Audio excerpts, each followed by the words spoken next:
师兄你来这哪？我就弄好你个破笔，你把我扔人间！大师兄，我错了，让我回去，我保证听话，我可是你亲师妹啊！我可是你亲师妹啊！大人，就这么把玄儿送走好吗？人是你送的，玄儿，老实过完这一世，这是你的宿命。我不管，我要回去，不让我回我就你死给你看！死不了。那这什么破地方？漏雨的房顶，缺角的桌子，半个碗漏底的杯子。每个月神时可以回来看看。我要人回来！大师兄，我真错了，我再也不用炸魂锅给你做饭，不拿剪刀地狱的剪刀剪鬼差头发，不在孟婆汤里兑水。想都别想！大师兄，大师兄！神尊，叶白就这么将寻儿送到人间，真的没问题吗？无妨，这丫头不谙世事，走一遭也好。千年前的宿命，解释机缘就在人间，再拖下去，她魂魄会出大事。叶白有分寸，她一身本事都还在。走吧，回去复命。也叫被寻。大师兄真费傻，当朝太傅嫡亲孙女，自己儿子都管不好，难怪我被扔过来。生辰八字都一样，大师兄你可以呀！我操，丢了一魂！你让我来当傻子？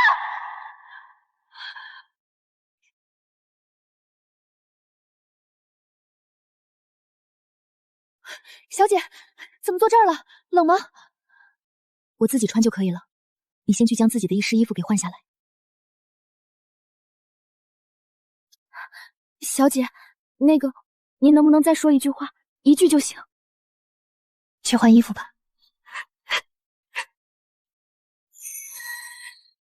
7年前被夫人救回来的丫头深藏不露，而她那位已经过世的娘也不是简单角色。人间这一世好像也没那么无聊。小姐，您坐着别动，我去做点吃的。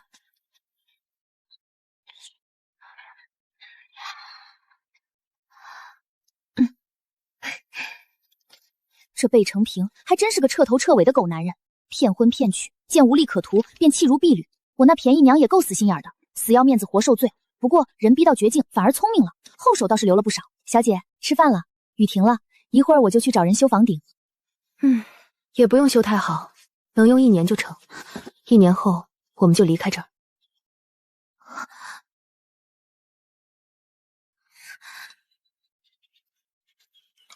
贝承平，这笔账我替他们记下了，总有一天。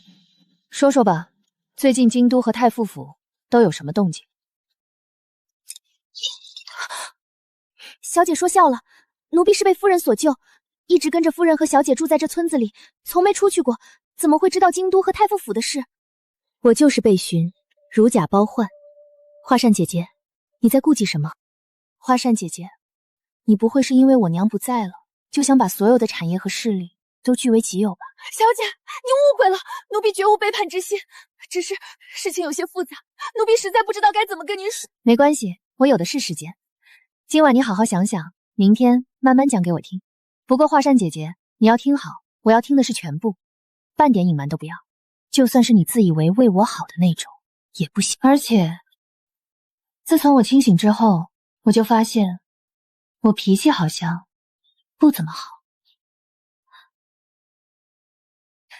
是小姐，真的好了。这胎记，就算以后出现2个寻儿，咱们也都能一眼认出来。小姐，一会儿咱们稍作乔装，奴婢带您去个地方。哦，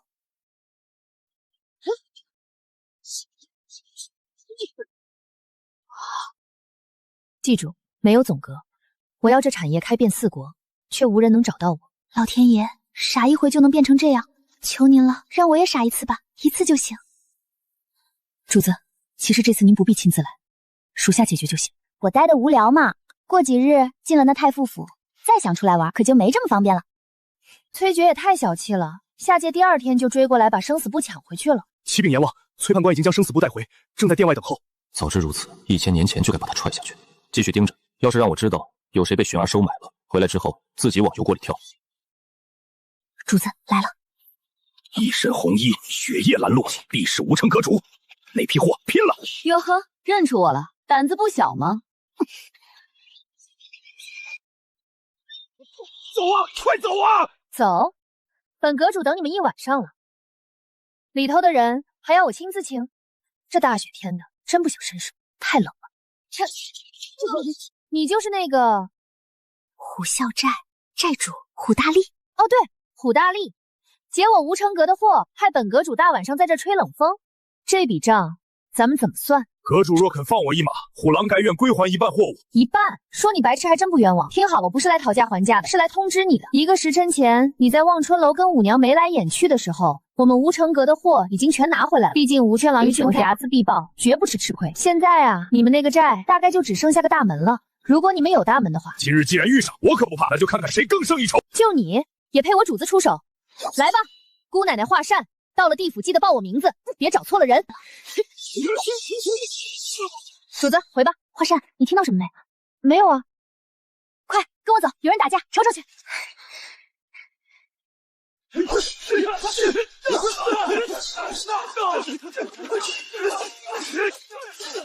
主子，那人好像受伤了。不是受伤，是中毒，而且不是一般的毒，半个时辰内解不了，人就凉了。要救吗？我只是来看热闹的。姑娘，今日若能出手相救，他日必当以命相报。又被发现了。主子，您刚才说话没收音。好吧，我下次注意。我要你的命做什么？没意思。还看我？你再不努力，你家主子就要毒发了。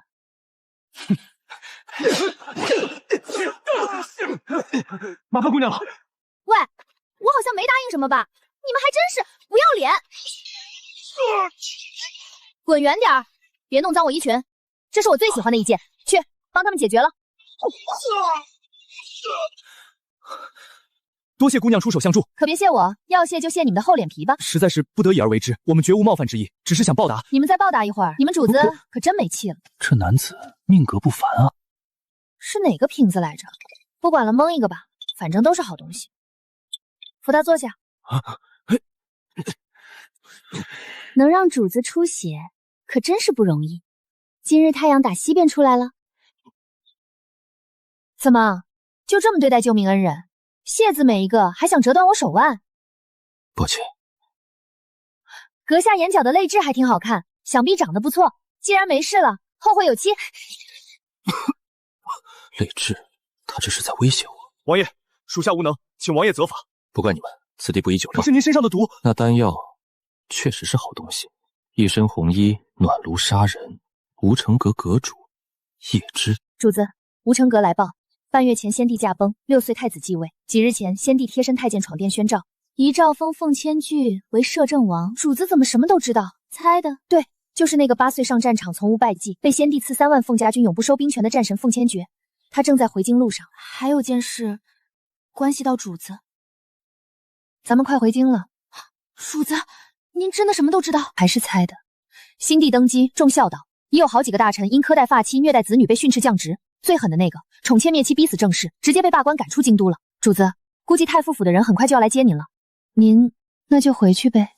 我也想看看那个所谓的亲爹看见自己女儿不是傻子的时候是什么表情。华善，我知道你想报仇，不着急，慢慢来才有意思。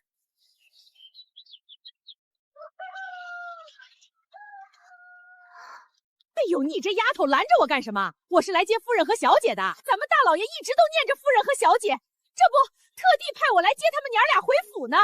当年夫人生产完，说是想找个清静地方养身子，非要来乡下，我们老爷使劲拦都拦不住，这才依着他把母女俩送来静养。老爷这几年身子不好，太想他们娘俩了。夫人、小姐，快出来吧，咱们这就回府。主子没发话，我得忍着，我得忍着。哎呦，这就是小姐吧？快让我看看，老爷想您想得紧呢。夫人呢？夫人在哪儿？你问我娘，在那儿呢，正看你们太傅府的笑话。小姐呀，您虽然从小就那个，但这话可不能乱说啊，这不是咒夫人吗？夫人，咱们回府了。夫人，您在哪儿呢？喊什么呢？喊什么？你在这叫魂呢？没听见雪儿说夫人在天上的吗？你们堂堂太傅府，把他们娘俩往这破地方一扔就是10几年，不闻不问。2年前这孩子的娘没了都不知道，还站这儿嚷嚷想念，呸！不要脸！当初施善还不在时候，夫人身边连个伺候的人都没有，身上没银子，还是托我把首饰拿去镇上卖了，才勉强度日。夫人心善，后来救了华善这丫头养身边，丫头记恩，夫人救了华善就一直照顾寻儿。你这个老婆子，怎么还有脸回来？小姐，咱们回家好不好？您爹真的挺想您的。好啊，我也挺想看看我那个便宜爹是怎么想我的。不是要接我回去？不走？小姐，您不用收拾一下。这房子里面没是什么收拾我的。我们小姐不习惯跟陌生人共处，劳烦嬷嬷跟车夫一起做外女。唉，这母女俩命苦，虽说村里穷，可总比那吃人的太傅呼强啊。就是，寻儿病好才1年，也不知道能不能适应。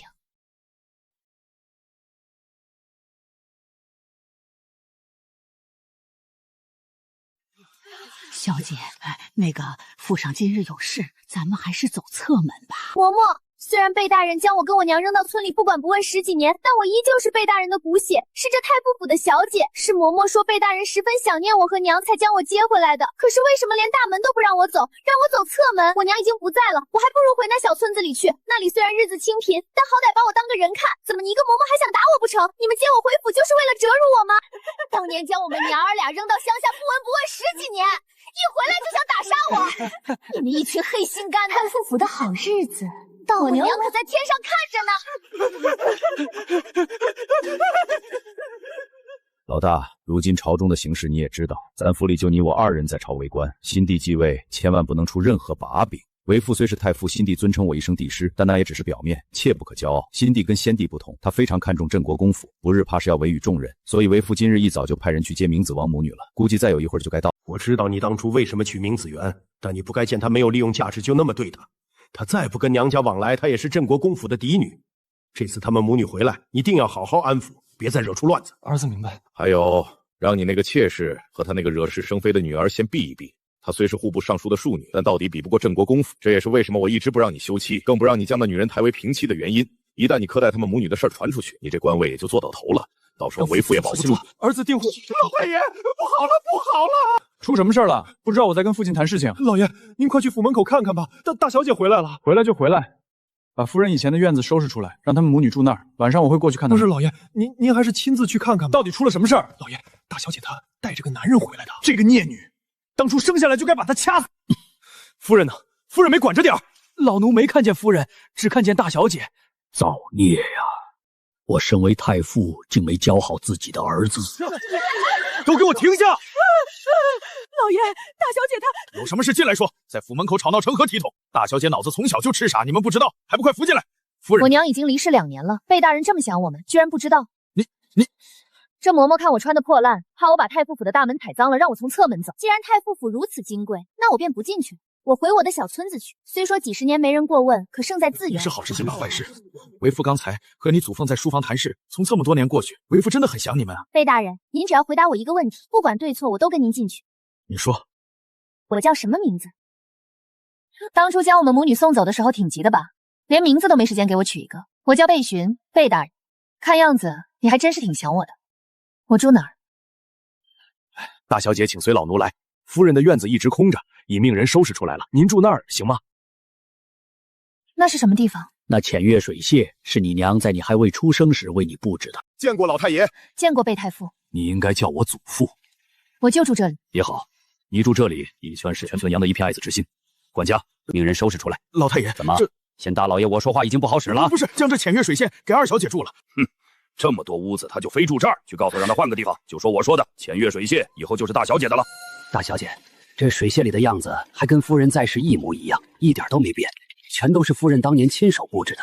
当年夫人有一位闺中密友，后来嫁给了懂机关术的能人异士，这水榭就是夫人请他设计的，用的全是夫人的嫁妆。夫人当年说过，要给她的孩子最好的环境，远离纷扰。大小姐，您再看这湖水，这是从那山后的活水温泉中引过来的，所以即便在这寒冬也不会结冰。夫人真的是一个很好的主子，对我们下人都很好，从来不会惩罚我们，最多只是训斥几句，哪像现在的。大小姐，咱们进去吧。这地方还真挺好的，是不是？是挺好的。如果将廊桥沉下去，任何人在短时间都上不来，非要硬闯，除了划船，就只能从后山绕。不过后线通哪里还不清楚，但不妨碍我们出去。对啊，环境好清静，一日3餐有人管，还有漂亮衣服穿。最主要的是不用自己花银子。走吧，华善姐姐，去休息。明日一早，烦人的人就该来了。主子，明日您还是收敛些，能动嘴的就别动手。如果一定要动手，让属下去，别让人看出什么。知道啦，我的管家婆。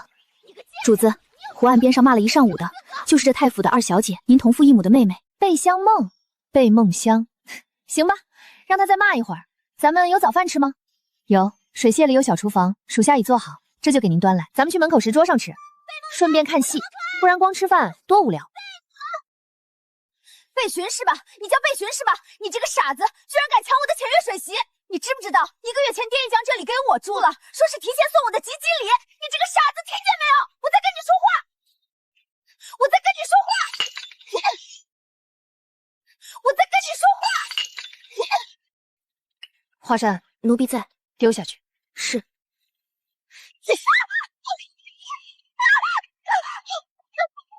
你还是省几步吧，人马上就来了，不用你多跑一趟。香儿，你怎么样？是不是冷？伤到哪儿没有？怎么这么不小心掉湖里去了？这女人的段位比贝梦香高出不止一点半点啊！是这个傻子让他身边那个贱婢女把我扔下去的，要不是喷出口油水，我就淹死了娘。贝巡，我是父亲。你可曾养过我一天，报过父亲的责任？所以贝大人，您这父亲2个字从何而来啊？你娘好歹也是镇国公府出身的，她就是这么教你规矩的。你有什么子体我娘？哼，贝大人和这位姨娘真是演了一出好戏啊！我就不像再骂了一上分，你们都不知道，偏偏她被扔湖里的时候你们就知道了。还有，这是我娘用她的嫁妆给我建的水榭，没花海富府1文钱，你有什么资格将她送给你跟其他女人生的孩子，还要将水榭当做她的吉吉礼？你想的挺好啊，就像你给她起的名字一样，做梦比较香。老爷，就算是香儿有什么不对的地方，大小姐也不能将她扔湖里去啊！现在可是死人的。你叫金陵是吧？做妾就要有做妾的本分，庶女也要有庶女的样子。你听过哪家的庶女敢站在嫡女的院子门口骂一早上？你见过指着女鼻子骂她是傻子，摔人家茶杯？若是在别的大臣府里发生扇巴掌这种事，会怎么处理？哦，对了，你爹娘是怎么教你规矩的？一大早的都聚在薰儿这里干什么？都没自己的事情做了？父亲，这个孽女她怎么了？很好。被人欺负了就该狠狠还回去，难道还要送脸上去给人打不成？太夫妇来是什么意思？是我说的话不好使了。可是祖父，我有月将这水榭我做集结礼了。别说如今薰儿回来了，你要是真喜欢水寿，就让你娘也用她的嫁妆给你建一个，让你住进去，我绝无二话。建水榭，他要是建得起，还用让自己的女儿来这儿闹？当年明子云出嫁时，10里红妆绕京都一圈，那是整个京城都亲眼见过的。贝太傅要进去喝杯茶吗？好呀，那就麻烦薰儿了。贝太傅这次来是有什么事情要说吧？薰儿啊，你爹他当年只是一时糊涂，如今已认识到错误，日后定会好好对你。你放心，祖父保证，只要有祖父在的一天，就绝没有人敢欺负你。这太傅府你想怎样就怎样，想出去逛逛也可以，不会有人限制你的自由。听说你回来没带什么东西，这些银票你先拿着，看到什么？被贝太傅言重了，况且不是真心的东西，我要了恶心。至于我娘，我觉得她挺好的，这会儿估计已转世为人了。不管怎样，都比回到这个乌烟瘴气的地方要好。贝太傅，咱们明人不说暗话，我知道您想说什么，但我这个人吧，性子随我娘了，有些倔，脾气也不怎么好。以后在外面我不会特意去宣扬什么，但有人问起来，我也会如实说。至于镇国公府不日回京的事，那不是我要考虑，我更不会去编自事情来全你们太府的颜面。毕竟我娘确实是受了天大的委屈。贝太傅，说谎将来是要下拔舌地狱的。谁敢让这小祖宗下拔舌地狱啊？他不拿钳子追着我们满街跑，就是佛祖显像了。这丫头聪慧是聪慧，这几年她是怎么过的？还有事吗？没事的话，我一会儿要出去逛逛。没事了，没事了，祖父这就回去。哦，对了，出门要用马车的话，直接让管家准备就好。我家小姐不喜欢跟别人共用一辆马车。啊，好好好。去，把大老爷给我叫到书房来。是。二没找我，你去找人去那个小村子里查查贝巡他们几年是怎么生活的，隐蔽点。父亲，您是怀疑他被调包了？我只是好奇明子玉是怎么把这个孩子养大的，痴傻又是怎么好的。他的聪慧10个贝梦香绑在一起也比不上。还有，你最近在外面谨慎些，外面的流言蜚语幸好还没听到那香弟耳朵。以后要是再传出什么好话，咱们太傅府到我这一代就该结束了。儿子，回去好好管管你的妾室和你那没脑子的二女，别让他们再去招惹贝巡。如果把他惹急了，这事儿宣扬出去，你这官位也就到头了。新帝刚登基，正是杀鸡敬法不早的时候。是，父亲。那是谁的马车？好大的派头！你是刚到京都的吧？没看见马车上的牌子？那是凤将军的马车。凤将军，他不是在西北练兵1年才回来一次吗？你们还不知道，现在哪还能叫凤将军，该叫摄政王了。那凤将军这次回来，应该就不会逼欠了吧？我还听说凤将军今年年满20，洁身自好，至今未娶。这回回来，估计凤府的门槛都要被媒婆踩塌喽。还有啊，据说那凤将军长得连男人见了都忍不住多看几眼，也不知道是哪家的小姐能那么好命。主子，您要是实在好奇，我让米峰送一幅凤将军的画边来给您看，好不好？正好米峰现在就在京都，夜探凤将军府这种事，咱们就别干了吧。真扫兴！哎，你刚才说什么？米峰在京都？他在哪儿？咱们找他玩会儿去。他在咱们吴成阁名下的酒楼。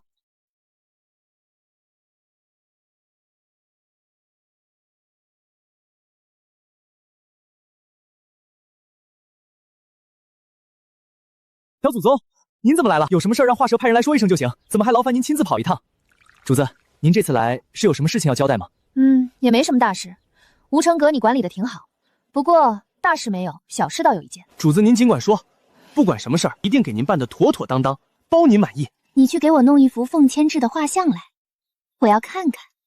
主子，您说您要什么？我说我要凤千居的画像。主子，您要他的画像做什么？刚才在外面，我听百姓们说那凤千居长得连男人见了都流口水，所以我好奇，想看看。你看我干什么？有是有。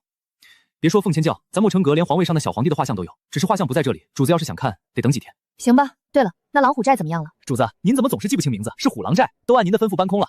别说，那寨子里好东西还真不少，也不知打劫了多少过路方商。老规矩，拿出一半放到学堂和赈济灾民。主子放心，属下明白。有话就说，我最看不得你这个样子，会让我想抽你。那个主子，属下最近还查到一件事。说吧，慢慢说，我不急。对了，让他们给我送盘瓜子上来，我一边嗑一边听。主子，瓜子要不就算了吧，依着我怕您一会儿把瓜子扣付茶脸上。到底是什么事儿？其他倒没什么，但有一件事，属下觉得还是该告诉您一声。那个主子，属下最近还查到一件事。说吧，慢慢说，我不急。对了，让他们给我送盘瓜子上来，我一边嗑一边听。主子，瓜子要不就算了吧，依着我怕您一会儿把瓜子扣付茶脸上。到底是什么事儿？其他倒没什么。但有一件事，属下觉得还是该告诉您一声。你看着我干什么？你倒是说呀！没见主子的手马上就要抬起来了。我说，就是我们查到，主子您和凤千玉其实是有婚约的。所以这个八卦居然是我自己。刚才可能是我喝茶的姿势不对，没听清楚。你再说一遍。主子，您和凤千玉有婚约。展开说说。是这样的。凤千觉得爹娘是青梅竹马，很早就成亲了。夫人家人和凤夫人沈碧寒曾是闺中中密将，所以郑夫人在夫人还没怀上您的九兄弟，如果却剩有的是女孩，就做儿女亲家，还交换了信。后来边境动乱，凤系不幸西南，奉信里沈碧伤心欲绝，3年后也撒手人寰。当时凤千觉只有15岁，就跟主子您现在一般大。凤千吉8岁就跟着凤战上战场，从无败绩。凤战死后，先帝心有怜惜，又对凤千吉颇为赏识，这才有了现在的凤家军。所以凤千吉知不知道婚约这件事，属下也不清楚。你可知当年的信物是什么？属下没有查到。属下也不知道。婚约这件事，夫人从没跟属下提起过。不过当时夫人和小姐那种情况，说不定那信物早就被卖了也说不定。不会的，以我娘的性子，那东西肯定不会卖。估计那凤千觉也不易知道，就算他知道，也不会想娶我的。毕竟我天生痴傻，说不定以后再犯病呢。画像别忘了，3天。是，主子放心。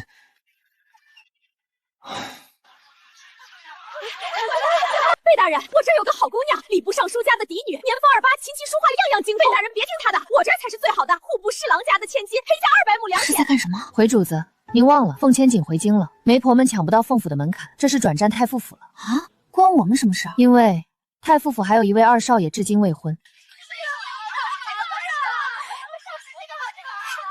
啧，二叔这是要被生吞活剥了。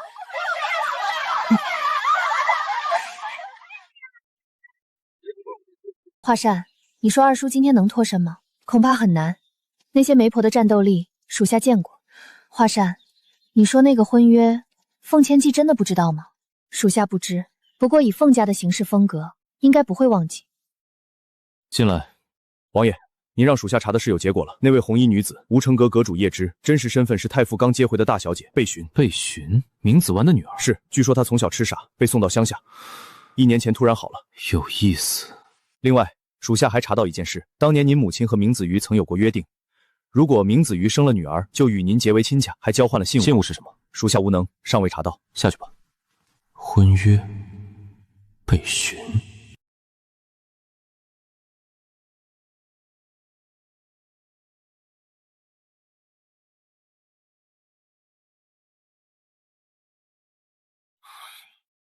有点意思。贝寻，父亲被皇上训斥了，你满意了？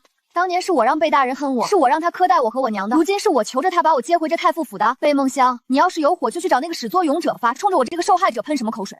爹，他不是天生痴傻吗？你看他如今这伶牙俐齿的，怎么可能是个傻子？爹，你是不是见错人了？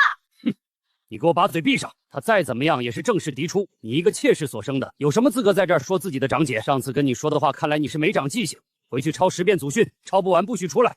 老爷，你们最近安分些，皇上会举办宫宴，所有大臣和家眷都要参加，你们好好准备一下。香儿也快及笄了，是时候提前相看了。主子，米峰刚让人送来的凤千舟的画像，您还要看吗？看，为什么不看？给我拿过来，我倒要看看这凤千舟长什么样。难道还能有我好看不成？我的华善姐姐，快把嘴边的口水擦擦，都快流到画轴上了。主子，您就别打趣属下了。她有我好看吗？主子好看，主子您最好看。凤千姐怎么能跟主子您比呢？别忘了给米凤送回去。这是无城阁阁主叶芝，你没事做了。这叶芝每次现身都是一身红衣，戴着面纱，从没人见过真容，但仅从那双眼睛和仪态就能看出，定是个角色。本王让你查的人怎么样了？您说贝寻，属下已经查到了。贝寻从一出生就是痴傻的，一直随他娘亲生活在那个小村子里，从没离开过。但从1年前的某一天，他突然就不傻了，所有人都不知道怎么回事，就是突然好了。至于容貌，只听附近的村民说，贝寻几乎不怎么出院门，但是个美人坯子。他知道跟本王有婚约的事，应该不知道。本王交给你一个任务，你去咱们的人里物色一下有没有适龄的男子，官位大小不重要，主要是人品得好，然后摸清楚贝寻出门的时间，让这2人偶遇一下。只是偶遇，千万别做出什么过分的事，也别惹出不好的谣言。本王是要给他挑个良人，不是败坏他的名声。明白了，明白了，属下这就去物色。如此这样，也不算我违背了答应娘的承诺。再过几天就是宫宴了，我要让他们知道，我贝寻不是个傻子，更不是个好欺负的人。主子，这已经是这个傻子第7次从咱们楼下无意路过了。姑娘，好巧啊。傻子，装得很傻，比您以前那种傻还要傻。有意思，让人查查谁家的。是。去查查，事出反常必有妖，一看就不是个好鸟。华善，我的华善姐姐，你不过来帮我挑衣服，站在窗口数什么呢？主子，楼下好像不止一个男人在乱晃。您从太傅府出来时，不是一直戴着面纱呢吗？戴着呢呀。主子，您先试衣服，我去让掌柜的找米凤过来。这事儿不弄清楚，我今晚睡不着觉。主子，我能进来吗？能。主子，您猜我查到什么了？你动作还挺快，查到什么了？属下查到，主子，您是仙女吗？你查到我是仙女？主子，您是仙女吗？你查到我是仙女？不是，我是说，主子您这身太好看了，就像仙女一样。好看吧？我也觉得这套最合适。你们说我这样去参加宫宴怎么样？主子这是想嫁人了，那接下来的事我还要不要做？接下来的什么事？还有，你怎么来的这么快？华善才刚出去。主子，不是我找的，我还没来得及去，他就自己来了。你找我有什么事？你可是江湖第一杀手，什么时候瞎的？我这次来本来就是要说这个的。主子，据属下得到的消息，有人楼下店门口转用宝梅拉线。谁是梅？谁是线？那个摄政王是梅。他给我宝梅拉线，他是吃饱了撑的没事做了吗？主子别急，估计是凤千月知道了跟您有婚约的事，想把您嫁出去。外面这些人属下都查过了，身家、人品、长相都不错，想来是用心挑过的。摄政王年满20，有一姿亦能逸、温柔贤惠的女子。蜜蜂，把这话散出去，越快越好。要是明天一早我还没听到消息，你这身皮也是时候该紧一紧了。王爷，您交代的事儿出了点小问题。什么问题？那个咱们派去偶遇贝小姐的人被人家识破了，而且什么？而且贝小姐让人传话给那个人，说让你家主子省省心，有这功夫不如想想怎么履行婚约。有点意思。魏泽，怎么回事？回主子，属下也不知道。今早您进宫后，他们就都站这儿了，一个个跟比美似的。可皇上才6岁，也没到选妃的时候啊。去查。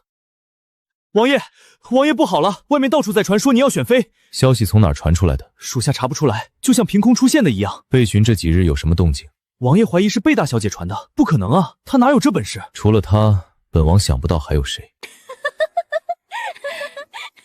后面的事都处理干净了，放心吧，主子。他们查到最后，只能查到几个女子爱慕摄政王、争风气促传出的谣言，查不到主子身上。可千万别小瞧了凤千菊，长得好看又是摄政王，这些女子不疯了才怪。敢给老娘保媒拉线，看给老娘不刮掉一层皮，恶心死他！是。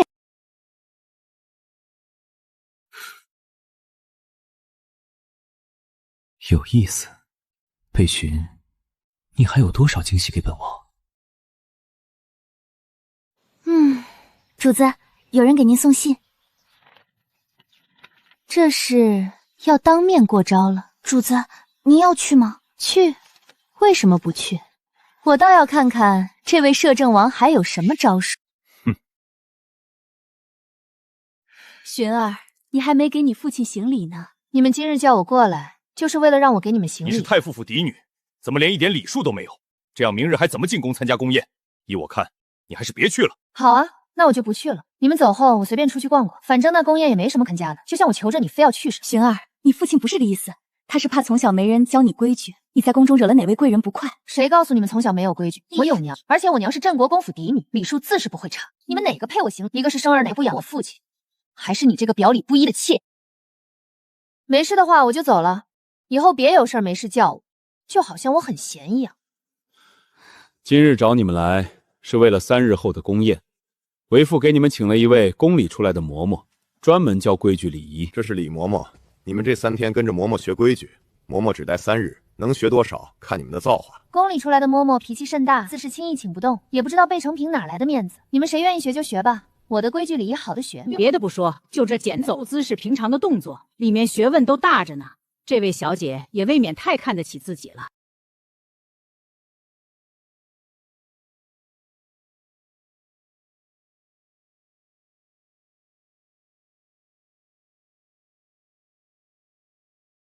贝大人，您家的大小姐被教养得极好，老奴这点礼仪规矩确实是教不了大小姐。贝大人，贝大人，李嬷嬷，抱歉，您刚才说什么？说句半错话，老奴自认是宫中教导嬷嬷礼仪最好的，可说来惭愧，竟比不上贵府中的大小姐。爹，李嬷嬷被巡会，我还不会呢。是啊，老爷，香儿还等着嬷嬷教导呢。我一定好好学。那老奴就教导二小姐几日，只是3日时间有限，能学多少，全看二小姐自己的造化了。多谢嬷嬷。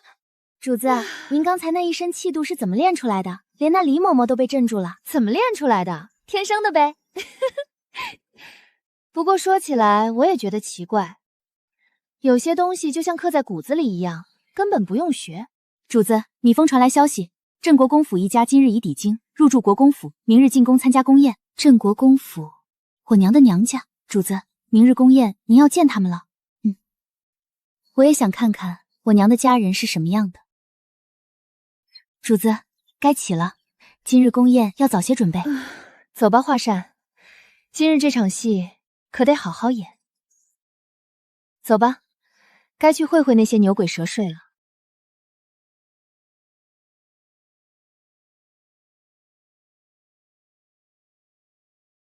上车吧，别耽误了时辰。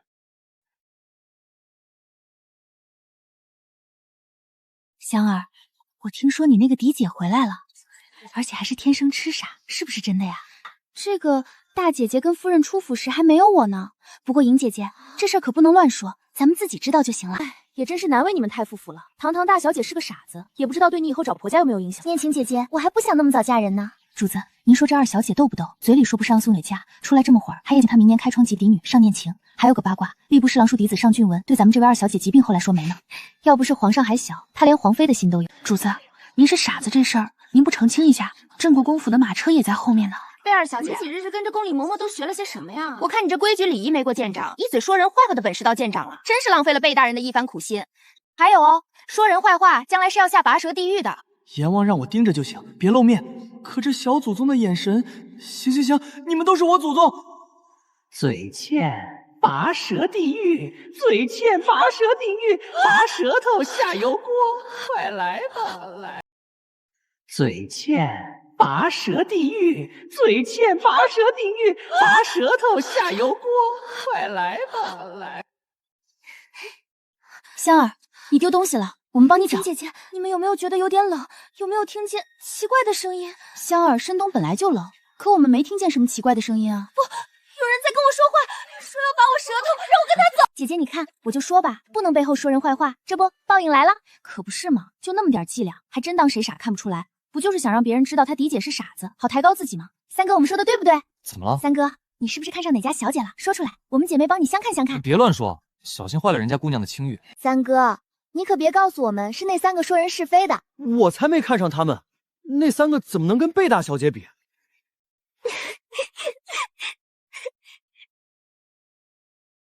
你看前面太傅府的大小姐，那仪态浑然天生，还有那绝色容貌，要是我女儿，我做梦都能笑醒。可不是吗？听说急逼了，可惜我没儿子，不然定上门提亲。我儿子还小，不然咱俩得好好抢一抢。听说贝大人前几日请了宫里的嬷嬷去府上，哪个？我也想起来教教我女儿。但贝大小姐可不是跟嬷嬷学的，跟嬷嬷学的是贝二小姐。你看后面那二小姐，连人家一个动作都比不上。有些人啊，优雅是天生的，别人再怎么学，也只能学个壳子。谁想要这优雅啊？累死我了！我发誓，就这一次，以后再有宫宴，能病我就尽量病。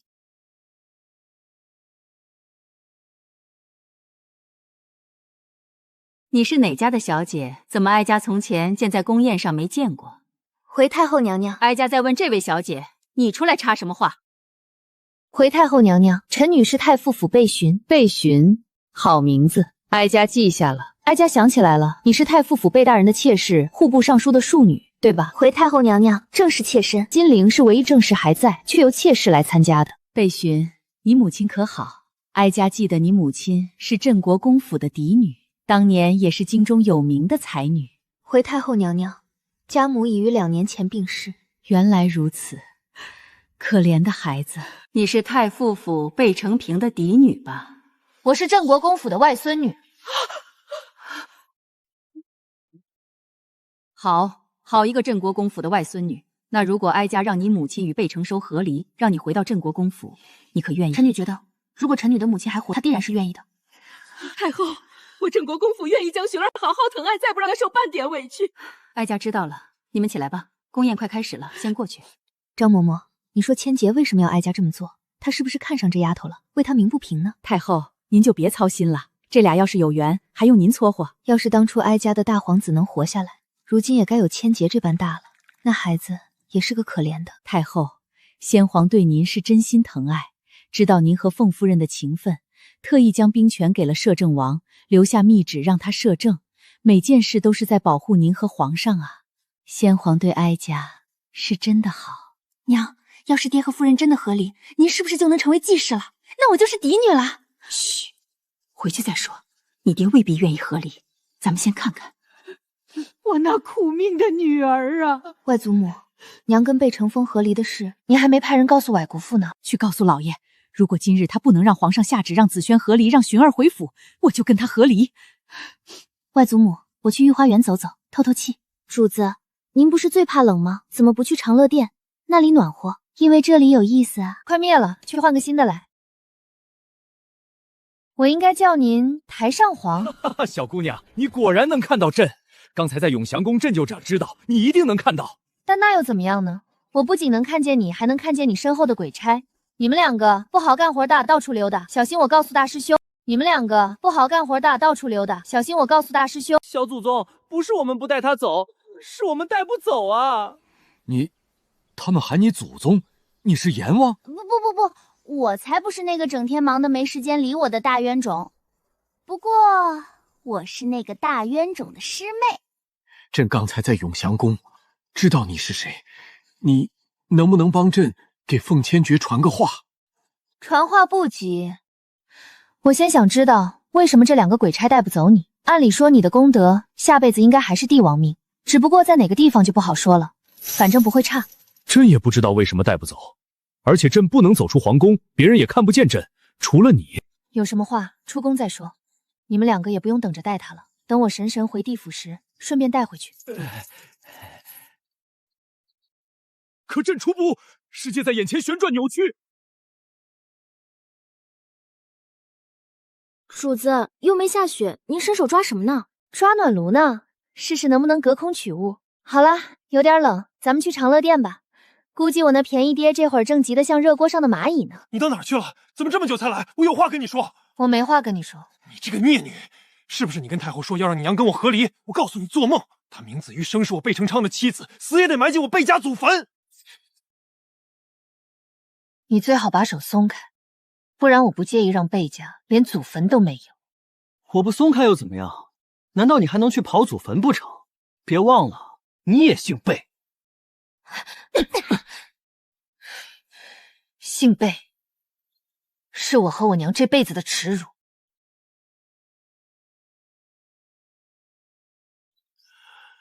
报应啊！他要不是这具身体的爹，我非得给他2个大嘴巴，太不要脸了。他就是贝寻，贝府大小姐，跟您有婚约的那个。主子，您还别说，今日见了真容，属下突然觉得前段时间找的那些男子，哪个都配不上他了。就这容貌气质，也就主子您合适。要不您还别说，今日见了真容，属下突然觉得前段时间找的那些男子，哪个都配不上他了。就这容貌气质，也就主子您合适。要不仪态端庄我承认，一世别家未必。你是不是太闲了？要不本王也给你挑门婚事。本王记得你跟我同岁，确实是我疏忽了。主子，属下不是那个意思，属下不想娶妻。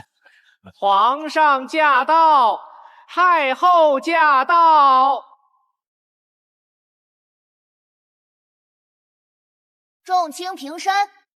别说，你这儿子长得还真一点都不像你，像太后多一点。朕知道，朕活着的时候就知道，像秋儿多好，秋儿可比朕长得他好看。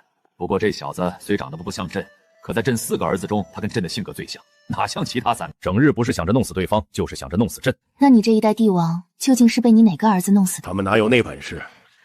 当年朕还是皇子，跟着父皇御驾亲征时，替父皇挡了一剑，侥幸活下来，却伤了心脉。能活到现在已经很不错了，就是可怜朕这小儿子。要不是奉千菊和忠心老臣帮忙，恐怕现在还坐不稳这皇位。主子，2王爷、4王爷、5王爷都在看着您呢。呵呵，你这3个儿子想的挺多啊。教子不善，教子不善，让姑娘见笑了。贝承平嫡女，贝寻何在？臣女在。今日本是宫宴，但方才镇国公请旨，想让你的母亲明子学与你父亲和离，并将你接回镇国公府。你可愿意？皇上，臣不愿和离。贝寻是臣的女儿，理应在太傅府。贝大人，朕在和贝大小姐说话。可是臣回皇上，臣女的母亲是愿意和离的，臣女也愿意去镇国公府替母亲尽孝。臣女的娘还在世时不止一次说过，她定会听外祖父的话，绝不嫁入太傅府，委屈一生。你娘已经不在了，怎么和离？况且你是我贝家姑谢，哪有父亲还在却去外家的道理？父亲，贝大人，您配这2个字吗？贝大人，我今年已及笄，过去10几年里，您做过一件父亲该做的事吗？您可曾见过我和我娘一面，给过我们一个铜板？您把我身体未育的娘和几个月大的我扔到偏远贫穷的小村庄里，不闻不问。我们生活的银钱是我娘卖了随身首饰换来的，漏雨的房顶，透风的墙，缺角的桌子，豁口的茶杯，一半的饭碗，直晃悠的凳子。就这样的日子，您还能在外面舔着脸说我娘身体不适去休养？您的脸可真是大到没边儿了，我的好父亲！你这个孽女懂什么？明明是你娘见你天生痴傻，没脸待在太傅府，才提出要去休养的。那小村子也是她自己挑的，说要吃苦为你祈福，怎么如今反倒怪到我身上了？贝承平，你放屁！贝大人，您看看我现在痴傻吗？如果真像您说的那样，那在我不痴傻的时候，我娘为什么不带我回太傅府，而继续在里吃苦受罪？您不会是想说我娘是怕我再次犯病，所以不敢离开吧？所以我娘的吃苦祈福，就是为了把我们2个都饿死。孽女，孽女！贝承平，若不是今日寻儿说出来，我都不知道我的宝贝女儿和外孙女这10几年过的是这种日子。都怪我还一直以为是子活在跟我置气。皇上，老臣愿用这一生军功和兵符，换断女儿和离，外孙女回家。贝太傅，这件事您怎么看？臣教子不善，愧对镇国公一家，但和离接走寻儿，老臣万万不愿。老臣发誓，老臣和这孽障以后定会对寻儿好的，请皇上和镇国公再给他一次机会。现在说这些，不觉得太晚了吗？依云，你身子不好，别动气，咱们定能把女儿和外孙女接回家。贝承平，你如此苛待他们母女，还颠倒黑白，是觉得我镇国公府没人了，还是我司徒一族没人了？我司徒依云在此发誓，若我的女儿和外孙女回不了镇国公府，我司徒一族绝不会放过你。外祖母，您先消消气，皇上还在呢。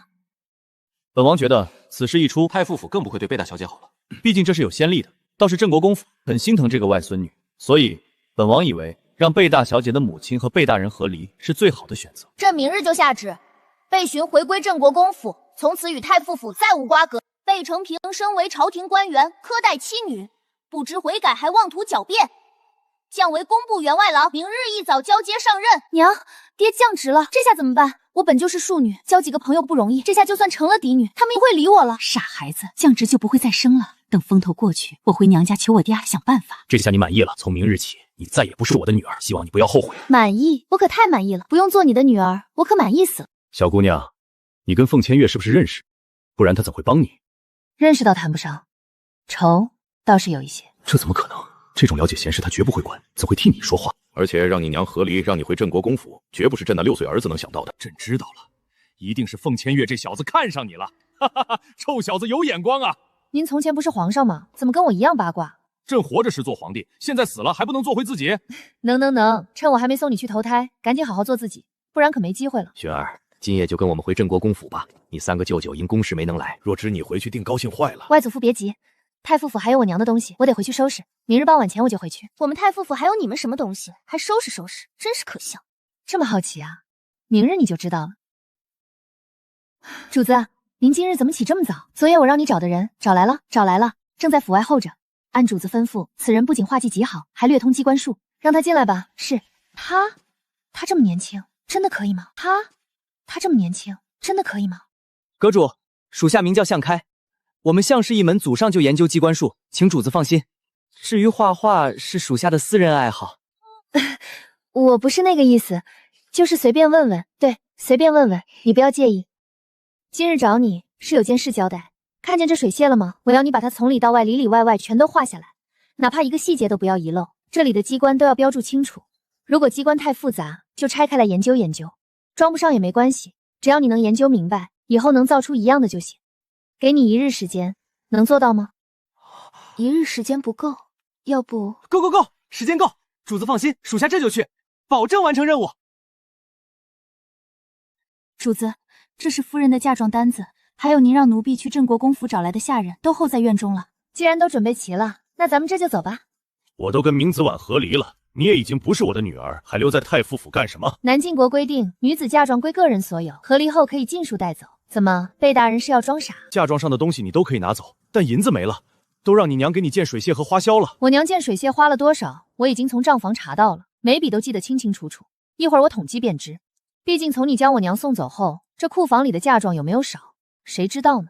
不过我丑话说在前头，若我娘的嫁妆少了，不管少了什么，今日之内，你们太傅府必须给我补齐。毕竟已经和离，也不能让你们白占便宜，不是吗？怎么，贝大人、金姨娘，这库房不能开？不会是里面没我娘的嫁妆都被你们拿走了吧？你去把库房打开，让她搬走。老爷，今天仓促，我并不知道大小姐是来搬嫁妆的，库房钥匙我没带在手上。没关系，金姨娘回去拿就是。这太傅府就这么大点地方，总会拿来的。花扇，搬个椅子来，我在这儿等一会儿。是小姐。金姨娘，椅子已经搬来了，请去取钥匙吧。今日傍晚前我就要整理完这太傅府的事务，不宜再多耽搁。让你去拿钥匙没听见？还不快去，省得让人说我们霸占嫁妆不给。花扇，开门。哦，对了，反正贝大人已降职，今日无事，那就跟着一起清点吧，省得以后再生是非。主子，这您还是亲自来看看吧。贝大人，您是不是该给我个解释？这是怎么回事？里面的东西呢？老爷，我也不知道啊，会不会是家里进贼了？进贼啊！花扇，报官！别报官！你就是那个贼吧？贝雪，你已经不是太傅府的小姐了，还赖在这里发什么疯？娘，你怎么跪在地上？贝雪，你闭嘴！不许你这么说我娘！我娘偷什么了？自己看，你娘偷的是我娘的嫁妆。我就说嘛。一个妾室，平日吃喝穿用竟比有爵位的正室夫人都不差，原来花的都是我娘的嫁妆。贝大人，这件事怎么办？我太傅府缺你吃了还是少你穿了？你竟敢偷拿她的嫁妆！赶紧把东西交出来，不然我定要你好看！老爷，你听我解释，我不是要拿夫人嫁妆花用，我只是手头紧，先借来用用，我会还的，会还的。你还？你拿什么还？你知道我娘的嫁妆有多少吗？贝大人，既然你解决不了，那咱们去找贝太傅说说吧。总不能我娘的嫁妆说没就没了，看看你们是折银子赔，还是把搬走的嫁妆原封不动还回来。我可不是好说话的，少一个铜板都不行。你娘的嫁妆，我们太傅府赔。贝太傅，您知道您要赔多少吗？知道。紫渊的嫁妆单子当年是我亲自过目的。逆子，你娶了个好妾主啊！有人赔就行。今日我就要拿走，不管是银票还是物件，可不要拿些乱七八糟的糊弄我哦。这是镇国公府的账房先生，今日关于嫁妆的所有事，你们跟他算就行了。小小姐，所有嫁妆都清算完了，能找回来的已装箱等着抬走，找不回来的，贝太傅和贝大人已用银子补齐，一个铜板不差。老奴留意了一下，太傅府将大小姐的嫁妆全部补齐后，剩下的银子估计只够紧巴巴度日了。你叫我小小姐？是的，小小姐。昨夜老爷和夫人回府后，把所有人都叫起来，说您以后就是镇国公府的小小姐，是府里的主子，任何人都不能薄待。老爷和夫人还连夜收拾出小姐从前的屋子，清早亲自开库房，挑了许多物件放进去，生怕您住得不舒坦。不舍的眷恋，还有一丝清冷的具象。主子，这没什么好心疼的。今日我走了，贝梦香就得不要脸的搬进来。我娘留给我的东西，岂能便宜他们？再说了，你不是已留下图纸和机关了，回头咱们再建一个就是了。确实没什么遗憾的，小姐的爱子之心不能便宜了那些狗东西。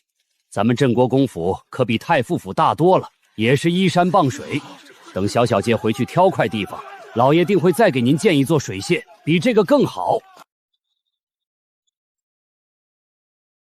北巡，你到底要干什么？你娘的嫁妆我们已经补齐了，一个铜板没差。你拿着嫁妆不走，还在太傅府放火。就算我当初苛待你们母女，你现在仗着皇上撑腰，也未免欺人太甚。你们这些人拎着水桶站着干什么？还不快去救火！这水说要是烧没了，我跟你们没完！对，快去救火！都傻愣着干什么？今日就看这火谁敢救。华善，谁敢往里面倒一桶水，你就在他身上刺一剑。人死了，算我。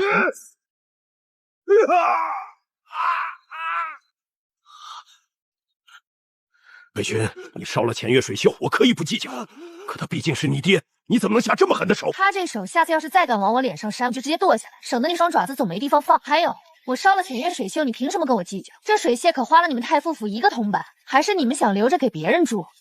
我告诉你，这道理我定要烧的干干净净，这水块木头渣子都不给你留。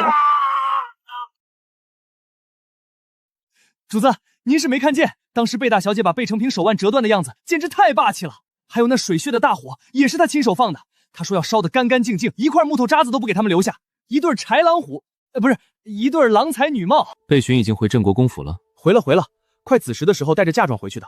他们前脚一走，属下后脚就去查看，那水仙烧的真是一块木头渣子都没剩。后来有一些没烧干净的，贝大小姐还让婢女浇了2桶油，烧干净后才把廊桥也给烧了。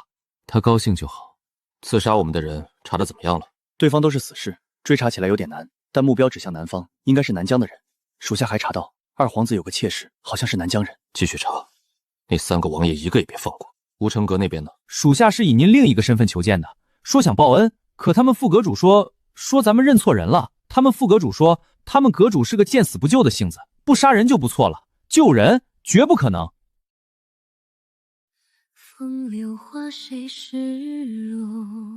阁主救了鬼市的主子，开什么玩笑？他能干那费力不讨的事儿，还拿出丹药没要报酬。哎呦喂，就他那小心眼儿，怎么可能不要报酬？如果这事儿是真的，就让我这辈子都找不着媳妇儿。哎，最近这种人越来越多，都说了吴成阁不跟任何势力合作，还一股脑扑上麻烦。主子，外祖父和外祖母起身了吗？不知道，不过听下人们说，昨晚2位老人家等您等到实在不行了才去睡。快，咱们去安院。不愧是我的外孙女，烧得好，这一看就随我。寻儿给外祖父请安，给外祖母请安。好孩子，这以后就是你的家，不用来请安。对，咱们镇国姑府没那么多虚礼，你想睡到什么时候就睡到什么时候。你娘小时候也这样，我从来不说她。真像你娘年轻时候的样子。咱们镇国公府没那么多规矩，你想睡到什么时候就睡到什么时候。你娘小时候也喜欢睡懒觉，怎么叫都不肯起来呢。外祖母，寻儿还没吃饭呢，您陪寻儿吃好不好？来人，准备膳食。外祖母太热情了，我这肚子怕是要撑坏了。最近有什么好玩的地方吗？待得有些无聊了。3天后是半年一次的鬼市，就在京郊，主子要不要去看看？去。上次鬼市开的时候有事没去成，这次一定要去。那属下去准备准备。我说小姑娘，你是不是把朕给忘了？哪能呢？我这几天不是忙吗？今天才得空。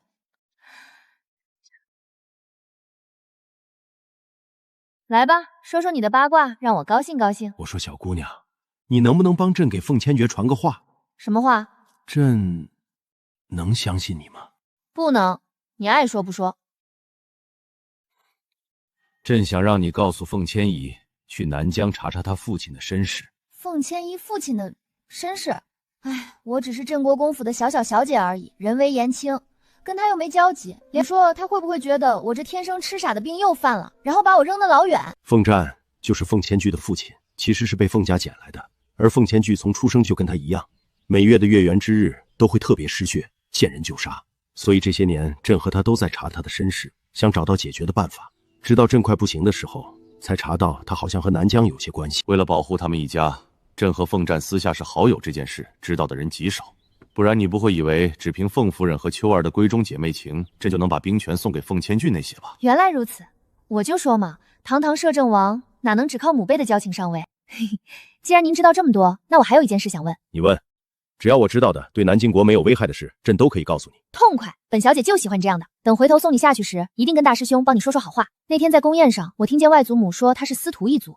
司徒一族是什么？司徒一族是永墨古国的国姓。永墨古国不是只有南境、南疆、北海、东洋4国吗？地图上确实只有这4国，但永墨古国也是存在的。你没发现这4国的名字有些奇怪吗？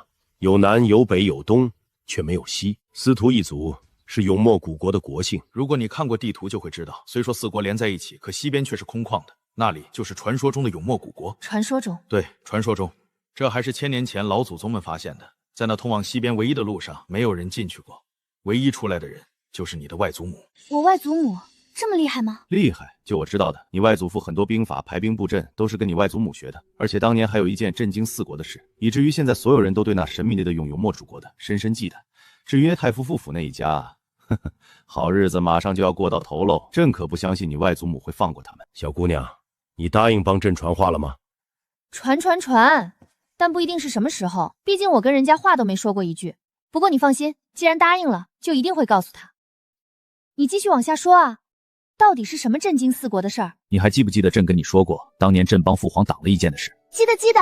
那次朕跟着父皇御驾亲征，收复被南疆占领国土，领兵的大将军就是你的外祖明震。朕清楚记得，朕和父皇陷入了敌人的圈套，是你外祖父拼着命杀进重围，把我们救了出来。可他自己却中了南疆那些奇奇怪怪的毒。你外祖父只比朕大10岁，当时也就20出头，不管军医怎么治都没法解毒，只能用药吊着他的命。他那时候竟是赫赫有名的大将军了。这件事不知怎么让你外祖母知道了，第2天一早人就不见了。就在我们找人的时候，前方探子突然来报，还在对峙的南疆军队被一股不知什么势力打得节节败退。小姑娘，你知道吗？从你外祖母消失后，仅2天1夜的时间，南疆军营10万大军尸横遍野，所有人，包括将领在内，无一活口。是我外祖母干的？朕不知道，但应该是他没错。探子说，那股势力大约只有1万多人，不知从哪儿冒出来的，每个人都是一身戴着面具，手持长剑，鬼魅一样冲进南疆阵容。第3天一早，大雾散去，人们才看清眼前的景象。南疆军营已成修罗场，尸横遍野，血流成河。而这时人们发现，你外祖父已经醒了，你外祖母就陪在他身边。第3天一早，大雾散去，人们才看清眼前的景象。南疆军营已成修罗场，尸横遍野，血流成河。而这时人们发现，你外祖父已经醒了，你外祖母就陪在他身边。后来你外祖母说，她知道附近有位神医，求药去了。你外祖父又护着她，这件事后来就不了了之。可这件事还是被传了出去，所有人都说是那神秘的永墨古国的人。该说的朕都说了，小姑娘，别忘了你答应朕的事。放心，我备询说话算话。那个，你还有什么愿望吗？朕想去街上看一看。从当了皇上之后，就很少有机会出宫了。朕想去看看朕治理的国家，保护的百姓。初7子时，这个罩子会带你回来。这段期间，你想去哪儿都行。鬼锹看到这个罩子，不会为难你。不过皇宫你不能去，那里有龙气护佑，所以你之前才出不来。主子，无尘阁出事了。什么事？蜜蜂呢？您快去看看吧。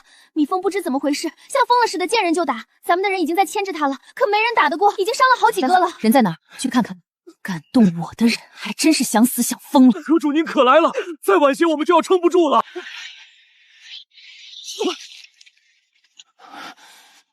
你去死！堂堂第一杀手居然被人下了毒，你可真是丢死我的脸。还能怎么办？先绑了再说。哦，对了，记得用铁链多绑几道。是，阁主。顾爷爷，这货怎么样了？回阁主，副阁主是中毒了。什么毒？可能解？老朽不认识这毒，但可以肯定出自南疆。怎么又是南疆？最近南疆很不太平。属下前几日听蜜蜂说过，最近几个月4国很多势力想跟咱们合作，其中南疆最甚。蜜蜂已按您的吩咐全部拒绝，可他们还不死心。南疆不是想合作，是想借合作名头慢慢将我们蚕食。既然能下毒，人肯定离得不远。去叫林一过来，让他把所有怀疑对象都写下来。本阁主这就去找解药。这个丹药，在我回来之前1个时辰给他吃1粒，虽不能解了这毒，抑制1时半刻还是可以的。阁主放心，老朽记下了。华善，你知道吗？解毒丹我只有那1瓶能解百毒的，就算有些奇毒解不了，也能抑制不让回死。上次给了那戴面具的男人1粒，我都心疼了好几天。这下好了，1整瓶啊，全得让他给我霍霍了。你说他除了武功高以外，都不长脑子的吗？怎么就能让人给下了毒了？主子别急，属下已让林一盯着百味居，一旦有生面孔，就直接都绑了。林一是蜜蜂的左膀右臂，定能查出些什么。哼，这口是一定要出的。地址都记好了，咱们就出发。主子，刚才飘过去的那道红色身影是吴成阁阁主，是他。那着火的地方是南疆的其中一个据点。主子，咱们还要过去吗？都烧了还过去干什么？看他那气汹汹的样子，里面估计已经没人了。那咱们要查的是……不急这1、2日，你去查查，看吴成阁为什么要烧南疆的据点，你就不用跟着我。什么叫不急这1、2日？明明就是主子你看上人家阁主了，不然还能眼巴巴偷偷跟在人家后面。以前没发现主子还挺内秀的，连上去跟人家说句话都不敢。你刚才说什么？没什么，主子我什么都没说，您听错了，绝对是听错了。回去加练1个月。大晚上的，真是辛苦你们了。不辛苦，不辛苦。你们回去帮我给崔珏那货传个话，就说2日后我回去要看生死簿，让他把那个破破子好好给我放那，不许藏起来，事情做得隐秘些，不许让我大师兄知道，不然，哼哼。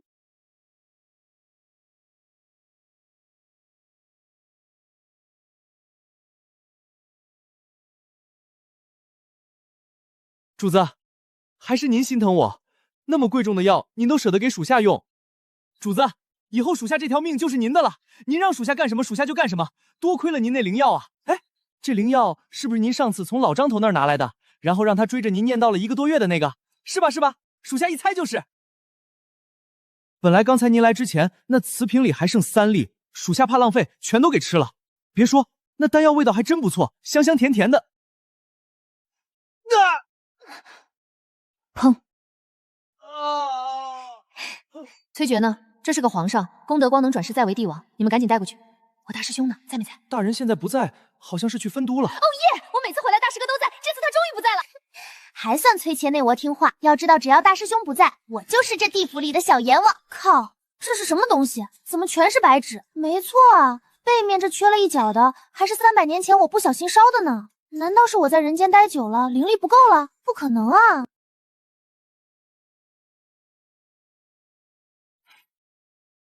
但凡他从前多用点心血，岂能连这点小伎俩都看不出来？对了，寻儿的机缘，在这个位面真的能解开吗？这是寻儿的命簿。前段时间我发现那边的人好像察觉到寻儿的存在了，所以用了半生功力把他的命簿撕了下来。想了想，还是交给您保管比较好。大人不必担心，属下的功力恢复个300-500年就能补上。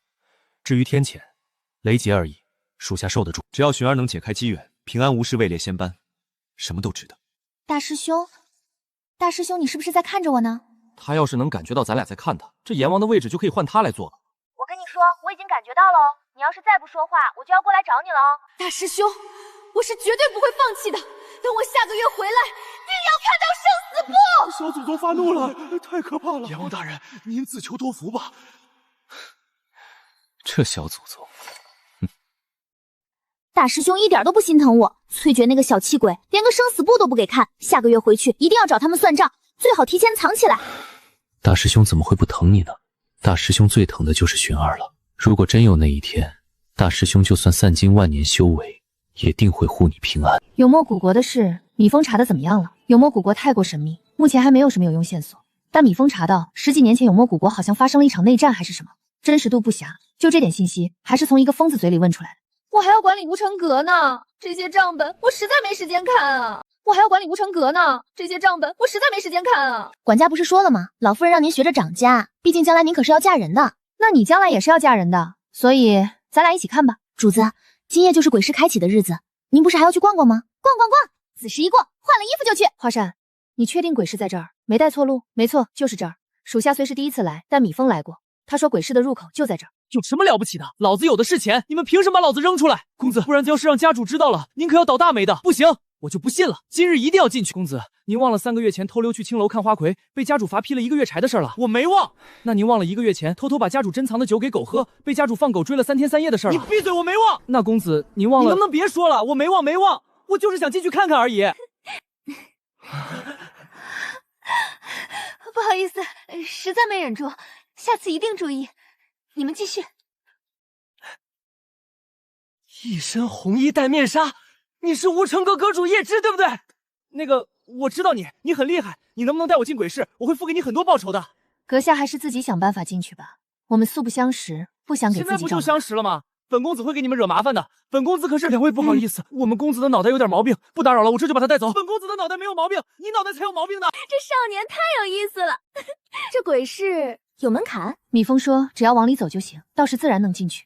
至于他们为什么没进去，主子等等我来了。你怎么来了？南疆的事查清楚了？南疆的事有眉目了，估计这几天消息就回来。主子，咱们赶紧进去吧。这鬼市从此时算起只开3个时辰，时辰一到自动关闭。自动关闭？那里面要是还有人没出来呢？东西全部留下，人会被鬼市管理者扔出来。哦，看来某人是有经验啊。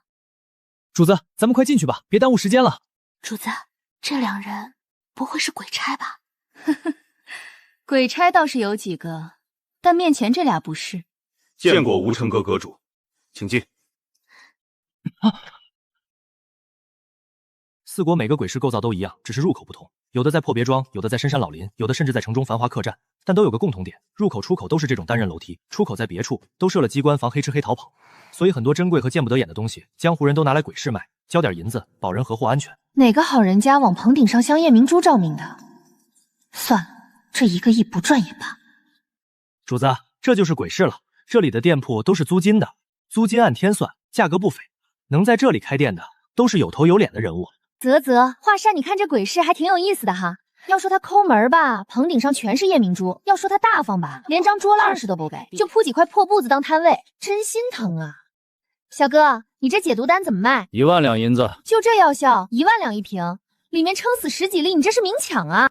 蜜蜂，我那丹药要是卖的话，3万两一粒没问题吧？那是救命的丹药，应该没问题。你吃了我好几10万两银子。嘿嘿，主子，这不是您心疼属下吗？属下虽然没那么多银子还您，但属下这条命都是您的，这不比几10万两值钱多了？哎呀，主子别想了，快看前面还有好多好玩的。主子您看，属下知道您出门没带银子的习惯，今日您喜欢什么，只要我买得起，都买来送您。这人嘛，送来送去的，欠来欠去的才能有感情，不是吗？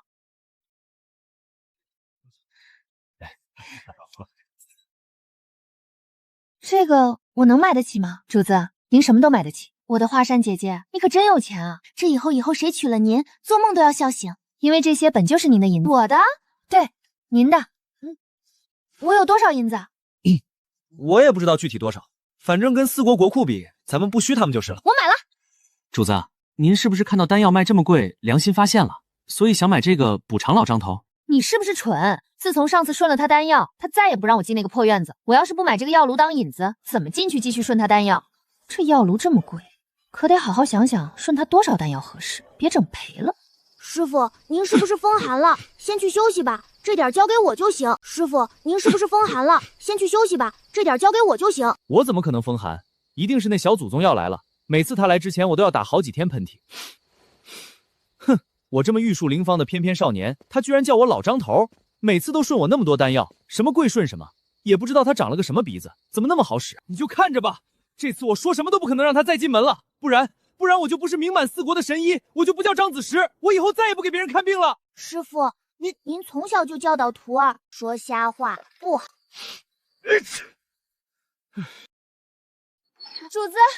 主子不好了！怎么了？出什么事了？二王爷派人来说媒了。什么？二王爷？那个在宫宴上一直盯着我看的那个？这才消停几天啊，又来一个！他是不是看上我的万贯家财了？主子，您想多了，就那个蠢货，怎么可能知道你有万贯家财？他应该是看上镇国公府的兵权和您的容貌了。不过话说回来，属下听说，自从您上次参加宫宴后，有好几个大臣家的公子明里暗里打听您，都被老夫人拦下了。小小姐，您起了吗？老夫人请您过去一趟。哎呦，我说老夫人，您还考虑什么呢？二王爷愿意娶咱家姑娘为正妃，那可是天大的福分，多少人家想都不敢想的事儿啊！而且咱们二王爷心善，南方水患，二王爷主动请旨去赈灾，就王爷这心性，这没人的嘴还真挺能说好，想把他嘴封上。寻儿给外祖母请安。寻儿来了，快来外祖母这儿坐。这会儿外面的雪还没化，一路过来冷不冷？寻儿不冷。外祖母叫寻儿过来，是有什么事吗？这是官媒。二王爷派来说亲的。我听说二王爷前新月兵部尚书府那双胞胎嫡女中的一个，可是有这么回事？那个确实有这么回事，但这不是最后2个人没有缘分吗？哦，原来是没有缘分啊。小姐，那哪是没有缘分啊？明明是二王爷想将人家双胞胎嫡女都娶回府，一个正妃，一个侧妃。这种好事，别说是二王爷，就连先皇皇的先皇都没娶过谁家的双胞胎女儿。这都是别人瞎传的，根本就不是那么回事儿。本小姐没有别的意思。只是觉得跟二王爷不同路而已。那小小姐的意思是，总得让老奴回去有个话，不是？其实我没有什么意思，但你应该知道我娘和贝承平的事。所以，如果有一天我真的要成婚，对方做不到像我外祖父一样不纳妾，那就免谈。哦，对了，长得丑的也不行，毕竟后半辈子都要对着一个人，总得长得俊俏点。我要求也不高，长得跟摄政王差不多就行。外祖母，寻儿先回去。寻儿不必在意，那二王爷本就不是个好的，不是个良人。你的婚事我和你外祖父已经商量过了，咱们不着急，慢慢来。对了，外祖母让你看的账本看得怎么样了？有什么不明白的地方吗？小小姐，兵部尚书府送来的请帖。半个月后，兵部尚书那双胞胎嫡女办的赏雪宴，看呀，这人还真是不禁念叨。寻儿想去就去吧。这兵部尚书曾在你外祖父手下待过，人很不错。据说他将2个女儿和3个儿子教养的也很好。寻儿刚回来，也该出去交几个朋友。外祖母，那寻先回去了。红山，以后你就跟着小小姐吧，把她当成我一样，以后她就是你的主子。是，属下遵命。王爷，属下刚打听到一个消息，二王爷请了媒人去镇国公府说亲，结果如何？自然是没成。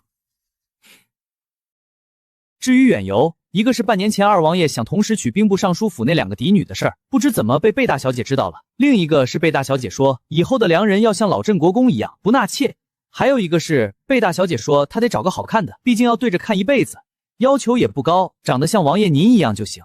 这个要求不高，是你说的还是他说的？自然是贝大小姐说的，属下可不敢乱说。只这一条，本王觉得她可能是嫁不出去了。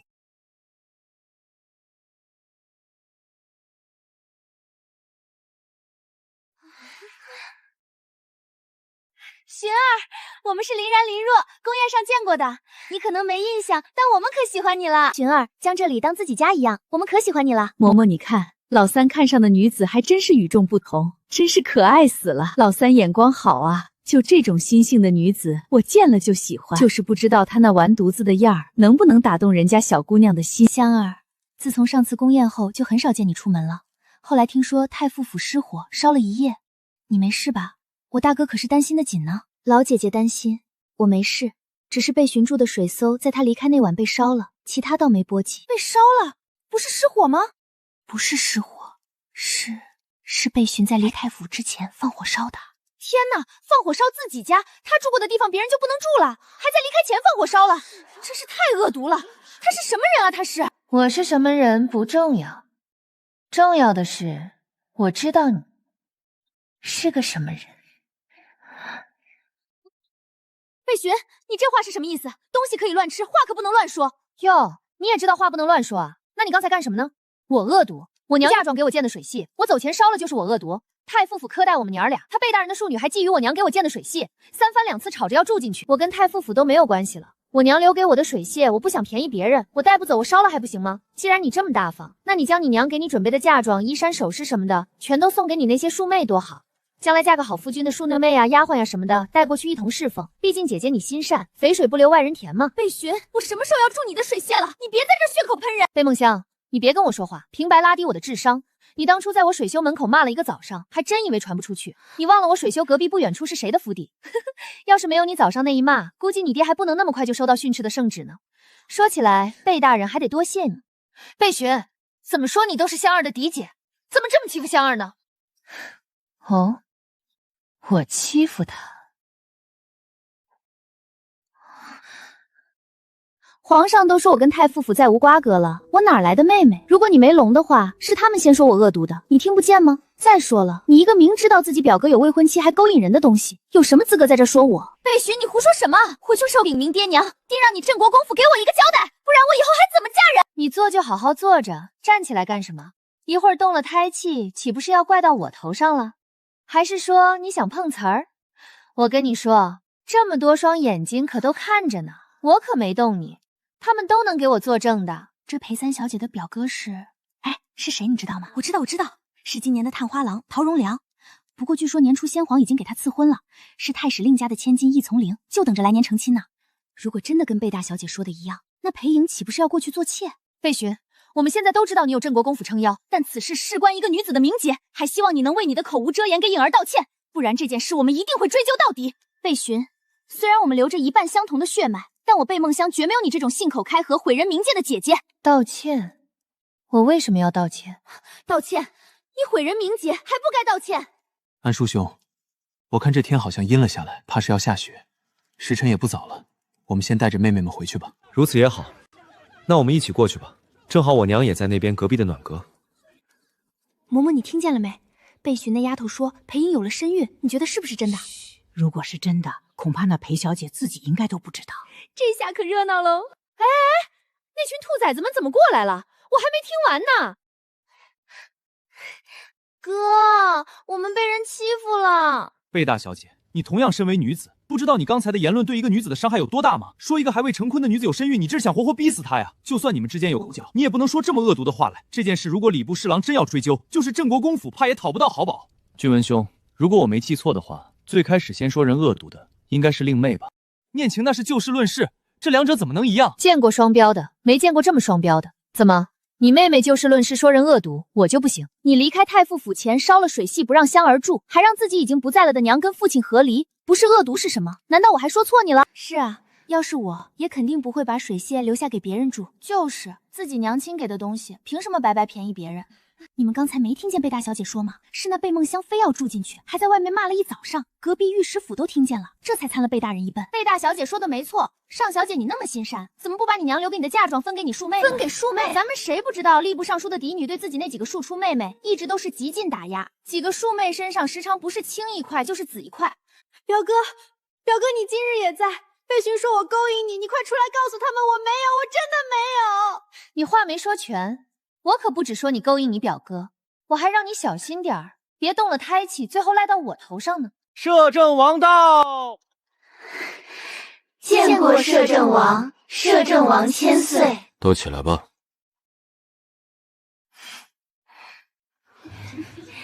贝小姐今日穿的真是好看，本王觉得跟本王这身很是般配。臣女多谢摄政王夸奖，臣女。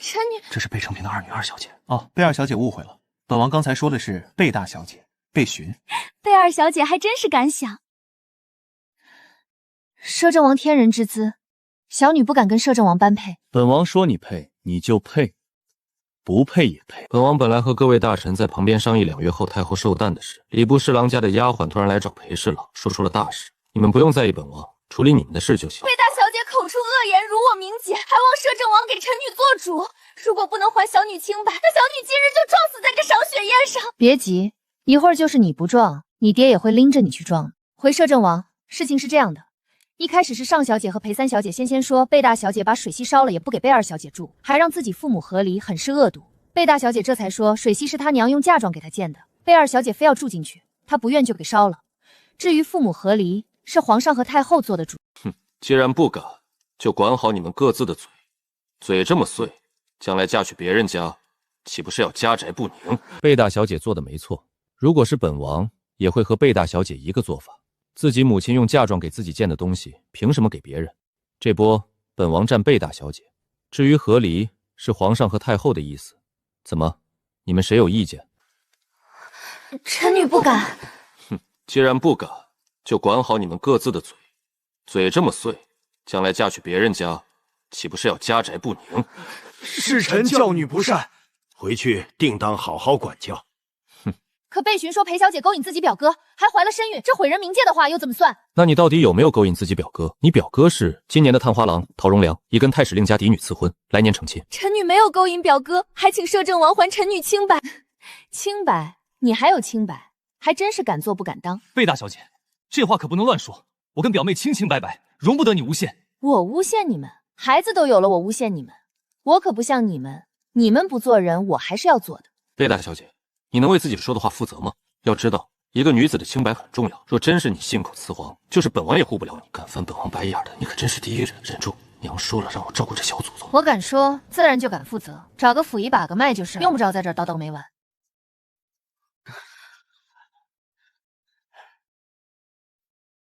回摄政王，这位小姐确实是喜脉。不可能，你是不是把错脉了？我怎么可能有身孕？老奴的父亲曾是御医，一个小小的喜脉是绝对错不了的。小姐若不信，可以请附近别庄的府医再来看看。一个未出阁的姑娘居然说这孩子是谁的？是不是有人强迫你？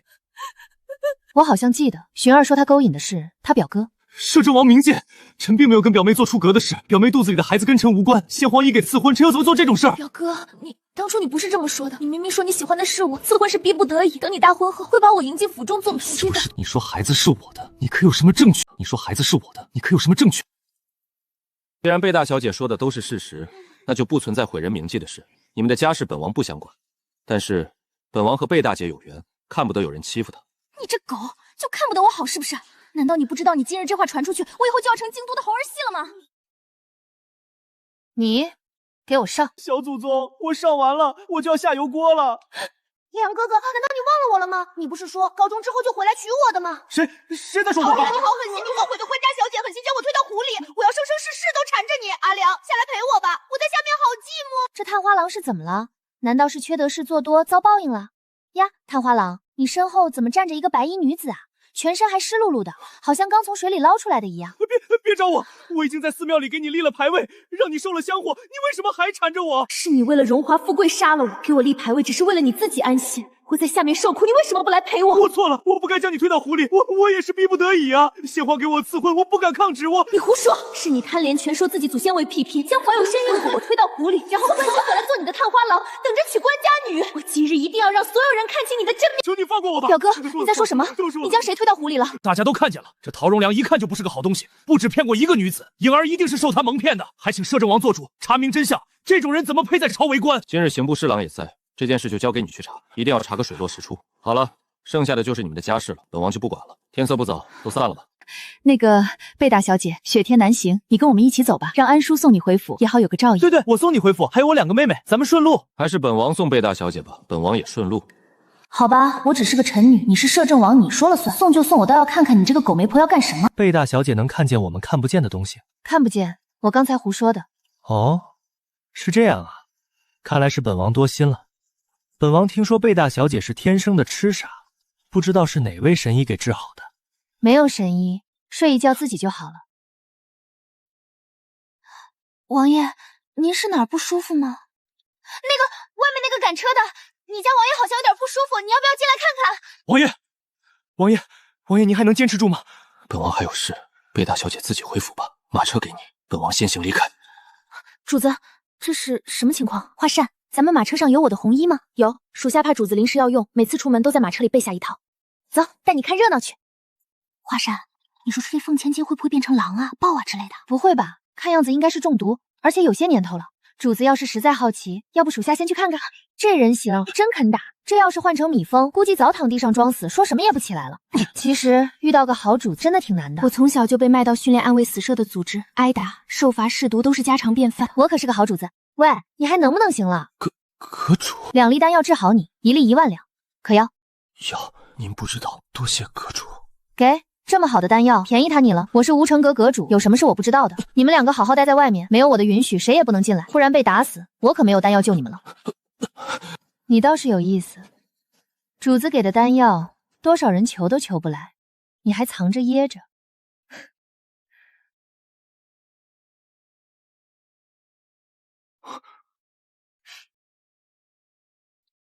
魏泽，别再进来了。其他人应该在来的路上了。如果最后真控制不住我，就将我的双腿打断。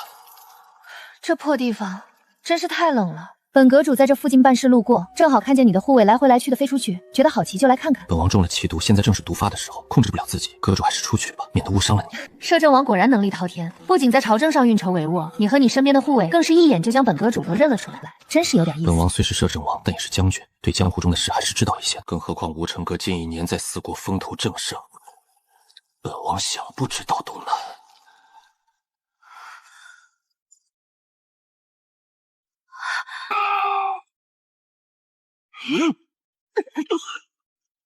走，快走！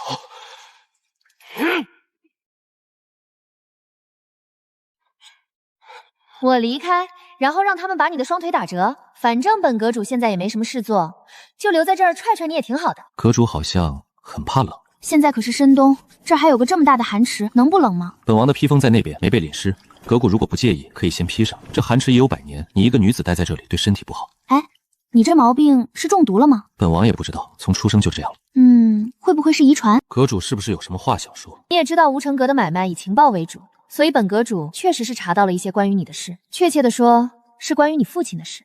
本王愿闻其详。你当我无尘阁的消息是白拿的不成？这么重要的消息，10万两银子，1分也不能少。哈哈哈，魏泽，滚进来！王爷，您怎么样了？可是有什么吩咐？拿10万两银票给阁主。阁主，我这里暂时只有7万两，剩下3万两等回去后马上送到无尘阁的产业，行吗？不是说看热闹去了吗？该打劫了。本阁主查到，你父亲可能跟南疆有些关系。南疆吗？其实本王也查到了一些，只是不确定而已。既然阁主也这么说，那南疆肯定是有问题的。你这身上好像还有些别的东西。什么东西？这是什么？叶芝，你怎么了？阁主，阁主，你怎么样？我没事，只是突然头疼。你身体里的东西还真是有些意思，连我都看不明白，而且还会攻击人。不知道阁主说的是什么？反正不是你能看见的东西就对了。有些事情说出来比较匪夷所思，我可不想被人当神棍。还有，叫我叶芝就行。不管怎样，现在也算是认识了。好，那你也别叫我王爷了，就叫我名字。对了，如果我说我能看见的灵魂，你相信吗？对了，如果我说我能看见的灵魂，你相信吗？看，这不就是把我当神棍了吗？不好意思，除了国师之外，我从未见过第二个说自己能看见灵魂的人。国师？那是个什么？我怎么从来没听说过？其实咱们南境国是有国师的，宫中还有他专门的宫殿，只是从不参与朝政，知道的人不多。只不过他常年四处云游，没人知道他在哪儿。我也是很小的时候，父亲领我去见过一次。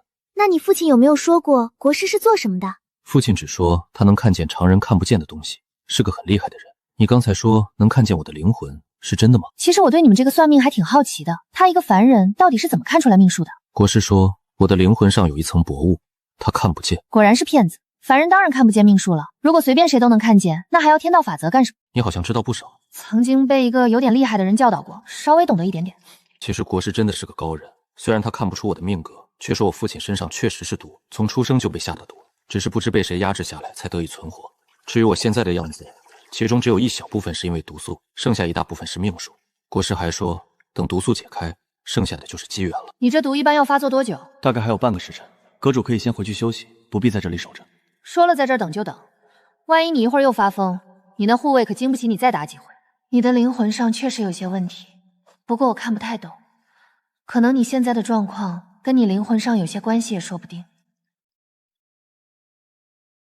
你现在发作过了，今天是15，应该没事了吧？应该是没事了，就算再发作也不会这么严重，魏泽他们就能解决。唉，这次真是麻烦你了。不麻烦不麻烦，既能听八卦，又能踹人，还能挣银子，挺好玩的。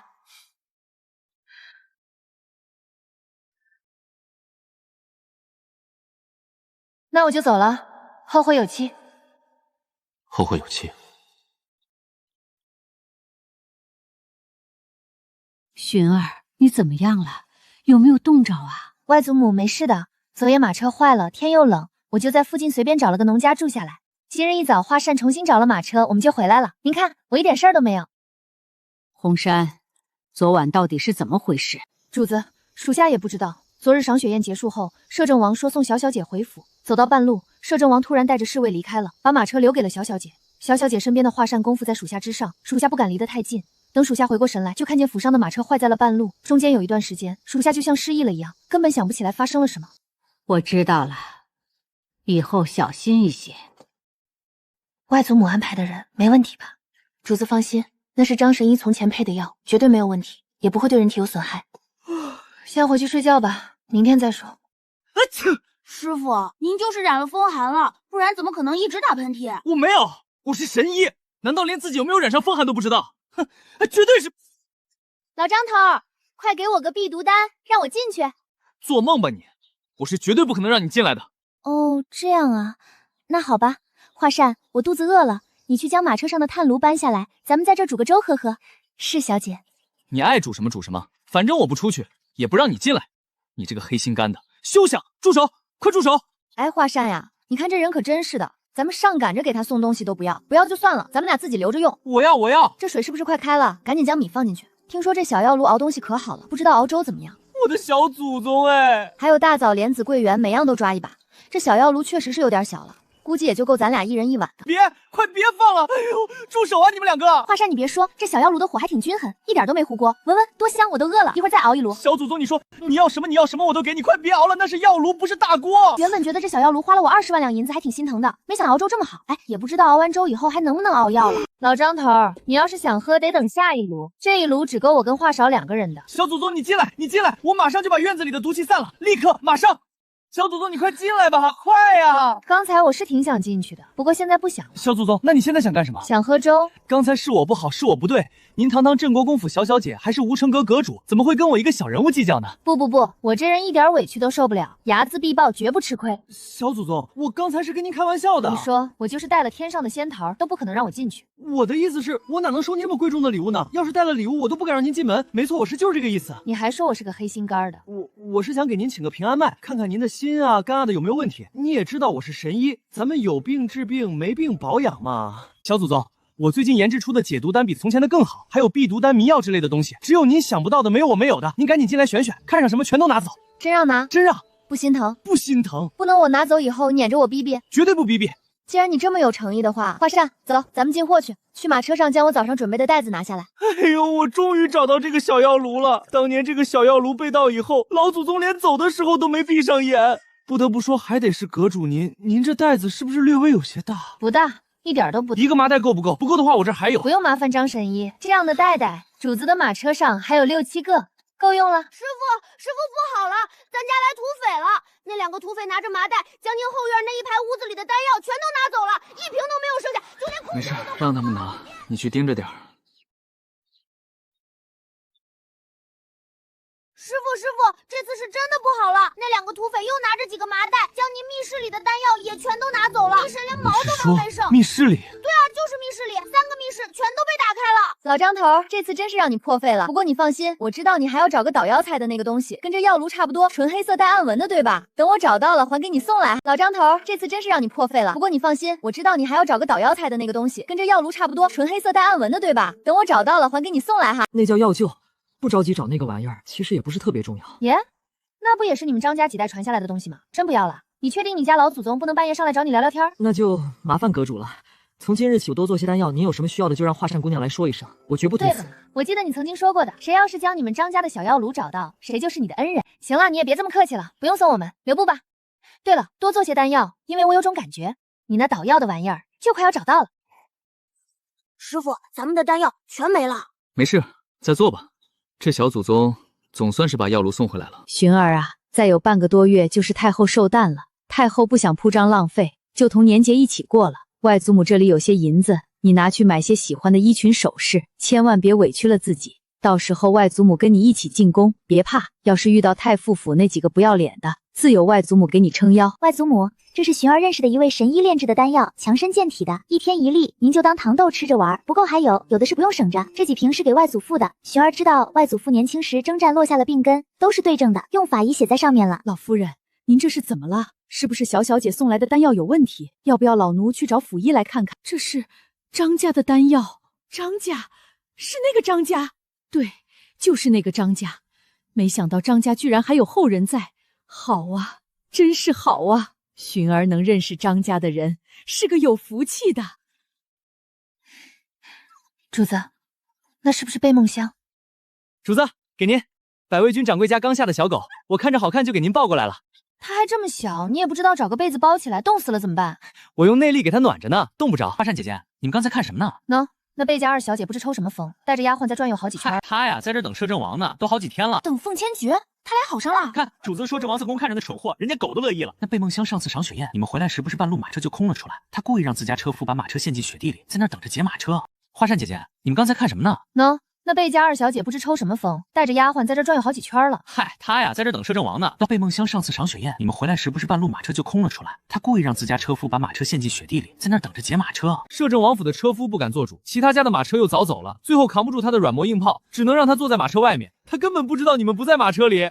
最后偷鸡不成蚀把米，冻回去就发起了高烧，差点没烧傻了。感谢人家，估计摄政王根本不知道这回事吧？若真让他知道了，那车夫少不了一顿罚。他这哪是感谢人家，分明是恩将仇报嘛！快转开！哎，说你呢，这谁家的小姐不想活了？你是不是有毛病？当街拦马车，穷不起了，在这碰瓷儿呢？瞎了你的狗眼，也不看看这是谁的马车？发生何事？回禀王爷，前面有个女子拦了咱们的马车，若不是速度不快，现在怕已经撞上去了。陈女是太傅府小姐，排行第2。我父亲是贝承平。有事？陈女是来感谢摄政王的。那日赏雪宴回来的途中，陈女的马车不小心陷进雪地，是搭了王爷的马车才能回来。王爷，奴才那日并没有让贝尔小姐上马车，她是跟奴才坐在马车外面的。这辆马车？不是，那辆马车自上次赏雪宴后就再没有用过，还在府里。回去将那辆马车劈了烧火，以后再搭乘这些不三不四的人，你也就不用留在王府了。贝尔小姐，奴才好心好意搭您回来，您怎么恩将仇报啊？麻烦您让让，以后离王爷的马车远些，不然照您这种碰瓷法，摄政王府的马车全得送去劈柴了。王爷，陈女还不走？走，马上就走，麻烦贝尔小姐让一让。不躲开就撞过去，敢当街拦本王的马车，撞死也是白撞。蜜蜂，最近关注着点贝梦香，还有那边那个穿黄衣服的女子。是。主子，蜜蜂让人送了消息来，凤千诀派人传话说国师回来了，人就在摄政王府，让蜜蜂告诉凤千诀，今晚我自会去摄政王府找他。还有什么事？主子，蜜蜂让我跟您说，他还没见过国师呢，也想去凑凑热闹。主子，蜜蜂让我跟您说，他还没见过国师呢，也想去凑凑热闹。这个货，我不让他去，难道他就不去了？他要是不去，晚上能睡着觉？罢了，告诉他晚上在真香阁等着，省得自己偷偷跟去，到时候被人家摄政王府的人抓到，还以为我们无城阁没规矩呢。无城阁好像还真没什么规矩。那个叫红山的处理好了，主子放心吧，这会儿他正睡着呢，保证一觉到天亮。王爷真是够细心的，怕人家阁主来的不方便，把府中所有暗哨全撤了。就是这王府里一个人影都没有，还真挺吓人的。阁主，您怎么一点动静都没有啊？吓死属下了！哎，我说你们好歹也是摄政王府，就算摄政王武功再高，也不能一个暗哨都没有啊！早知道这样，我就偷偷跟过来了，省得这一路上遭人白眼。阁主，王爷特意吩咐属下在这儿接你。你们这王府还真挺阴森的，就连我这种常年昼夜出出的人，心里都发毛。叶芝，你来了，可冷。叶芝，主子，我怎么觉得那老头等着你去跪他呢？一会儿指不定谁跪谁呢。国师，这就是本王跟你说过的无城阁阁主叶芝。既然想让本国师给看看，那就将面纱摘下来，故弄什么玄虚。堂堂国师居然只会看面相，本国师当然不单单会看面相，既然你如此不屑，本国师就好好给你看看。到时候看到些不好的，可别说本国师不给你留面子。请开始你的表演。这是神棍，虽然我看着也像，但你好歹也小点声，不然他一会儿什么都看不出来，该赖到你头上了。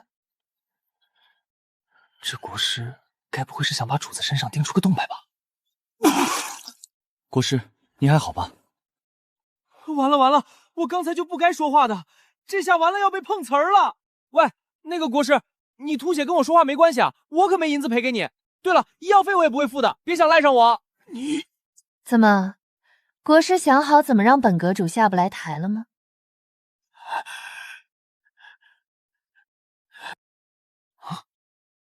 请问姑娘究竟是何人？你是国师还是我是国师？你问我。国师，这叶芝他……王爷，阁主的灵魂不是我能看的，此话怎讲？我没有资格看阁主的灵魂。本阁主的灵魂要是随便一个神龟都能看，那本阁主还混个屁呀！阁主能否为我解惑？解惑？解什么惑？我就是给你解了又如何？你该看不见还是看不见。先不说我，就外面站着的紫衣女子，你不是也没看见吗？叶芝，你说的紫衣女子在哪里？喏，就在那儿，那棵大树下面站着看着你呢。是你心上人吗？那女子可是穿着一身紫色衣衫，眼睛与本王极为相似，头上戴着一根紫水晶发簪。对，没错，你能看见。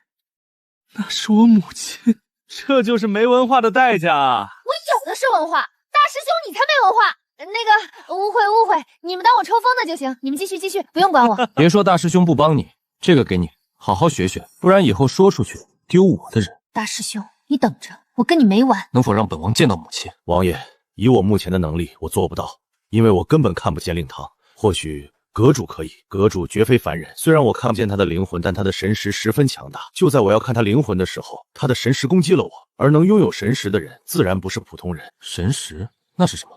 国师也有？我功力不够，还没有神识。我之所以能探查别人的，因为你在机缘巧合下开了芝麻大小的灵智。阁主说的不错，但如果阁主不说，我到现在还不知道那是灵智。但是这人呐，得知道一句话：嘚瑟大了掉毛。阁主教训的是，以后我一定注意。我就说主子不是寻常人嘛，不然一个一直吃傻的人，怎么可能醒来后就懂那么多？而且最重要的是，他连内力比都没有，就能轻轻松松把我按在地上摩擦。蜜蜂，我告诉你，你要是敢背叛主子，就算我打不过，我也会尽我所能杀了你。你可别胡说，咱们自家的主子当然是越厉害越好了。别说主子会些奇怪的东西，就算他不是个人，我也追着给他端茶倒水。凤千诀，其实我是不建议你跟伯母相见的，虽然这样有些残忍，但你要知道，这世间有他的法则，如果违背了，不管是对你还是对你母亲，都会有不好的影响。阁主说的对，虽然我不能让你们见面，但是我能让你们说说话，这样行吗？可以吗？真的可以跟母亲说话吗？可以，但你们只有1晚上的时间，剩下的事情你就不用担心了。等他了掉心愿，天亮前我会送他去轮回的。主子可真美啊，真不知道有什么样的人才能配得上主子。是啊，虽然我每天都在主子身边，但每次看见他，还是觉得美得惊人。其实你长得也不错，但是不能跟主子比，跟主子比你就是丑了。我特么谢谢你哈，伯母也不知道在那树下待了多少年，魂魄都快要消散了。好了，现在你母子可以说话了。娘，千诀，娘，你怎么会在王府？姑娘，多谢你了。伯母，你们有什么话就赶紧说吧，天亮之前我就要送您离开了。千羽，你父亲不是战死，是被人害死的。你父亲一直都跟我说，他活不活不重要，但一定要解开你身上的毒。所以这么多年，他不停地在寻找真相，最终在南疆找到了一丝线索。你父亲应该是跟南疆皇室有些关系，但具体是什么，他还没来得及查到，就被人下了奇毒，所以他才会在战场上失利，最终战死。儿子，你跟紫渊的女儿……娘，我已经有心玉的姑娘了。至于那贝家小姐，在我能力范围内，我自会好好照顾她的，就像当成妹妹一样。那个小祖宗，我们是来接人的。这个女子已经在此逗留很久了，以前她身上有功德光，我们奈何不了她。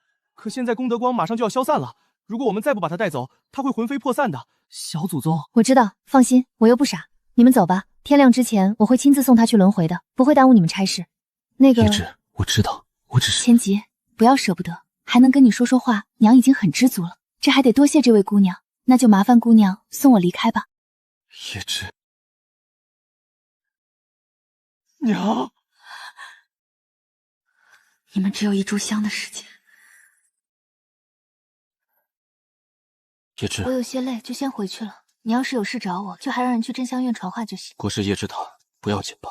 虽然我的修为不如阁主，但也知道逆天而为是有反噬的。阁主最后结的那个印，是将所有反噬引到了他自己身上，只为了让你们母子见上一面，不然反噬到你们身上，夫人怕是要魂飞魄散。怎么就看不得美男伤心呢？怎么就自己找死呢？这下好了，人家圆满了，你自己在这受反噬，活该，活大该。主子，我自己知道怎么回事，华山过了12时辰就好。我是怎么跟你们说的？您说让我们亲自将那沈碧寒带去投胎。那玄儿的反噬是怎么回事？大人饶命啊！是小祖宗自己说要亲自送沈碧寒去投胎的，小的们也是没办法呀。而且那沈碧寒最后确实是被送去投胎了的。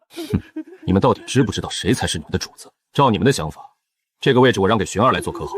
毕竟他的话可比我的管用多了。大师兄，那2个鬼差借我使使，我缺2个看门的。你们2个，玄儿叫你们去给他看门，还不快滚！等着让老子送你们吗？还是小祖宗好，小祖宗人美心善。对，虽然咱们这次，但到底还是小祖宗救了我们。小祖宗就是天上的活菩萨，小祖宗是我们心中永远的太阳。倒也不必这么硬夸。主子，林家那对双胞胎姐妹邀您3日后一起去逛街喝茶。行，在床上躺3天，3天以后正好出去溜达溜达。其实我还真挺喜欢那俩双胞胎的，他俩可好玩了。华山，这小奶狗有名字吗？蜜蜂没说，应该没有。主子，您看看属下，属下是谁？娘，是您来接我了吗？主子，您等着，蜜蜂这会儿就在外面守着，属下马上就让他去把张神医拎过来，您再坚持坚持啊！华善，我跟你闹着玩的呢，你可千万别去将老张头给我拎过来，就咱俩上次干的那事儿，你让他过来治我，估计他能直接给我送走。主子，您刚才在笑什么呢？我想到给这个小奶狗起什么名字了，以后你就叫小黑了，好不好呀，小黑？薰儿，换个名字。我偏不，我就喜欢叫他小黑，多好听。薰儿，换个名字。我偏不，我就喜欢叫他小黑，多好听。是不是寻儿又闹出什么事儿了？寻儿给一只白色的小奶狗起名叫小黑。叶白，小黑，别说，乍一听还真是挺像一家人的。哈哈哈哈。崔珏，我发誓，等下个月寻儿回来，我一定劝他给小黑改个名字。你还是想想他下次回来你藏哪儿吧。这个月就差点被他抓到，要不突然想起还有事，先走了。哎，叶白，寻儿，咱们去成衣店看看怎么样？就在真香阁旁边，正好买完香料去买衣裙。对了，你身上的熏香是什么味道的呀？太好闻了，上次赏雪雁就想问你了。我没用熏香啊，从来不用香料的。没用？可你身上真的好香啊。花香？不对，松花香好像也不是，说不出来，以前从没闻到过。离远了没有？要离近了才能闻出来。总之就是闻了让人心情很好的味道。你们看呀，那贝梦香像不像个首饰匣子？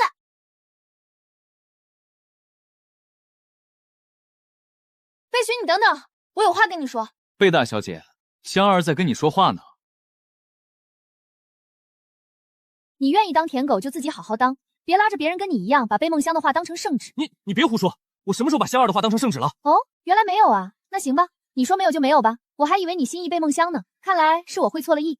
我没有，我不是。没有什么，没有心意贝梦香。香儿温柔，性格又好，就算我哥哥喜欢香儿又能怎么样？哪像你一样，除了长得好看一无是处，就只能倚仗镇国公府，算什么本事？来，咱们往后退，离傻子太近容易传染。你们把贝梦香当宝，没准人家把你当草呢。吏部尚书府人家可看不上，人家看上的是摄政王，想着当摄政王妃呢。贝梦香做梦倒是香得很。哟，这不是贝家二小姐吗？怎么今日换男人了？不去街上拦摄政王的马车了？也是，贝二小姐要是再拦几次，估计人家摄政王就得走着出门了。公子此话怎讲？摄政王府的马车都被拦得劈了烧火去了，摄政王自然是要走着出门喽。姐姐，我只是想问问你在镇国公府过得好不好而已，毕竟那只是你的外家，到底不如自己家自在。如果你有什么需要，还是可以回来跟祖父和父亲说的，他们定不会不管你的。你是没睡醒，还是被傻子传染了？我是镇国公府的小小姐，现在整个镇国公府都是我在管家，我过得能不好？倒是你，太傅府是离了我娘的嫁妆以后，穷得连首饰匣子都买不起了吗？让你这个勉强还算得上官家小姐的人，把所有钗环都戴在头上，你这一路走过来，没人问你脑袋重不重啊？掌柜的，把你们这儿最好的布里和成衣拿过来，本小姐要挑挑。念晴姐姐，咱们别买了吧，已经很多了，好的几乎都在这里了。没关系，出门时我娘给了我银子，够买这些的。可是买了这么多，穿不过来，放着浪费了。我留着送人，只要能找贝寻和那双胞胎的晦气，我就高兴。念晴，别闹了，要是他们把千衣房里所有成衣都看一遍，难不成你还要全买下来？哎呀，大哥，你是不是傻？那俩双胞胎的身量跟我差不多，你没看我买的几乎都是这里最好的，还都是我能穿的。掌柜的，我定制的衣衫很好，直接送到镇国公府就行了。另外，我记得店里是不是还有几匹东洋国的蚕丝锦缎？你去挑几匹花色好的，让我这两位朋友挑挑，记在我账上，就当我提前送他们年节的礼物。寻儿不用，这家没有，我们可以去别家看看。那蚕丝锦缎太贵重了，我们不能要。小二，上茶。没关系，你们尽管挑。你们也知道，我在京都没什么朋友，就你们两个和欢颜同我交好。只不过欢颜还没从老家回来，不能一起挑。不要紧，一会儿咱们替他挑个好看的花色，让掌柜的送到他府上去。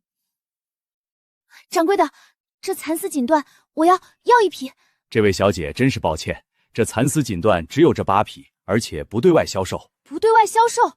那他怎么能买？回这位小姐的话，贝大小姐能买，是因为她跟我们千衣服的老板认识。我们老板交代过，店里的东西不管多珍贵，都要先紧着贝大小姐。我就不信了，整个京都就你们千衣服有蚕丝锦缎，别的店里就没有。我就不信我有钱的还能买不着一匹布。今年东洋国总共出了16匹，8匹送进了东洋皇宫，另外8匹全在这儿，别的地方根本就不会再有了。整个京都就你们千衣服有蚕丝锦缎，别的店里就没有。我就不信我有钱的还能买不着一匹布。今年东洋国总共出了16匹，8匹送进了东洋皇宫，另外8匹全在这儿，别的地方根本就不会再有了。听见了没？我跟这千衣庄的老板认识，所以你们别有心理负担，随便挑自己喜欢的就行。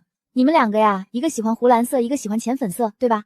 这正好一样有2匹，颜色刚刚好。哦，对了，这2匹嫩黄色的给欢颜送去吧，他一定喜欢。哎，剩下的2匹居然是华善你最喜欢的银白色，正好给你裁身衣裳穿。掌柜的，这得多少银子一匹啊？回这位小姐的话，这蚕丝锦缎虽然不如天丝云锦稀有，但也得500两。才500两一匹，我还以为多贵呢，也能让你们珍惜成这样。想必这位小姐从来都没买过天丝云锦和蚕丝锦缎吧？谁说我没买过？看不起谁呢？我爹可是吏部尚书。既然买过，那您怎么会不知道？这市面上所有的布都是按匹卖，唯独的天丝云锦和蚕丝锦缎是按尺呢。不知道吏部尚书1年的俸禄是多少，经得起上姑娘这么个花法？难不成？贝大小姐请慎言，家父自为官以来公正廉明，从没做过有违律法的事。倒是贝大小姐身上穿的是天丝云锦，手上这蚕丝锦缎更是说送就送，这镇国公府想必也不简单。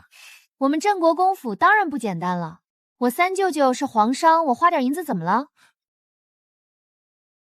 好了，咱们走吧，一会儿去真香阁看看香料，顺便吃顿好的。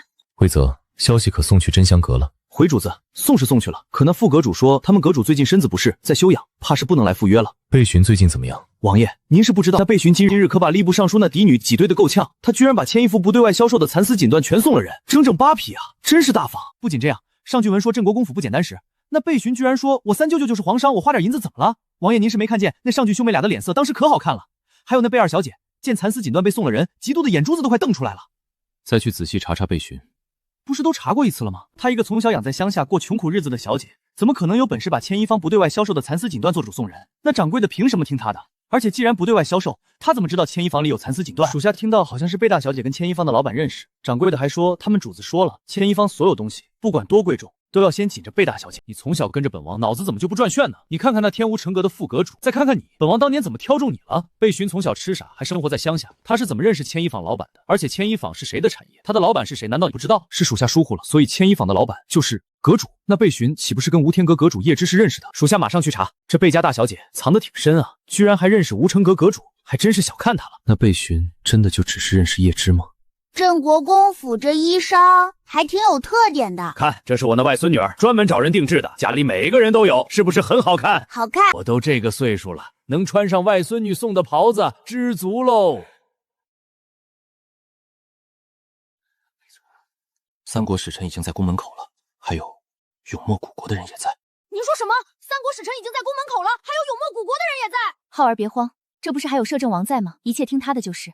辛苦千珏了。姨母别这么说，这都是我应该做的。三国使者本来说过了15才来，现在提前了半月，一定出了紧急的事。可永墨云国就让人看不透了。华善，你说这宫宴怎么这么烦人？一坐就是这么久，坐着就算了，还得时时刻注意仪态，不能给镇国公府丢了面子。可怜我这只适合躺着和靠着的腰啊，硬生生坐了那么久，这会儿都不会打弯了。哎，对，就是这儿，还有肩膀也捏捏。王爷，该回去了，三国使臣马上就到。王爷，主子，您看那是不是摄政王？就是那媒婆，也不知出来鬼鬼祟祟干什么，一看就没好事。走。北海使臣、东洋使臣、南疆使臣到。北海、东洋、南疆使臣见过南靖皇帝。三位使臣请起。今日才是大年30，三位使臣到的早了些。别看才6岁，一看就是从小按皇帝培养的，往那一坐还真像那么回事。回南靖皇帝，事情是这样的，臣刚收到王上的旨应，王上觉得两国常年征战，百姓民不聊生，想与贵国联姻，以结永世之好。你们南疆居然还知道苦了黎民百姓，哪次战争不是你们先挑起来的？现在你们打得国库空虚了，派人来说要结永世之好，合着里面外面好的坏的都让你们说了，你们的脸呢？啊，脸呢？从前的事，双方都有对错。现在我们南疆拿出诚意，想与贵国化干戈为玉帛。王上知道这次年节也是太后寿诞，特意命人准备了丰厚的寿礼。中尉应该都知道，我们南疆王室最拿得出手的就是各种奇毒。今年王氏医师更是研究出了能控制野兽的丹药。寻儿别怕，有外祖母在，南疆那地方尽是些不入流的东西。别怕，王爷命属下保护贝大小姐安全，若有意外，属下会第一时间送贝大小姐离开。魏泽，你回到凤千珏身边，帮他保护好皇上。王爷说让属下保护好贝大小姐，属下哪儿都不能去。怎么样，皇上想好让谁服用这丹药了吗？你们南疆的奇毒向来霸道，谁知道你这药丸吃了会不会死人？怎么，你们南京的人都这么胆小吗？俗话说得好，富贵险中求。这丹药研究出来以后，我们大王子首先就吃下，收服了一头黑豹。再说了，本使臣就在这里，难道本使臣不要命了吗？我们南境官员个个都是中流砥柱，其实你这条烂命可以抵的。臣愿意试药。李将军既然想试，那就试试吧。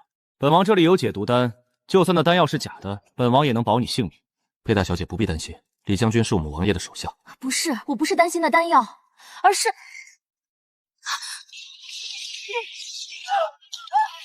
不可能啊！每次都好好的，这两只老虎明明是被驯服过的。猛虎与人待久了，自然会有几分灵智。他们显然知道那黑色药丸是什么，所以才会扑出去。他们不想受制于人。保护皇上！你别挡着我！你这畜生，给我滚下来，不然看我不把你的虎头打成狗头！镇国公府的小姐是被吓疯了吧？我觉得也是。正常人谁会在这个时候驯老虎？那可是老虎啊！怎么可能？快退回去！现在不是玩闹的时候。不让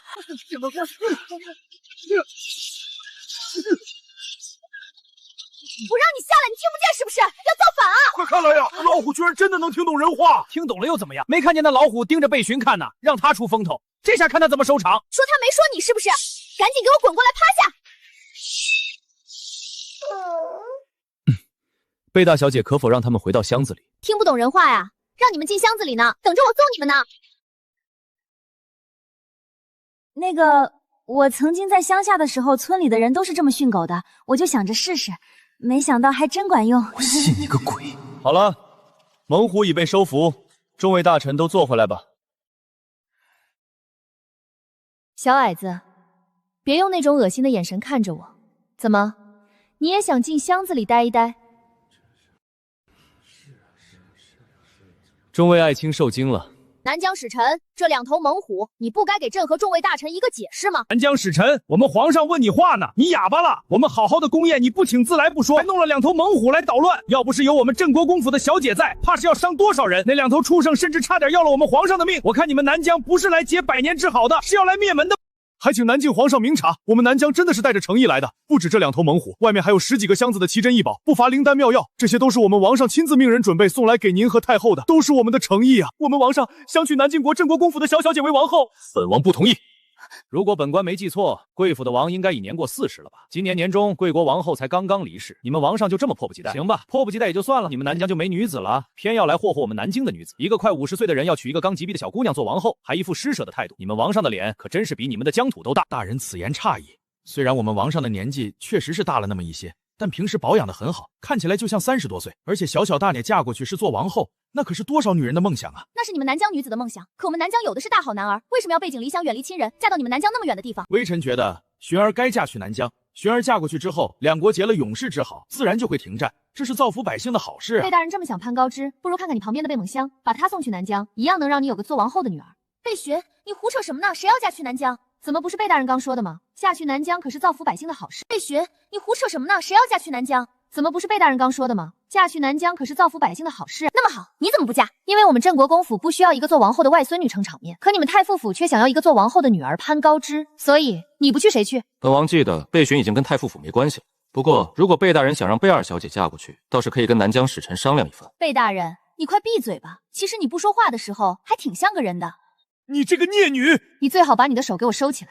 不然你信不信我让那2只老虎出来，把你那摇摇晃晃的破爪子咬掉？害了老身的女儿不说，现在还敢把你那肮脏的心思打到我寻儿身上。贝承平，你是活够了想死吗？不如老身成全你如何？你还不赶紧给我滚回去坐好，少在这儿丢人现眼！父亲，我这也是为了咱们太傅府好。你什么都不做，就是为太傅府好了。没有你的自作聪明，太傅也不至于成现在这样。那可不，你可真是你爹的好大儿。贝大小姐，打住，不会嫁到南疆去的。摄政王不同意，镇国公府不同意，我自己也不会同意。做南疆的王后难道不好吗？你们的王娶别国的女子真的好吗？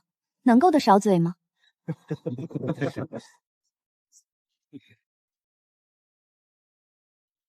臣心悦镇国公府小小姐已久，愿娶小小姐为妻，此生只她一人，绝不填房纳妾。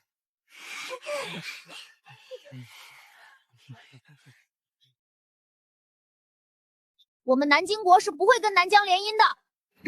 今天是年30，又是我母后的寿诞，你们送来2只猛虎搅乐宫宴，本就居心叵测，居然还想着娶我们镇国公府的小小姐，简直是做梦！回去告诉你们的王，不服就开战。我们南京的男儿有的是，还不屑于用一个女子一生的幸福去换取短暂的和平。小祖宗，大人让我们告诉您，不能嫁人，那2个人都不是您的正缘。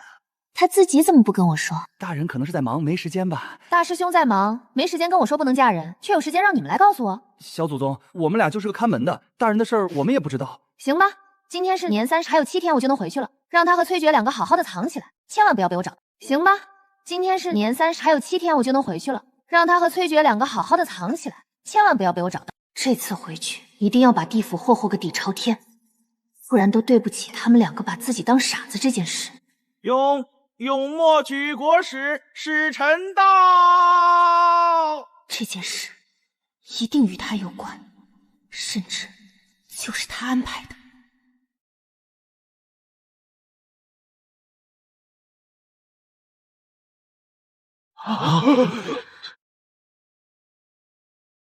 不知3位使臣这个时候前来，是有什么事情吗？我3人奉女帝之命前来取1人性命，选在这个时候，是不想私下解决，引起贵国不慌。不知是谁得罪了贵国女帝？今夜是年30，不如等过完年再商议此事如何？大年30到人家国家的宫宴上取人性命，你们永默杞国还真是奇怪。一点忌讳都没有的吗？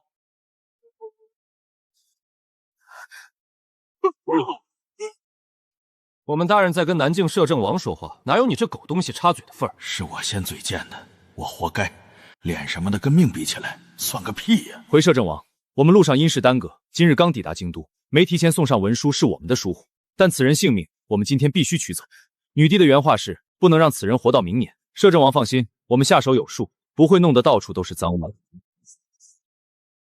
你们凭什么杀我儿子？永墨古国又怎么样？永墨古国就可以随意杀人了吗？我儿子一直都在京都，都没去过别的国家，他怎么得罪你们女帝了？你们居然在年30的宫宴上要了他的性命！哼，这种死法还真是便宜他了。本大人奉劝你，平日里别总想那些有的没的，有时间还是多管教管教家人，别让他们再做出些猪狗不如的事情，不然下次就不止他这一条命，太傅府怕是要灭门了。今日打扰贵国宫宴，实在抱歉，我们事情已办完，马上离开贵国，不会给贵国造成困扰。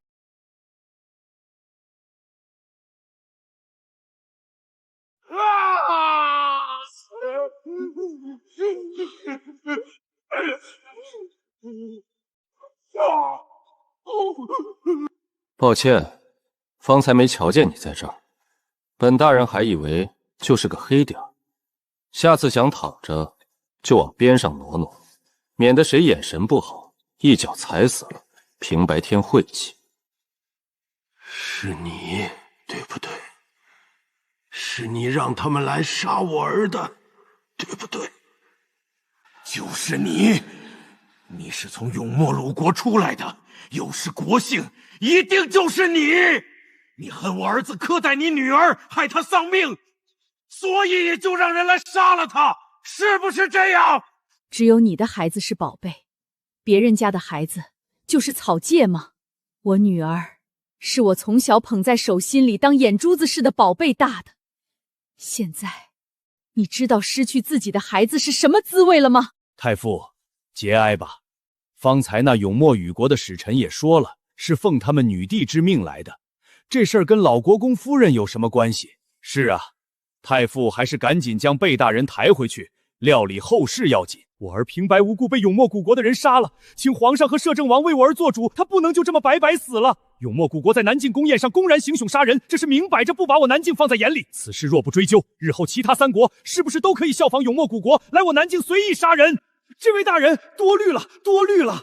我们2国是来与南境交好的，您担心的事绝不会发生，绝不会。这点我们可用性命担保。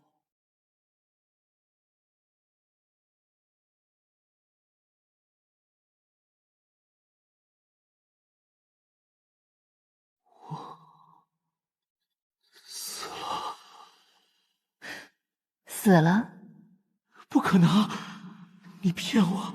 你一定是骗我的！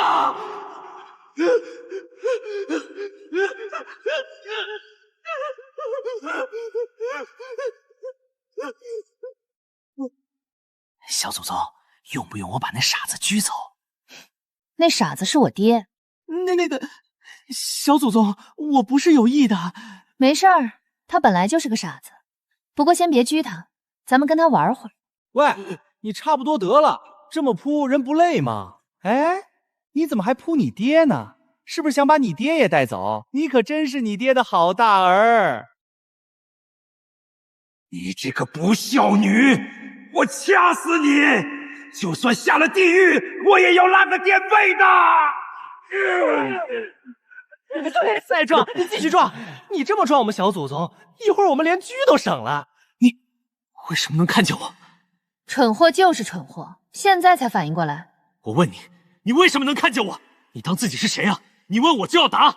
你是我的女儿。我不是，你的女儿早就死了，被你害死的。对，你不是我的女儿，我的女儿怎么可能那么狠心？但我不管你是谁，既然你占了我女儿的身体，就要把我复活。你在说什么鬼话？我是人不是神，你说复活就复活。就算你女儿现在站在这儿，她也只会让我把你打得魂飞魄散。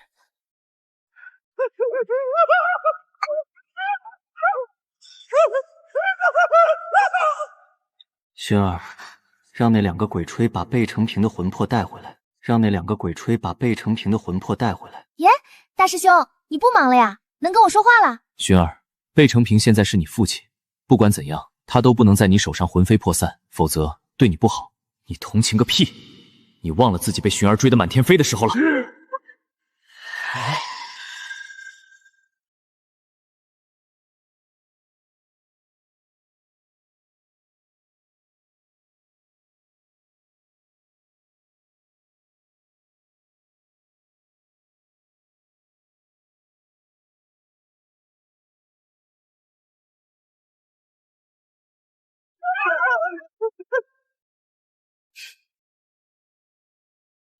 你们两个出息呢？小祖宗，那可是天雷呀！薰儿，快让那2个鬼差把贝成平的魂魄带回来！我没跟你开玩笑。你们老大发话了，让你们把那傻子的魂魄送回去，还不快去？难道刚才那天雷是因为？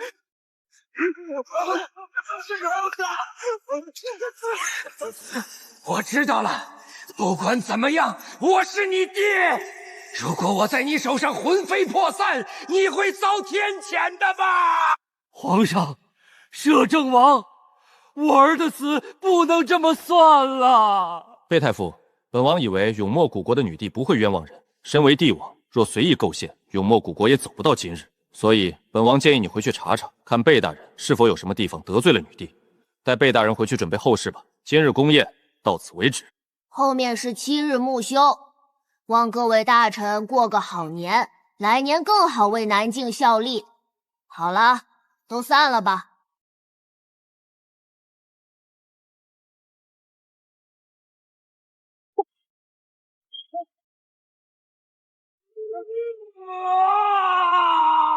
外祖母，我身体有些不适，就不跟您回府了。我去找神医看看。外祖母派人护送你。不用了，华山的功夫很好，能保护我。而且那位神医性情古怪，不喜欢太多人知道他的住处。性情古怪，那还不是被您一次次洗劫出来的？贝大小姐，林三哥，我知道你的心意了，只是我现在有急事，咱们的事以后再说可好？林三哥，贝寻喜欢林安舒，不行，我得尽快弄清楚贝寻到底是不是叶芝。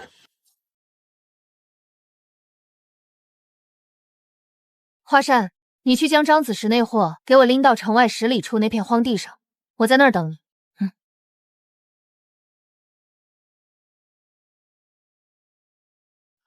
大年夜居然把我一个人留在这儿，不知道我没有亲人吗？真是的，宫宴结束了也不来看看我，亏我还给你们准备了礼物。咦，怎么闪电了？虽然快开春了，但这会儿下雨会不会早了点儿？主子，我就知道主子放不下我，肯定是宫宴结束来看我的。哎，看我就看我呗，干嘛那么着急？还一身杀气，难不成大年夜还想着揍我一顿？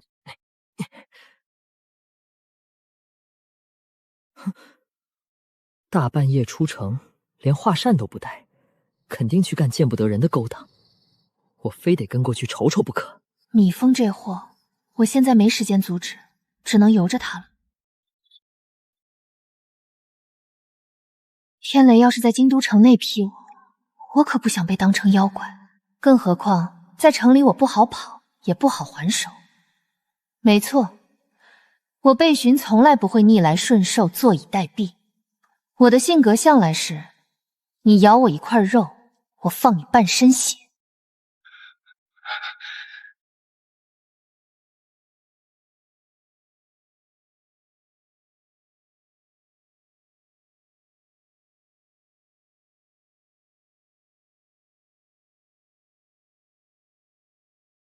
魏泽，京都城内有没有空旷的地方？空旷的地方，城内没有，但城外10里处有片荒地，在一处山脚下，那儿曾经有几个村庄。几年前暴雨引发拿石流，官府把村民都迁走了，那片就一直荒着。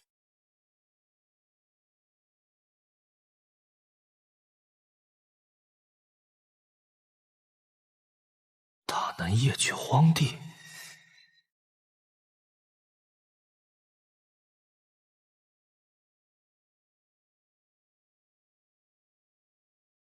要劈就劈，在那儿吓唬谁呢？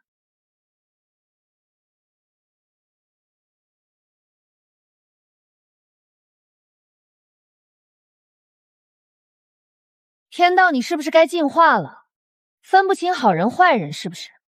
那傻子把原主和他娘都苛待死了，还不让人还手。我跟你说话呢，你傻了。再说了，贝成平是撞到我金光上才魂飞魄散的，他自己碰瓷找死，跟我有什么关系？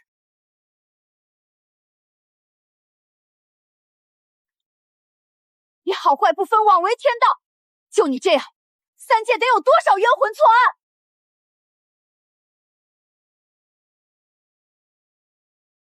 哼，一个白痴，一个傻蛋！哎，没屁长，气死你！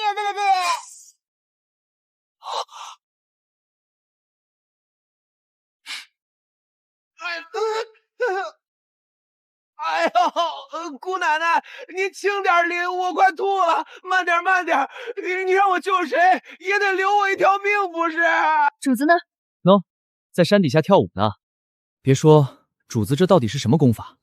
我从小习武当杀手这么多年，从来没见过这种速度。要不是把内力运到双眼上，这会儿连主子的残影都看不见。等主子回来，说什么也得让他教教我。这速度简直是杀人越货的必备神器啊！闭嘴！还不去附近盯着，万一有人过来怎么办？得，我这就去。你们一个个的都是我祖宗。薰儿，这天雷你是必须要受的。我不，凭什么？贝成平毕竟被你打得魂飞魄散。我没有，是他自己撞上来的。你没有阻止他。好言劝不住想死的魂儿，他就是故意找死。薰儿，你乖，大师兄会护着你的。那大师兄，你来帮我扛天雷吧。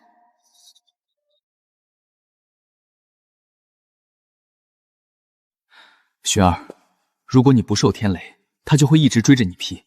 你乖，大师兄已经替你化解了2道，只剩最后1道了。大师兄，你确定就1道？就1道。那行吧，1道就1道。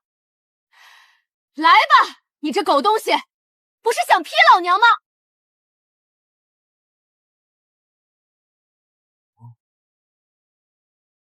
如果主子被雷劈了，你能不能救？这个嘛，如果主子有个3长2短，你我2人，再加上盯梢那个话痨，就一起去陪主子吧。华山姑娘，你冷静一点，我也没说不能救嘛。我保证，只要阁主不是马上死，还剩一口气在，我绝对能把他救回来。我保证，只要阁主不是马上死，还剩一口气在，我绝对能把他救回来。那个什么，就算阁主马上就死，我好像也可以试试。就算是地府的阎王来抢人，我也一定把他拉回来。我跟你抢他干什么？我恨不得他永远都别回来。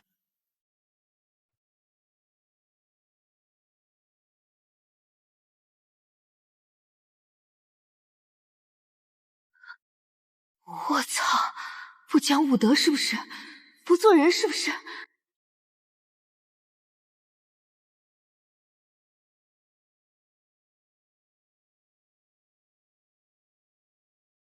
想白劈老娘，门儿都没有。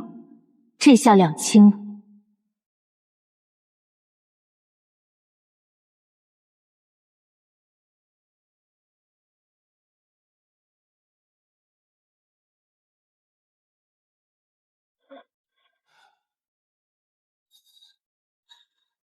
其实，天雷根本没法化解，是我用法力将那2道天雷引到了自己身上，替他受的。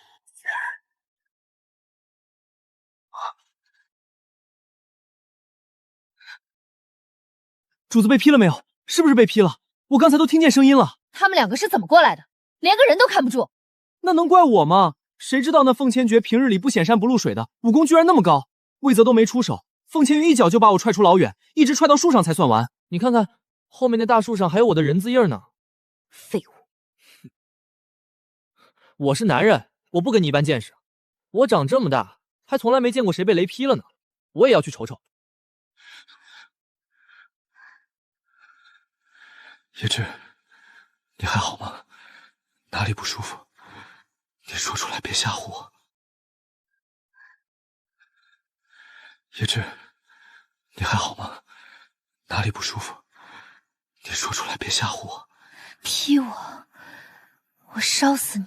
再不快点滚回去疗伤，你这天雷就要化成青烟了。你牛，我滚！虽然给他造成不了多大的伤害，但真他妈疼啊！叶芝，叶芝，你还能说话吗？我本来应该没事，但如果你再这么晃我，我可能就有事了。哦，对不起，我不是故意的，弄疼你了吧？这货是不是被什么东西附体了？不然怎么会突然像变了一个人似的？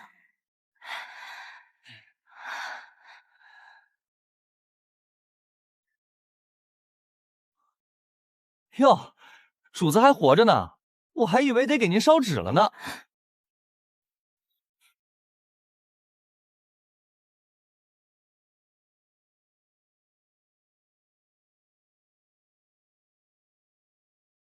傻丫头，大师兄说过会护着你的。你们两个能不能停一停？别跟个竹蜻蜓似的围着我飞，我眼晕。好的，对不起，小祖宗，我们不飞了。小祖宗，你还好吗？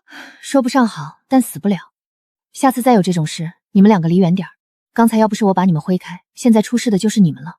魂魄最怕天雷，你们以魂体挡在我面前，想替我扛雷，这份心意我记下了，日后定给你们讨个好差事。张神医，你快给主子看看，愣什么神儿呢？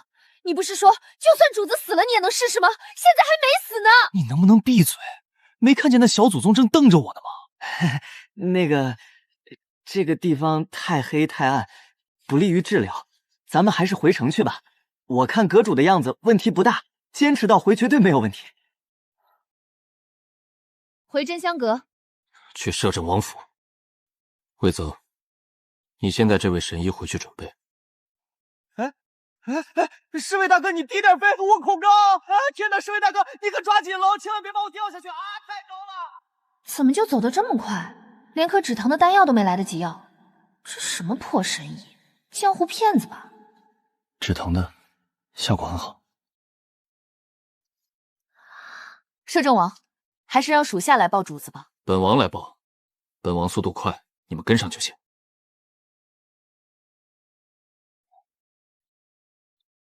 碍手碍脚，一点用都没有。孤男寡女的，还不赶紧回去看着点主子？愣什么神呢？等着天雷回来劈死你个废物吗？我废物？我碍手碍脚？我一点用都没有。天雷回来劈死我，最毒妇人心啊！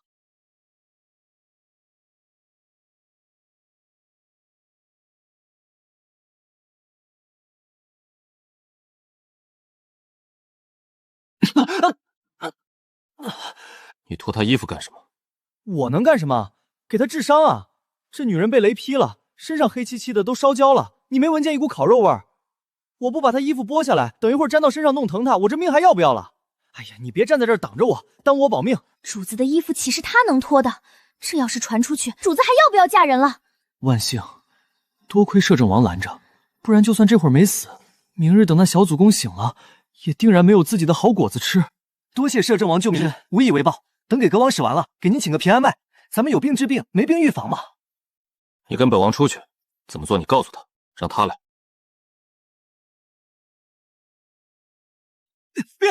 别进去！华山和阁主在里面，你千万不能进去！你不是说主子没事的吗？让我去看主子最后一眼。主子最怕孤单了。等我看完，咱们一起上路去陪他。最后一眼？这么着急吗？等明日主子醒了你再看不行吗？你活不到明日了。如果这会儿你非要现在进去的话，估计也确实是最后一眼了，是你的最后一眼。明日主子就醒了？对啊，明日就能醒。他们这会儿正在里面清理身子换衣服呢。啊！大恩不言谢，等回去送你一车药材。走走走，让那侍卫找个房间，我给你看看腿，不然你这一瘸拐的，耽误给我送药材。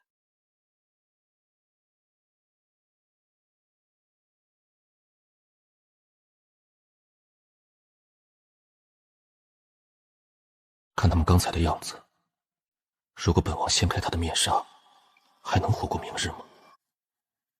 王爷，您有事？等主子醒了，我们马上就离开。本王不是那个意思，你们在这里休养多久都可以，等好了再说离开的事。主子这个样子回镇国公府，也不知道怎么解释。不过自己还是得回去一趟。主子要是几天不露面，总得有个由头。既然这样，那就打扰王爷了。属下有事得出去一趟。放心，本王。蜜蜂，你死哪儿去了？还不赶紧滚过来看着主子！我也可以。主子怎么了？是不是不好了？老张头，老张头，你快来啊！怎么了？怎么了？小祖宗怎么了？这俩人能行吗？看来只能快去快回了。你们两个在这儿看着主子，我有事出去一趟。你放心去吧，我会好好照顾主子的。我觉得你话里有话，但我没有证据。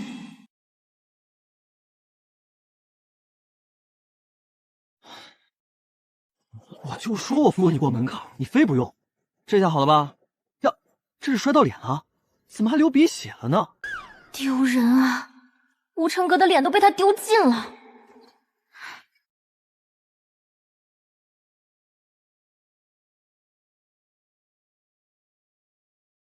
他满脑子都是叶芝的面纱和贝寻手上的那道胎记。其实抱着贝寻回来的时候，他已经偷偷看过他的手腕，奈何被雷劈过的贝寻身上一片漆黑，尤其是左手手腕。没关系，人已经在摄政王府了，还怕没机会？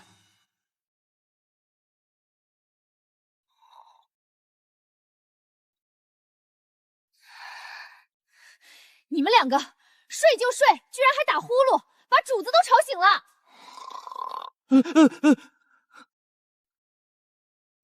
没事没事，脉象平稳，脉象平稳呢。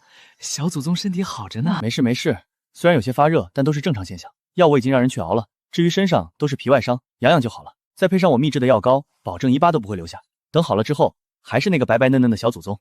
你们两个去其他房间休息吧，别在这打呼噜，会让我想打人。主子，你好点了没有？属下回了趟镇国公府，跟老夫人说您要在神医那儿调养身体，过几日才能回去。还顺便去千一楼给您拿了几套衣服，还是我的华善姐姐关键时刻指望得上。要指着那俩，我气也气死了。赶紧把衣服放下，让魏泽给你找个房间休息。我这儿没什么事，属下哪儿也不去，就在您旁边的小榻上休息。您现在受着伤，属下不能把您一个人放在陌生的地方，就算是摄政王府也不行。那两个货确实不怎么指望得上。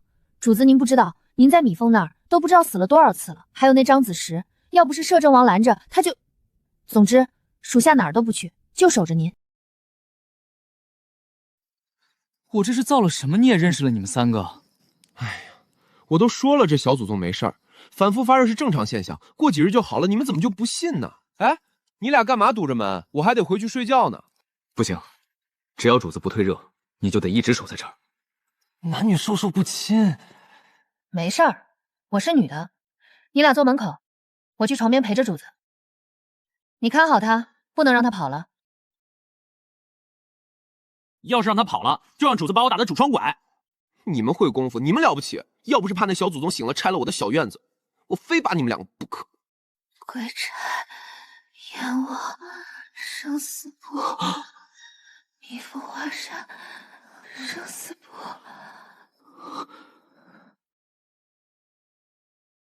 华山，你别说，老张头的药膏还真是好使，这才几天啊，就开始恢复了。这点倒是不可否认，张子时的药确实好用，比起仙丹也不差。外面下雪了，应该是开春前的最后一场雪，要不要出去走走？躺了好几天，骨头都躺僵了，是得起来走走。他要把人约出去，不然在房间里，他身边的侍女就像防贼一样防着他。那你先出去等我吧，我换件衣服。那个，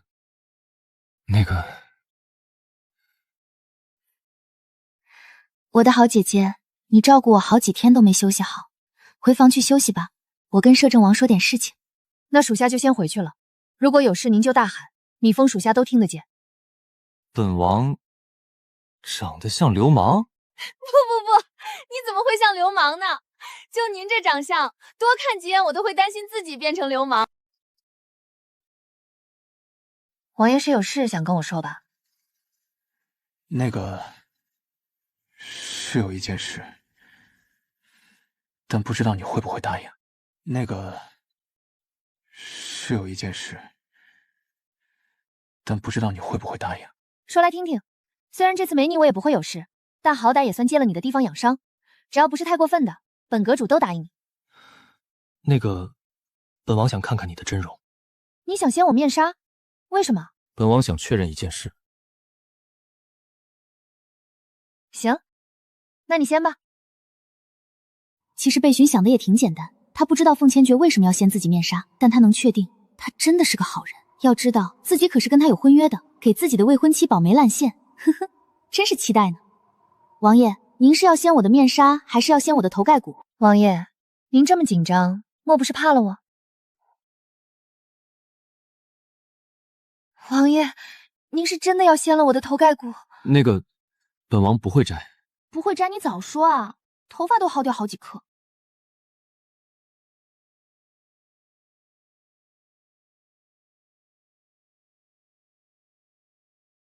高兴的是，他果然没猜错，贝寻就是叶芝，而且他们是有婚约的。懊恼的是，他居然让魏泽给自己心心心念的女子相看男人，试图将她嫁出去。完了，王爷是不是很惊喜？放心，虽然我知道你我之间有婚约，但我绝对不会赖上你的。所以王爷不用再当媒婆，费心费力的想把我嫁出去。等我遇到合心意的人，都不用王爷催，我自己颠颠就嫁了。本王不是那个意思，那时候本王并不知道你就是叶芝。知不知道又如何？反正你我之间的交情只限于王爷和叶芝，跟贝寻没有半点关系。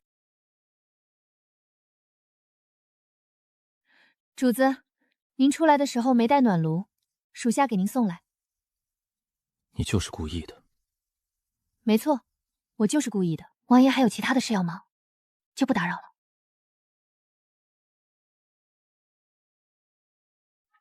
王爷，您怎么自己站在这儿？可让属下好找。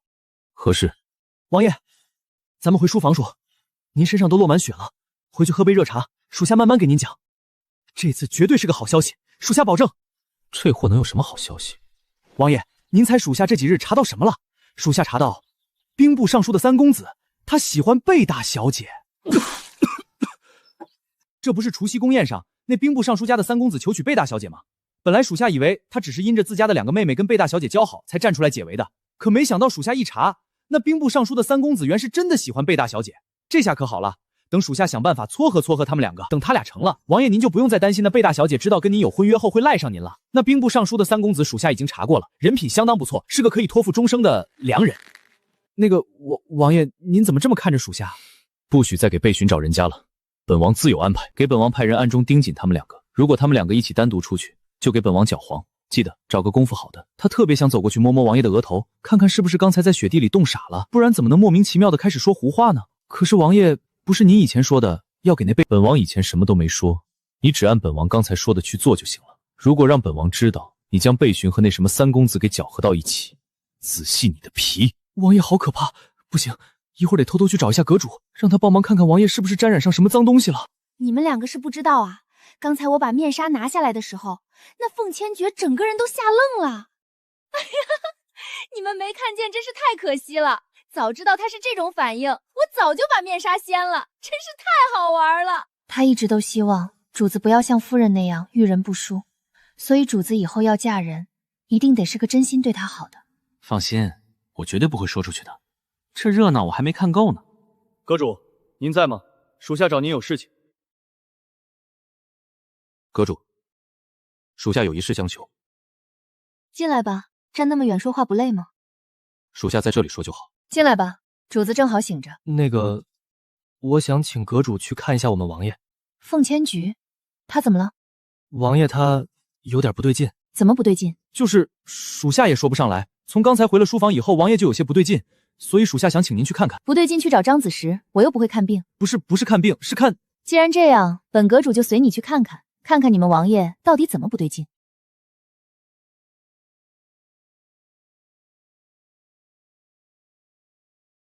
那个王爷，你们聊，属下先出去了。你找本王有什么事吗？没事啊，是魏泽让我过来看看你的。魏泽怕你被什么东西附体了，特意求了我来看你。那寻儿可看出什么来了？王爷还是叫我叶芝比较好，如果在外面就叫我贝大小姐或者小小姐都行，毕竟咱俩之间充其量只能算朋友而已。至于看出什么那倒是没有，王爷好得很，我当然看出来了，出来看你的笑话来了，还背什么东西附体，背傻子附体还差不多。既然看完了，王爷也确实没什么事，那我就走了。稍等一下，后日是贝承平发丧的日子，你要不要回去看看？我去。正好，后日本王也要去，不如……不了，张子时说后日我差不多就能大好，所以我准备明晚就回镇国公府，到时候我自己去就可以，不用麻烦王爷。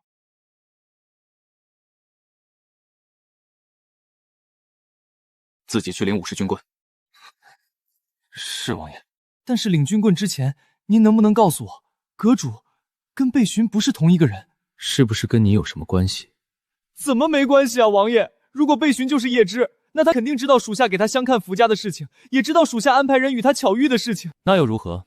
王爷，您心悦阁主，可属下却看上了阁主身边的那个女护卫，这样把事情捅开了，我还怎么追他呀？我要是追他，估计他能一脚把我踹死吧。您心悦阁主，可属下却看上了阁主身边的那个女护卫。什么时候的事？就是赏雪宴，王爷您毒发那晚的事儿。王爷您跟阁主在山洞里待了一夜，属下也跟那女护卫在外面守了一夜。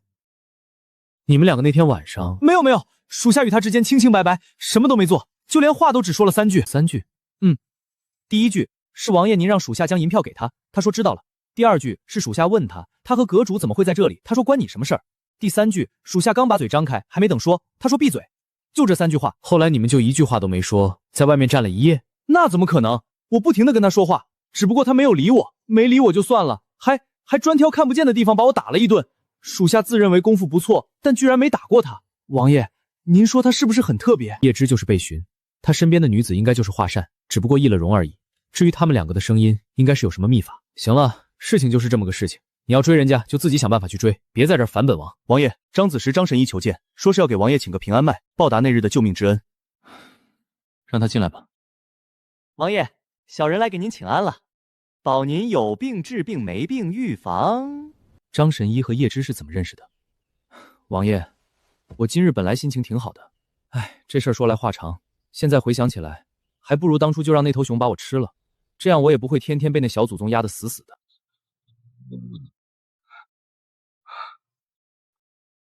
就在我以为自己肯定要当午餐的时候，看见一个一身红衣、戴着面纱的姑娘坐在不远处的树上吃果子。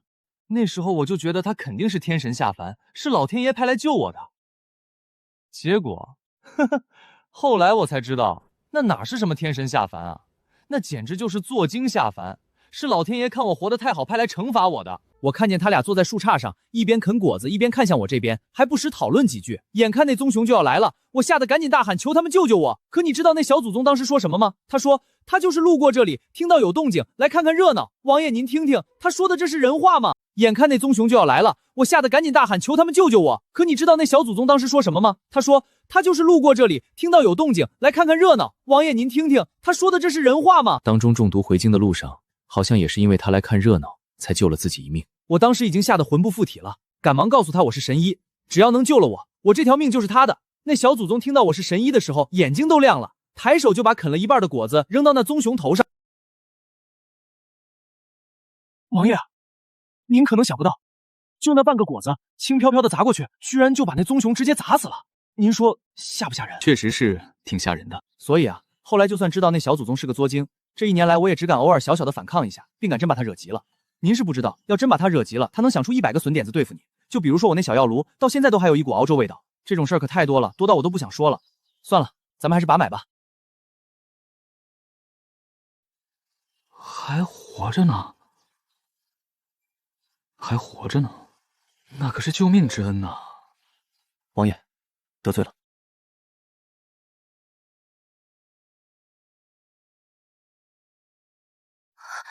那个，对不住啊，我不是故意的，我只是忘记问后日的时辰了。你们继续，我不问了，我这就走。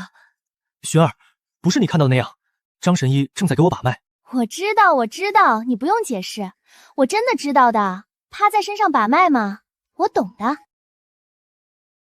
王爷已经知道这小祖宗的身份了，所以后日什么时辰？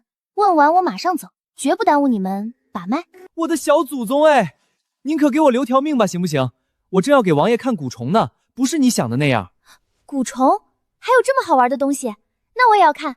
行行行，只要您别再乱说话，您想干什么就干什么，上天都行，好不好？那个，本王自己来。不用全退，只退上衣就行。摄政王的身材倒是不错。这套金针可是我家传世之宝，请出来的次数一只手都数得过来。用完一次，回去还要用药酒泡7天，那药酒可珍贵了，里面尽是些好东西。那你家的传世之宝还挺多的哈，熬药的炉子、怼药的宠子，连装丹药的瓶子都是传世之宝。好家伙，这又出来个金针，老张头，你想碰瓷儿就直说，摄政王有的是银子，你不用这么含蓄，看不起谁呢？魏泽，拿5万两银票给张神医，拿一张1万两的和一张4万两的。是。你们能认识老张头，还是托了我的福。这4万两我就收下了，给老张头1万两银子的辛苦费就行。王爷说那是给我的，那也是我帮你说话，王爷才给的。那可是5万两银子，你要那么多银子不怕被抢吗？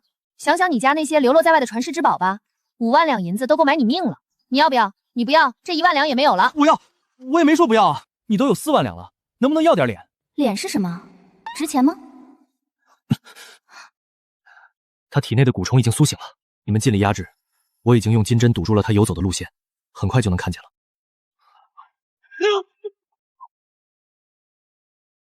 那蛊虫还挺厉害，估计是蛊王，但要把他逼出来，估计还得1炷香的时辰。一会儿如果王爷压不住的话，小祖宗您能不能出手，给王爷输点内力？谁告诉你我有内力的？那么高级的东西，我可没有。神医，你误会阁主了，阁主他是真的没有内力。没有内力？怎么可能？他能把米凤按地上使劲揍，还能用轻功，怎么可能没有内力？虽然我不懂，但我又不瞎。你不用替他说话，他就是只顾看热闹，见死不救。一个人有没有内力，从脚步和气息上就能分辨出来。阁主他确实没有，至于为什么能揍人能飞，那属下就不知道了。你冤枉本阁主了，本阁主表示内心很受伤。我知道你心里这会儿肯定也是愧疚难当。我这人很好说话的，我听下面人说你最给我准备100粒，10粒装1瓶，我要拿去送人。小祖宗，您知道炼制那丹药要用多少珍贵的药材吗？我不想知道，我就想知道你什么时候能给我炼好。再说了，你好好的大男人，怎么想起来没事研究女子的东西了？半个月给你。行，成交。我也不白要你的，一会儿我负责揍王爷。阁主，您拿了我那么多丹药，我问个问题，不过分吧？你问。您没有内力是怎么揍人的？能不能教教我？教不了，我确实没有内力，但是我有神力，天生的。反正我说了，你爱信不信。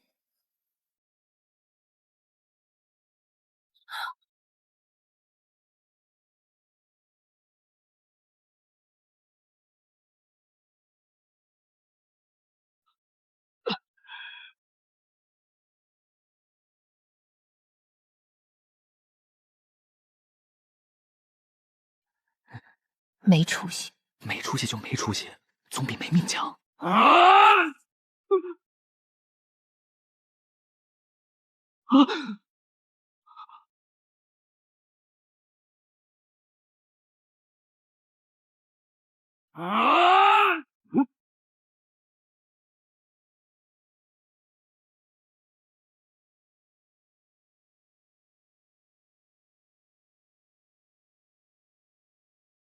睁开眼睛！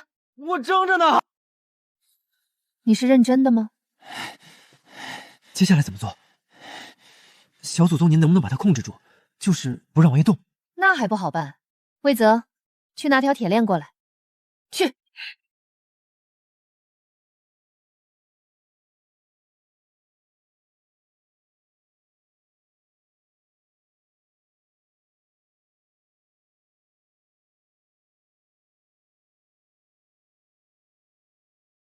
Yes！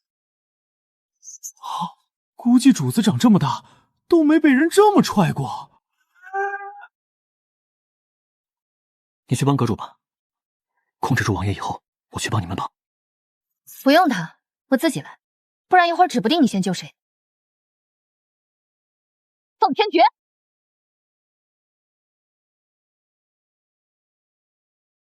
搞定。蛊虫呢？快整出来让我看看。不看热闹，我也是老大。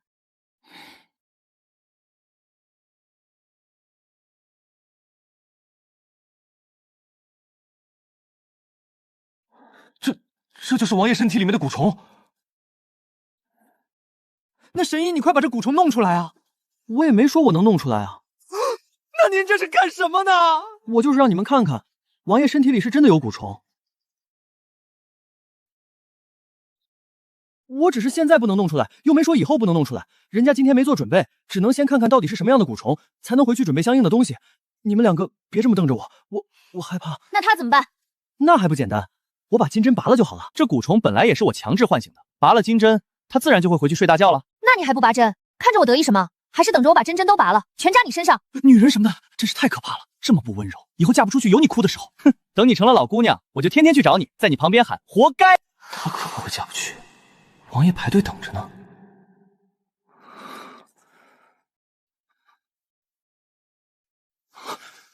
没伤着你吧？辛苦你了，去整理一下。那50军棍暂且免了。属下没事，多谢王爷。不知神医可看见蛊虫了？看见了呀，不止我看见了，他们两个也都看见了。不知神医可看见蛊虫了？看见了呀。那神医能否将蛊虫取出来？不能。说就说嘛，你踩我干什么？你给老娘一次性把话说全。现在取不出来，我要回去准备东西。说清楚，要准备多久？什么时候能把那破虫子取出来？下个月蛊虫苏醒的时候，我来给王爷取蛊虫。本王应该好好谢谢阁主，不如阁主再多留几日，让本王略表心意。你们是不是搞错了？出药出力取蛊虫的人是我，求求你俩可做个人吧！不用了，我明晚回去。至于老张头的事，你不用放在心上。下个月15我会把他带过来的。好，那就有劳贝姑娘了。神医嘛，就是用来救人的，不然他还有什么用？当初那头棕熊呢？你出来，快出来！我不想待在这里了，太欺负人了。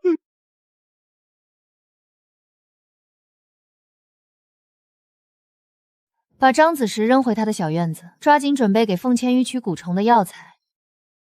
张神医，那就麻烦你了。哦，对了，你可别想着跑，以主子的能耐，估计你前脚背着包袱踏出小院的门，他后脚就能把你堵住。我好歹是个神医，你将我当成什么人了？我当初说了，只要你们救了我，以后我就是你们的人了，我怎么会逃跑？再说了，那小祖宗拿了我那么多丹药，我怎么也得找机会收点利息回来。还有，你帮我回去提醒米峰，让他别忘了答应送我的一车药材，我明日就要。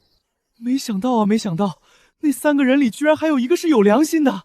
那个张神医，主子说了，你那套金针他看着挺好玩的，让你给他打一套，半个月后他来拿美颜丹的时候一起拿走。他还让不让人活了啊？打针针可是要金子的，他倒是给我金子啊！不给我金子，我拿命打呀！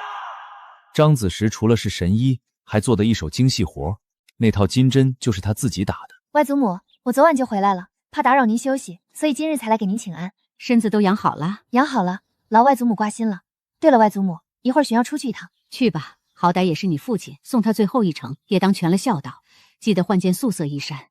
主子，我发现一直盯着咱们的那个暗卫不见了。我也发现了，估计是外祖母察觉到了什么，把人撤回去了吧。这样也好，也不能每次都给药。那个主子，您是不是回去换穿素色的衣裳？不用，大好的日子穿那么素干什么？这一会儿真不会被人打出来吗？小小姐，摄政王府的马车在前面。小小姐，我们王爷在马车上等着您，邀您一同前去，说是怕有人为难您。王爷说这是还一些您让他遇见神医的恩情，让您不用有心理负担。阁主就是阁主，亲爹发丧居然穿红衣，真牛。华善，坐后面。这2天他已经想得很明白了，要想追华善，就一定要把贝寻那个小祖宗伺候好。等贝寻当了王妃，住进众摄政王府，还怕自己不能近水楼台先得月。阁主果然是第一次觉得自己词穷。不会夸就别硬夸了。再说了，这不是有王爷保护我吗？我怕什么？放心，本王定会护好你。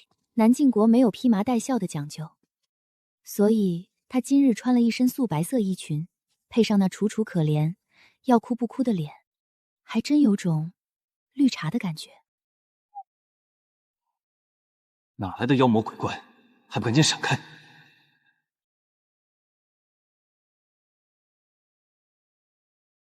王爷，辛苦您来为家父。贝小姐，贝小姐，贝寻，你来干什么？居然还穿着一身红衣！娘娘，你快来呀，看看贝寻，他竟然……闭嘴！但他把这一切归结于自己2次救了他，于是贝寻高兴了。狐假虎威的感觉可真是太好了。不是2次，是3次，还有中毒那次，但是本王不能说。狐假虎威的感觉可真是太好了，所以以至于凤千诀一直牵着他的手往里走，始终没松开，他都不那么介意。张子时的药膏真好，才7日，皮肤上烧僵的地方就都变得白白嫩嫩。摄政王到！贝寻，承平好歹是你父亲，今日你父亲发丧，你居然穿着一身红衣，你到底有没有心？贝太傅好歹也是帝师，见到本王不行礼不说，居然还在本王面前大声呵斥，看来贝太傅真的是老了。臣等见过摄政王。他们这是不是连我也一起跪了？好像感觉还不错的样子。作为灵魂，贝太傅跪一跪他不吃亏，但这具身体他怕遭雷劈。好像知道以后该怎么引诱他了。都起来吧，本王今日是带皇上来太傅府看看有什么需要。王爷，老臣方才失态了，还请王爷宽恕。但今日是老臣儿子发丧的日子，这贝寻却穿着一身红衣前来，想必也不是真心，而是来给我太傅府胆难看的。我怎么不是真心的？我可太真心了，我是真心前来祝贺的。太傅莫不是老糊涂了？王法还能管我穿什么颜色的衣服参加丧礼不成？再说了，王法这不在这儿站着呢吗？王爷，我说的对吗？玄儿说的对。好了，别在这儿耽误时辰，本王一会儿还有其他的事。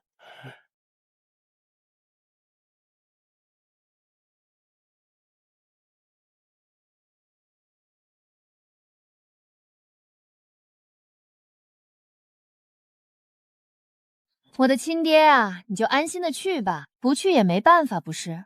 哦，不对，你已经去不了地府。要不是你玩命撞我，说不定下辈子还能投个畜生道呢。魂飞魄散了吧？这都是报应啊，该呀，活大该呀。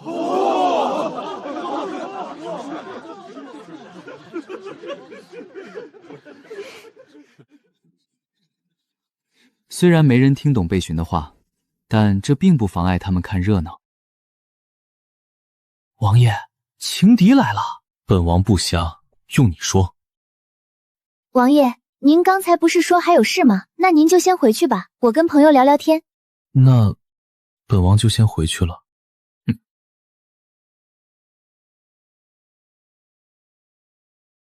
可不是不对劲吗？这叫情敌见面，分外眼红。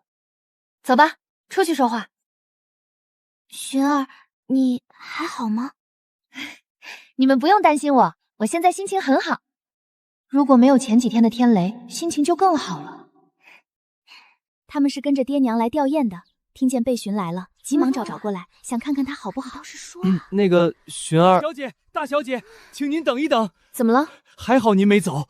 那个，今日大老爷出丧安葬，按照习俗，您停。如果是福官，我怕我想起我娘，一时忍不住再把棺材立板掀了，让贝梦香扶去吧。想必她很愿意在这个时候当嫡女。如果是哭丧，那就更不行了。你们不怕我哭不出来，我还怕自己会笑出声呢。所以你们找别人去吧，当我不存在就行。我今日来上香是为了有个了断，也省得之后落人口舌，给镇国公府造成什么不好的影响。其他的什么都没有。你们可别想多了，会错了意。行了，谁让你来的，就这么去回就行。我走了。玄儿，我想跟你说，那日小小姐不好了！你跑这么快干什么？找我有事吗？有事，关系到我狗命和下半辈子幸福的大事。王爷有些不舒服，想请小小姐去看看，万一小小姐也能。王爷在哪儿？就在外面的马车上，我带您过去。今日怕是不行了，明日一起出来喝茶哈。贝寻觅。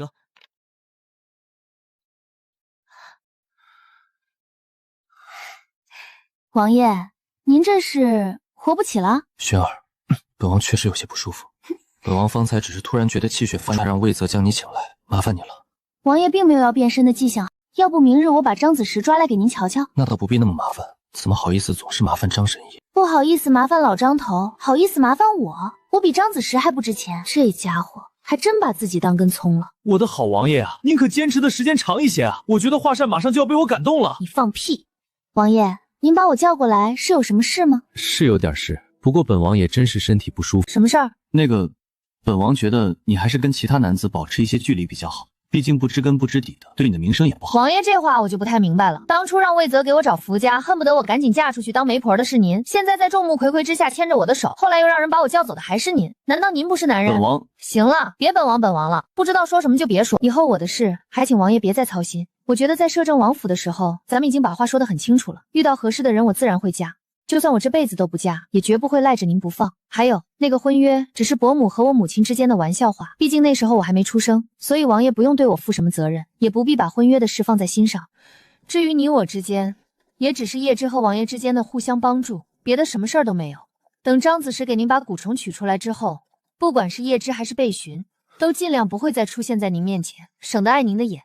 本王不是那个意思，本王只是……王爷，您这也不中用啊！还不走？要不你坐进来，本王来赶马车。哎，马上就走，马上就走！这肯定是把人家惹急了。这些日子我还是少往跟前凑吧。凤千姐好像有点什么大病。当初给我当媒婆，找那么多人让我偶遇的事儿，我还没说她，现在只不过说过几句话就想管我的闲事了，居然跟我说让我离别的男人远点，对我名声不好。可放他的屁去吧，我又不会赖着他非他破不嫁，名声好不好关他什么事儿？真是嫌吃萝卜淡操心。主子，您说有没有另外一种可能？什么可能？就是您说有没有一种可能，摄政王不想您跟别的男子接触，是因为看上您了？主子，您说有没有另外一种可能？什么可能？就是您说有没有一种可能，摄政王不想您跟别的男子接触，是因为看上您了？主子，您在外面好歹注意点形象。好好，我注意点，我注意点。可是华善，你怎么会有这种可怕的想法呢？你说的这种可能是绝对不会发生的。首先，他不会看上我的，不然怎么会给我保媒拉线，巴不得我赶紧嫁出去？这说不通。第二，我是不会嫁给他的。为什么呢？论长相，摄政王万中无一；论武功，米峰都被他踹瘸了。至于权力，宁毅要是嫁过去，就是摄政王妃。摄政王妃？那我要是嫁给小皇上，我还是皇后了呢。至于为什么不会嫁给他，很简单啊，他那么嫌弃我，我为什么还要上赶着他？再说了，我又不是贝梦香，我又不喜欢他。不，本王觉得，本王还可以再挺一挺。今日是初七。我怎么感觉要不要回去告诉大人一声？应该不用吧？我想大人这会儿已经找地方藏起来了，万一大人忙忘了呢？你是傻子是不是？你生前是不是笨死的？你这会儿要去告诉大人什么？告诉大人小祖宗今晚要回去霍霍了，当着大人的面说小祖宗坏话，你不想当活了？可是大人平日里也说……你怎么就不开窍呢？大人能说，但是咱们不能说，不然大人会不高兴的。这就叫只许哪儿放火，不让谁点灯。原来是这样，还是你有文化，那我听你的。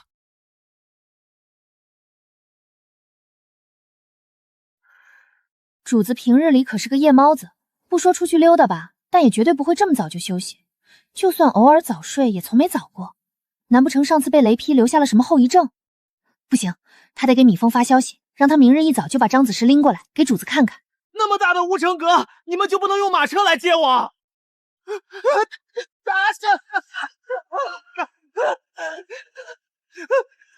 能不能别每次都用拎的？恐高知不知道？知不知道？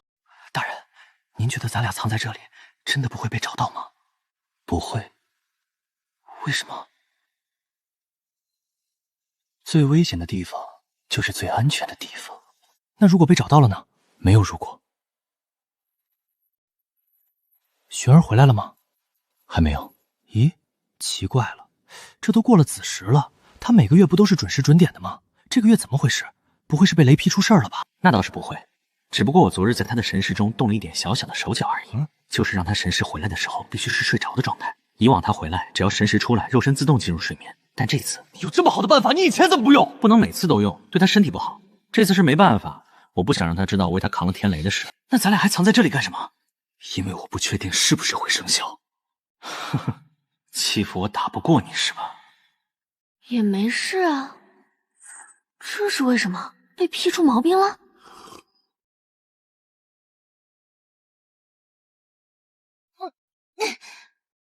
我操，终于出来了！哈哈，我回来啦！天亮了，终于逃过一劫。主子，您怎么了？是不是哪里不舒服？我哪儿都不舒服，到底是哪儿出问题了呢？我去叫张子时。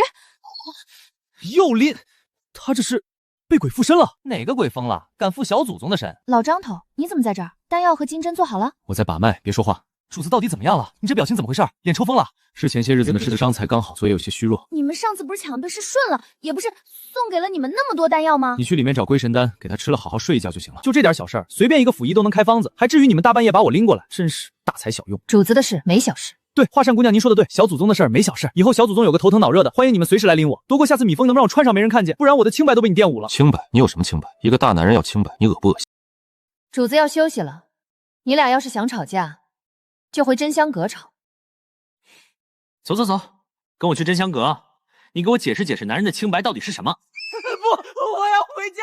有我在的地方就是你家。我不啊，飞低一点，前几日不依你就好了，就该让你一直瘸着。放心，我真的没事，可能是被批后遗症。昨晚我本想早早睡，可能是因为心里有事，所以失眠了。难道是因为摄政王？主子失眠了？难道主子心里有摄政王？我心里有狗屁。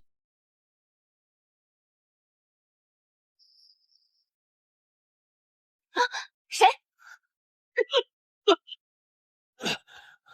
别，华山，是我呀，魏泽。我管你为什么泽，你吓着我主子了。阁主，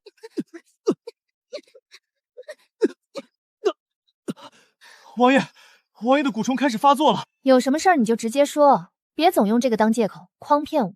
诓骗您？我哪敢啊！我真的没有。如果我用这件事骗过您，那就让我……说啊，怎么不说了？如果用这件事骗我，就怎么样？被暗杀，出门被马车撞，还是一辈子娶不到媳妇儿？不，这个不行。哪个不行？娶不到媳妇儿这个肯定不行，一定要娶华山，大不了自己的小金库全给他就是了。阁主，这次您真的相信属下？王爷真的提前发作了，现在府中的人已经要控制不住了，属下这才自作主张来求阁主。如果我没记错的话，凤千雀今年已经20了吧？是，王爷今年刚刚20，是到了娶妻的年龄了。谁问你他是不是该娶妻了？我是说，蛊虫都已经发作了20年，前面20年你们都是怎么控制的，就还怎么控制呗。怎么现在一遇到我就控制不住了？属下也不知道为什么。从前王爷发作的时候，属下帮着用内力压制住就可以。可自从王爷今年的生辰过了之后，便越发严重起来，甚至会提前。阁主，求您去看看吧，就这一次，反正下个月蛊虫就要被取出来了，不是吗？阁主，要是今夜王爷真的死了，下个月您就看不见蛊虫长什么样子了。你先回去吧，主子换了衣服就去。阁主英明，阁主最好了。赌对了。主子，您真的要去吗？去。为什么不去？魏泽说的对，要是万一凤千君真死了，下个月我就看不见蛊虫了。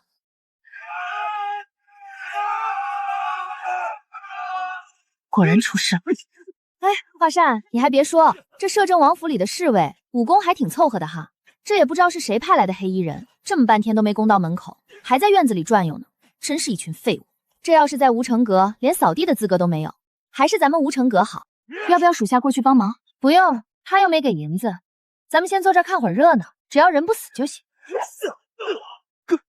阁主救命啊！喊什么喊？我是你家侍卫吗？你让我救人我就救人。无城阁的规矩懂不懂？无城阁的阁主叶芝，赶紧攻进去杀了凤千诀，不然等他出手，咱们都得死。10万两银子够不够？10万两够不够？这里一共还有13个黑衣人，这种级别的无城阁的标价是1万两银子一个，所以不够，还差3万两。我无城阁可不做亏本的买卖。行，13万就13万，求阁主出手。就这种战力，哪用得着我出手？华山，你去吧，记得收银子，13万要全是你的，当我给你存的嫁妆了。原来赏雪宴那日他在山洞里揍自己还是留了手的，不然我从来没见过这样的女子。她杀人的样子真是太好看了，虽然易了容，那也好看，真是喜欢死了。你要是再站在那儿喜欢死了，本王离死也就不远了。记得把银票给华善，1两银子都不许少。啊！我可去你的吧！什么鬼样子，吓老娘一跳！不，我们鬼可比他现在的样子强多了。这小主宗好像特别喜欢踹人。不，主子只是嫌身手太冷了，等天暖和的时候也是会抽人的。还不快拿铁链去！傻站这儿等着下一波黑衣人来吗？麻烦阁主了。记得一会儿的黑衣人2万两银子一个，这波可比地上躺着的那些废物强那么一点。碍手碍脚的。啊，阁主的话是什么意思？主子的听觉和视力很好，不要被表象所迷惑。啊，可是2万两银子也太贵了吧？这得好多人，朝王府来了。根据轻功等级判断，确实比地上躺着的强了不少。全体戒备，保护王爷。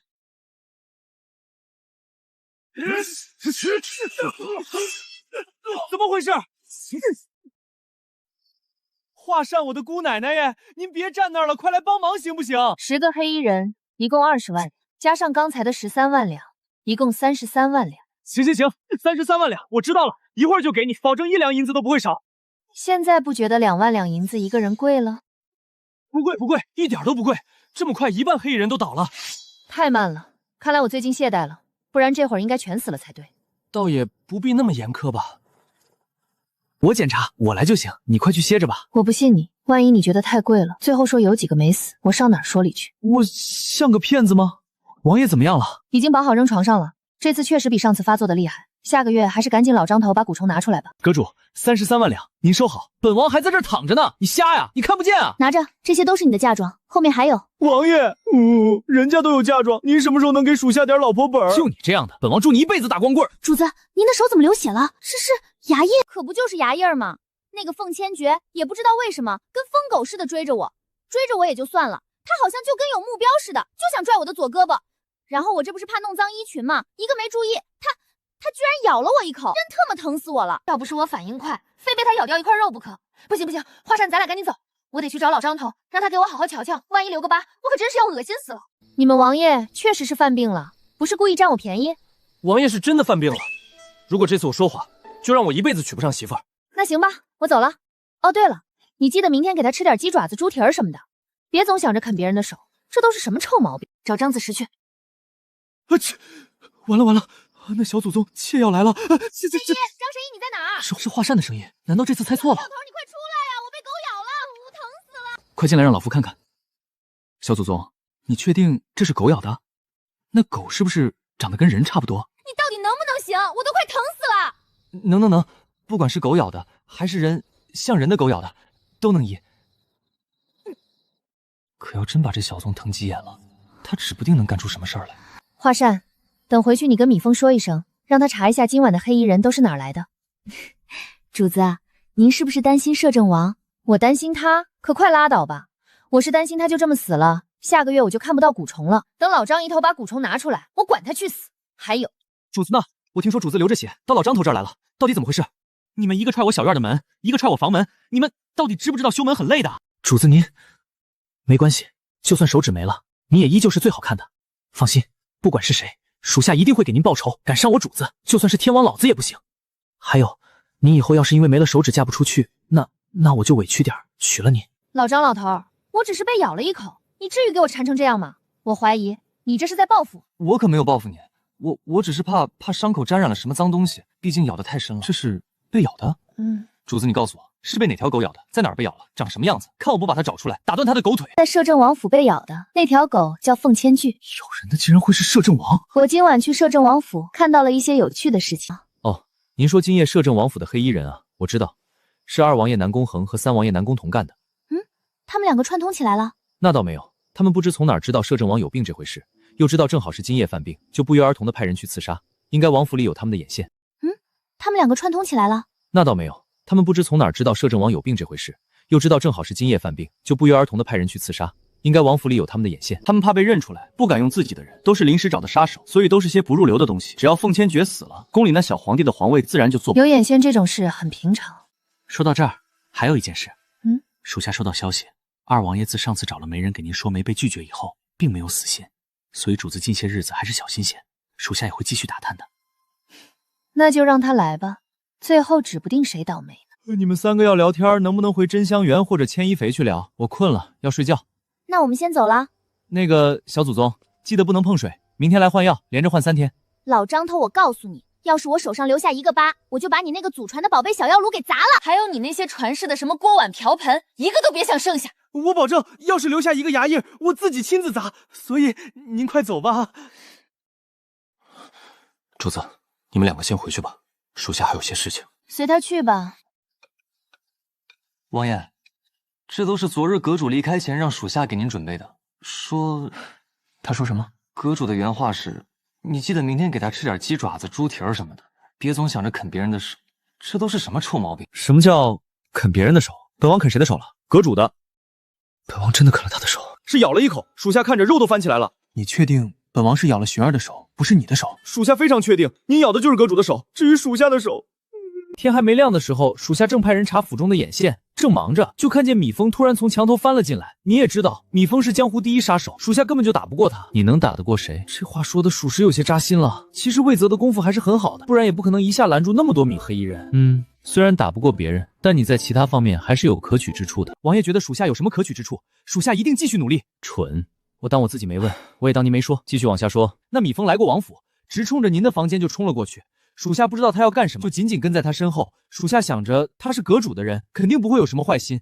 可是属下错了。那米峰打开房间的门，见王爷正在床上昏迷着，不知道为什么就站在门口不动了。就在这时候，属下突然听见他嘀咕了一句：“不能趁人之危，毕竟打不过什么的。”然后他回头看着属下，让属下把手伸出来。属下本以为是阁主或者神医让他来送药的，结果属下刚把手伸出来，他拽过属下的手，狠狠咬了一口，肉都差点没给咬下来。咬完之后还吐了好几次葵，跟真是便宜你们了。然后属下头也不回的走了。属下的手，这是什么人啊？这是这米峰是给他主子报仇来了，不想趁人之危，又怕自己突然醒了打不过自己，所以就咬了魏泽一口。说到底也是因为自己。既然你是替本王受过，被咬了一口，那就去账房领1万两银子，当本王给你安慰。蜜蜂，你在哪儿？快出来！我突然觉得自己还能多被咬几口。捡钱啦，这么高兴？这货是来跟您邀功来了。邀功？你干什么了？给吴成阁揽着大生意了，挣一次能吃10年那种。那算什么呀？我干的事儿可比那痛快多了。他到底干什么了？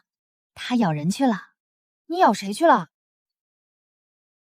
你不会咬凤千诀去了吧？去了，但是没咬着。毕竟他当时昏迷着，我可不能占他便宜。以后让他说咱们吴成阁没规矩。那就好。我把魏泽给咬了。你说什么？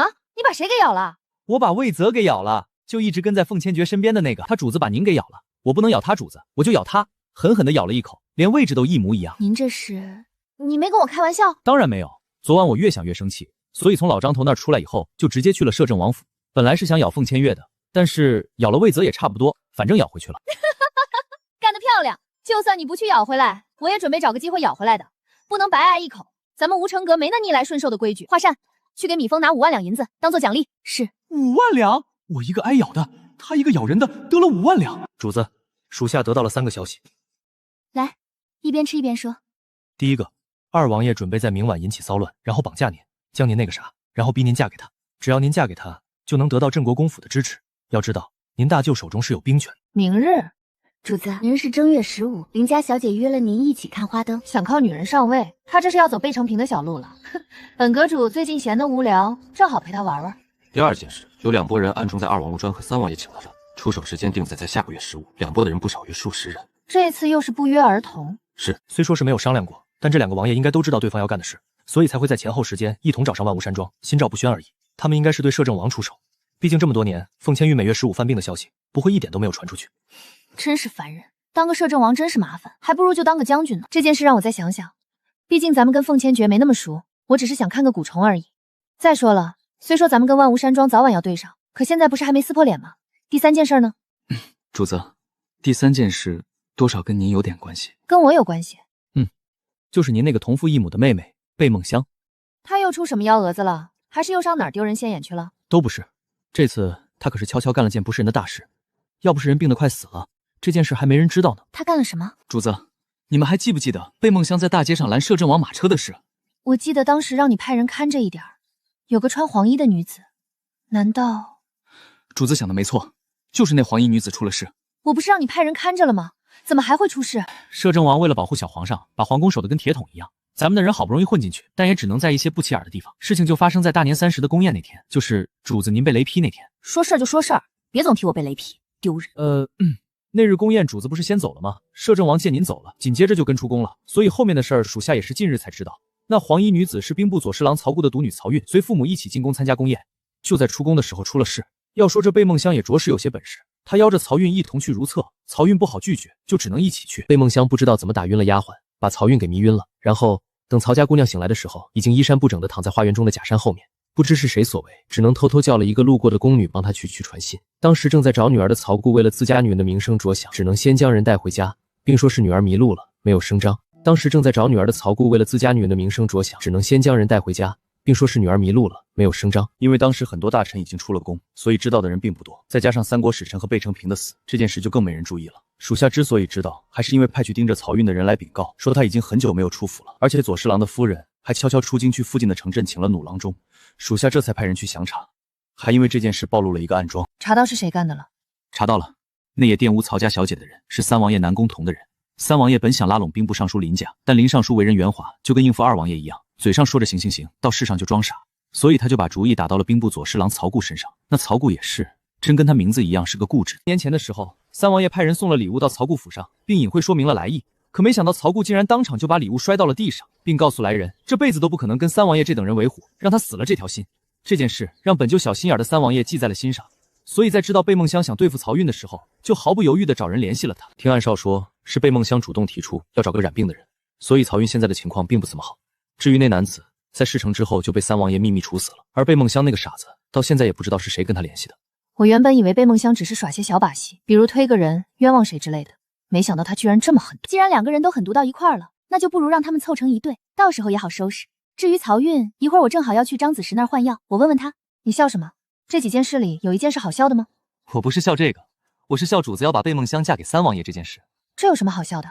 主子，三王爷他有隐疾，展开仔细说说。主子您可知道，二王爷和三王爷两人比凤千岳还大一些，可至今都没有娶妻。二王爷是觉得自己还有可能坐上那个位置，所以想娶个对自己有助力的妻子。但三王爷就不同了，他是真的不想娶女子。不想娶女子？那他想娶谁？难道还想娶个神仙不成？不想娶女子，那自然是想娶男子了。你的意思是三王爷他喜欢男人？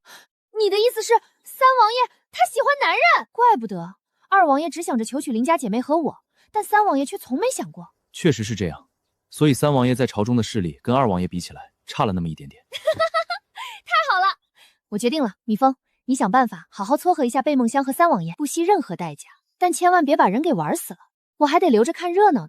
贝梦香应该为自己做的事付出代价，况且一个庶女能嫁给三王爷，也属实是她高攀了。每次都这样。你别告诉我你家王爷又犯病了。没有，这次是有其他事。阁主，今天是正月15，我家王爷想晚上邀您一起出去用晚膳看花灯。我家王爷说了，误伤了您很抱歉，见了您他定会给您赔罪的。赔罪就不用了，毕竟已经咬回来了不是吗？扯平了。还有晚膳和花灯就算了吧，我已经答应了要跟林家姐妹俩一起去。林家姐妹那还了得，有林家姐妹和贝寻在的地方，肯定少不了那林安叔。王爷，大事不好啊！贝寻喜欢热闹，这会儿正在府中忙得焦头烂额，就为了能把晚上的时间空出来陪他去看花灯，他此时也挺后悔。其实当初从边境回来的时候，他是准备依照母亲定下的婚约，先跟贝寻培养感情，然后再把人娶回来的。可是在回来的路上碰上夜之后，那道红色的身影便再也出不了他的心。他不是个犹豫不决、拖泥带水的人，也深知一个女人嫁给一个不爱自己的男人是多残忍的事，所以他毫不犹豫地决定把贝寻当成妹妹一样护着，给他选个良人，还得让他看对眼，不然以他现在的权势，随便找个理由就能把贝寻嫁出去。可他万万没想到，贝寻居然就是叶芝，这下可真是自己挖坑埋自己，蠢到家了。凤千诀一边复盘，一边忙着安排后面的事，等着魏泽回来告诉他时辰。王爷，阁主他拒绝了。拒绝了也没关系，偶遇不就行了？他爹说过，烈女怕缠郎。当初他觉得自己一定不会跟爹一样，结果，确定是亲生的没错。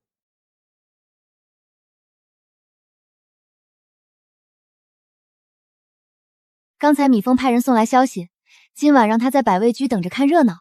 贝寻跟林家姐妹约在真香格格碰头。林家那姐妹俩也没说林安叔也会来啊。哎，算了，就当多了个帮忙拿东西的人也不错。王爷，您快来吧，您干什么去了？照他们这种逛法，再多来几次，别说您未来的媳妇儿没了，就是属下未来的媳妇儿都要没了。花山姐姐，我来帮您拿，您只管跟小姐和公子好好逛，这种力气活还是让我来就好。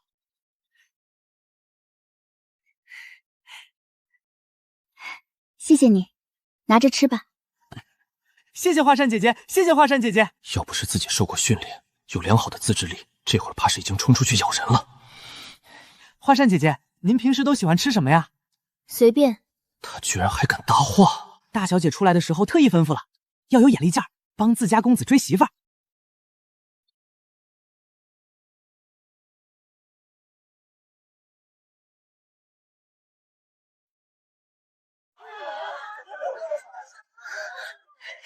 主子小心！主子，咱们还是先去旁边避一下吧。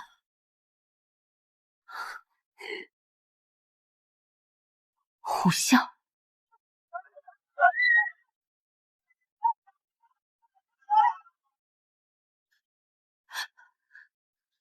快跟我来！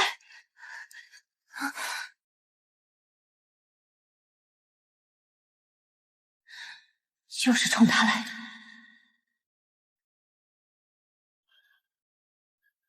他们没收到主子动手的消息，现在人又多，贸然出手很可能伤及百姓。他们唯一能做的，就是尽量护着离老虎最近的百姓往后撤。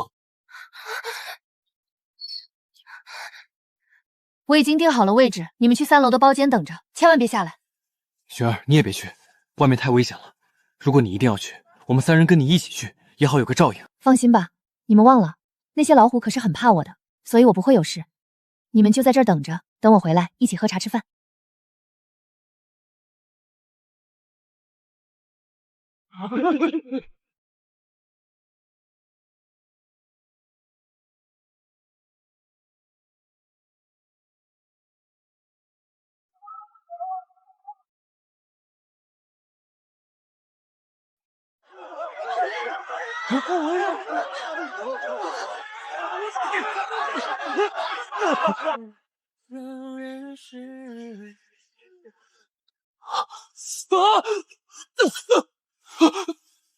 为什么要把侍卫撵到1楼？房内只留我一人。多谢壮士相救，要不是你们，我们怕是要被砸成肉饼了。不用那么客气，本来也是我们主子把他弄下来的。踩得好，使劲踩，最好把他的黑心烂肺全踩碎。该处理老虎了。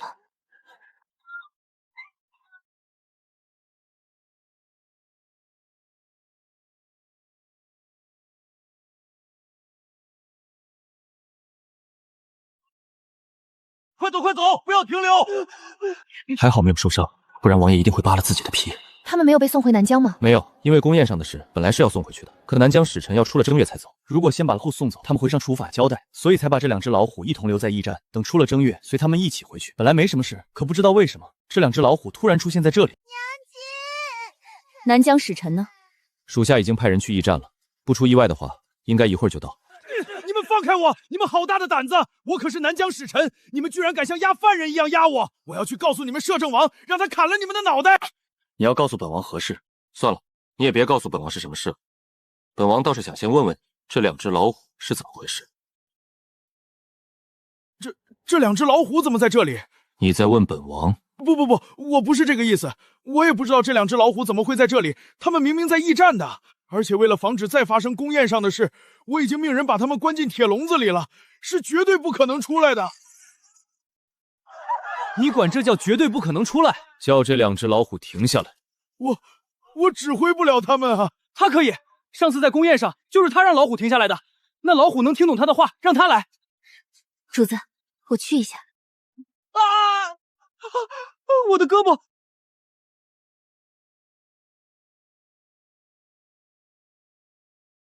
王爷，如果南疆使臣死在这里，可会有麻烦？麻烦肯定会有，但本王能解决。那就好。华善，老虎饿了。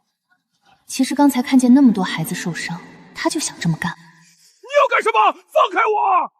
不要，不可以！你们怎么敢？我要是死在你们南晋国，我们王上是肯定不会放过你们的。要怪就只能怪你找错了合伙人。你这会儿都要死了，可见你的合伙人来救你了。哦，忘了告诉你了，这会儿估计他已经被踩得自身难保了，还哪里关得了你的死？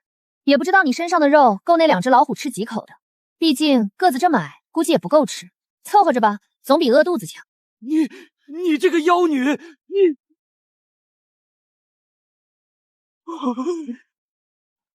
虽然知道他可能不害怕，但是万一呢？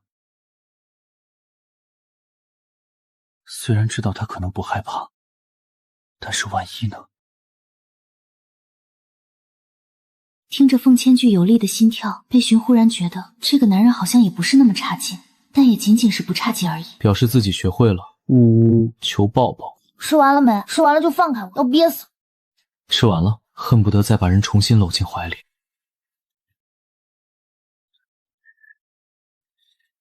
这些人，摄政王妃也是可以随意调动的。吴成阁的人也行。你能不能不说话？不行，你还在考察期。你们两个要想吃人，也得滚回你们南疆去吃。我们南晋国的人，你们要是敢咬一口，我就把你们两个的皮剥了做大螃。我操，怎么又是这个小祖宗？我的箱子呢？我要我的箱子！这两只要怎么办？杀了还是送回去？刚才华善跟我说，这两只老虎是南疆使臣和二王爷达成了什么交易才被放出来的，而且出来的时候应该是为了要，不然他们是不会出来伤人的。本王觉得刚才玄儿说的对，应该把他们送回去，吃南疆的人。魏泽，你去安排，将这两只老虎秘密送去边境的南疆军中。记得喂药。走了，去百味居。他可没忘了米峰说今晚让他在百味居等着看热闹。玄儿，你要回府吗？不呀，林家姐妹还在百味居等我。虽然灯是看不了了，可喝喝茶聊聊天还是可以的。现在外面还比较乱，不如本王送你回府如何？不必了，我没有失约的习惯。摄政王要不要一起去？但南疆使臣刚刚死在这里，自己必须尽快处理此事。本王就不去了，要不本王派几个护卫给你吧。那几个护卫能打得过华善吗？好了好了，知道你有事儿，我就不在这耽误你时间了。穿着，这会儿还冷，别着凉，一件披风而已，不必跟本王算得这么清楚。那行吧，就听你的，等下次见面还给你。总觉得要有事情发生，但他此时最重要的是先处理好这两只老虎和南疆使臣的事，把这里清理干净。等备询带着华善回百味居的时候，米峰说的热闹都已经进行一半了。没受伤吧？还好没事。希望还来得及看热闹。喝口茶暖暖。玄儿，你知道吗？你刚刚可是错过了一场大戏呢。我跟你说啊，诶，你身上这披风是谁的？好像是个男子的。哦，这个呀，刚才路上遇着摄政王了，他见我穿的少，好心把披风借给我了。哦，摄政王的披风，那岂是谁都能穿的？他们可是听说了，当初贝梦香只是搭乘了一下摄政王的马车，还是坐在外面，最后那马车就被劈了烧火了。更何况是披风这种东西，怎么会见谁穿的少就随意借人？那会儿我们刚进来，身后三王爷和一个侍卫紧跟着也走了进来，旁边还跟着一个男子。不久之后，贝梦香也进来了，不过只有她自己，看样子应该是跟丫鬟走丢了，暂时来躲避的。后面进来的人越来越多，还好寻儿你提前订了包间，我们才不至于在一楼挤着。当时一楼的人特别多，有人认出了三王爷，为了巴结，特意把自己的包间让了出来。事情就是这时候发生的嘛。只梦香不着跟掌柜的舒婷摇头，说真的没有包间了。那贝梦香不管不顾的就要往楼上闯，结果跟要上楼的三王爷撞了个满回。寻儿，你知道吗？那三王爷其实是个好男色的。说来我还真是挺好奇的，男子和男子之间怎么可能有那种感情呢？寻儿，你说。然而你是女子，这种话不合适。三哥，我又没去外面说，寻儿是自己人，说说又没关系。再说了，我又没说你，你脸红个什么？我们都知道你喜欢的是女子，不会误会你的。哎，让我三哥一打岔，我说到哪来着？说到三王爷跟贝梦香撞到一起。对对对，那三王爷不是好男色吗？其实很多大臣都知道的，这也不是什么秘密。两人撞到一起后，没想到三王爷突然就像狗见了骨头一样，不停地盯着贝梦香看，然后一把把人抱了起来，进了楼上的包间，还把那个男子撵走，让侍卫守在门口，到现在都没有出来。他们也在3楼，就在咱们隔壁的隔壁房间。奴婢去门口守着。奴婢去门口守着。你们认识曹韵吗？跟她的关系好吗？怎么会不认识呢？我们算得上是从小一起长大的了。韵儿的爹是我爹的下属，她是家中独女，没有同龄的孩子，从小都是跟我们在一起玩的。可是寻儿怎么突然问起韵儿了？我记得你们好像不太熟。我是镇国公府的小小姐，大舅舅是镇国公，有些事情自然能听到一些风声，但是我跟曹家不熟，只能问问你们。如果有需要的话，我倒是认识一位神医，或许可以帮上曹家小姐。可是这件事我们得去问问曹夫人，毕竟这关系到韵儿的名声，曹家不想让太多人知道，就连是谁干的都不敢去查。曹大人他就知道顾全那个破名声。你们两个差不多就行了。也许曹大人并不是不想查，而是心中有数。他从来都觉得林安叔是个只知道读书的翩翩公子，心思单纯，不谙世事，可没想到根本就不是表面上看到的样子。这个人或许心眼比筛子还多。那个，我只是猜测而已。只是猜测，骗鬼呢你？不，鬼都骗不过。玄儿，我有话想跟你说。今日三哥这是受什么刺激了？还没用他们又拧又踹的，自己就能说了。这次可千万再被什么事情打断了，老天爷保佑！我想让寻儿做我三嫂。林三哥，你说，如果有什么需要我帮忙的，我定不会推辞。寻儿，大年30的宫宴上，我跟皇上求娶你，虽然有一部分原因是想为你解围，但更多的原因是，我三哥他喜欢你。薰儿，他们说的没错，我喜欢你，所以你可愿意嫁我为妻？我那天在宫宴上说的都是真的，此生只你一人，绝不添房纳妾。他活了几千年，从来都没被表白过，此时他的大脑一片空白。那个，薰儿，你不必现在就做决定，我们可以先彼此了解一段时间。到时候你要是觉得我还不错，那我就让我爹娘去镇国公府提亲。如果最后你还是对我没有感觉，那我也绝对不会纠缠你，以后就把你当做自己的亲妹妹，和然儿若儿一样，绝对不会成为你的烦恼。铁树可终于要开花喽！这种感觉他形容不上来，闷闷的。薰儿，念清灵咒。薰儿，念清灵咒。大师兄。薰儿乖，什么都不要去想，念清灵咒。哦，好的。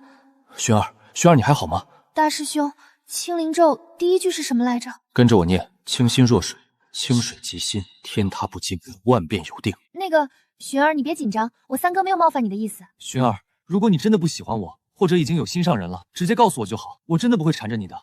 虽然我会伤心难过，但一定会祝福你们，不会强人所难。是啊，就是嫁给我三哥，不求我们做我三嫂也没关系，不会影响咱们之间的感情的。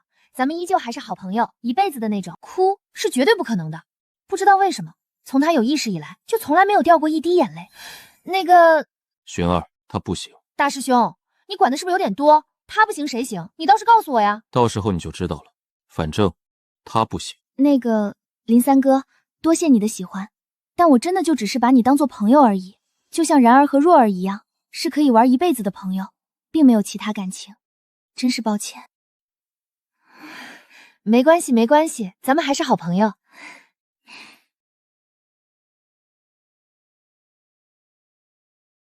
小姐，那边有动静了，终于有动静了。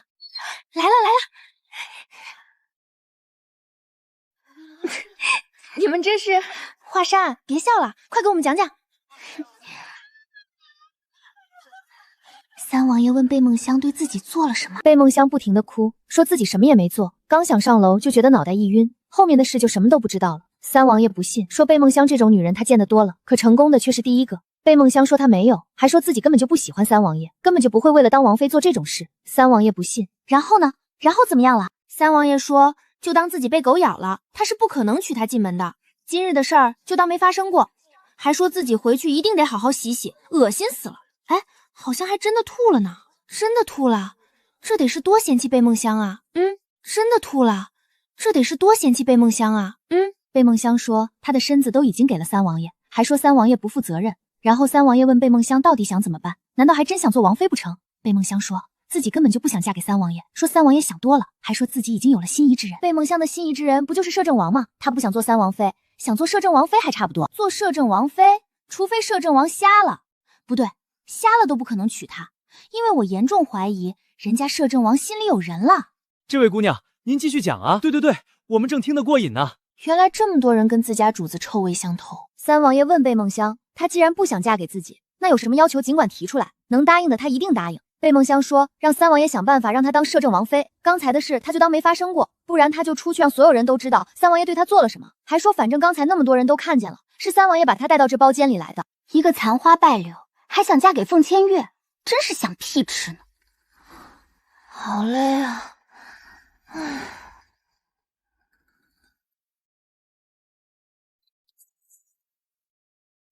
三王爷门口的侍卫其实早就看见了这一排脑袋，可他也没办法。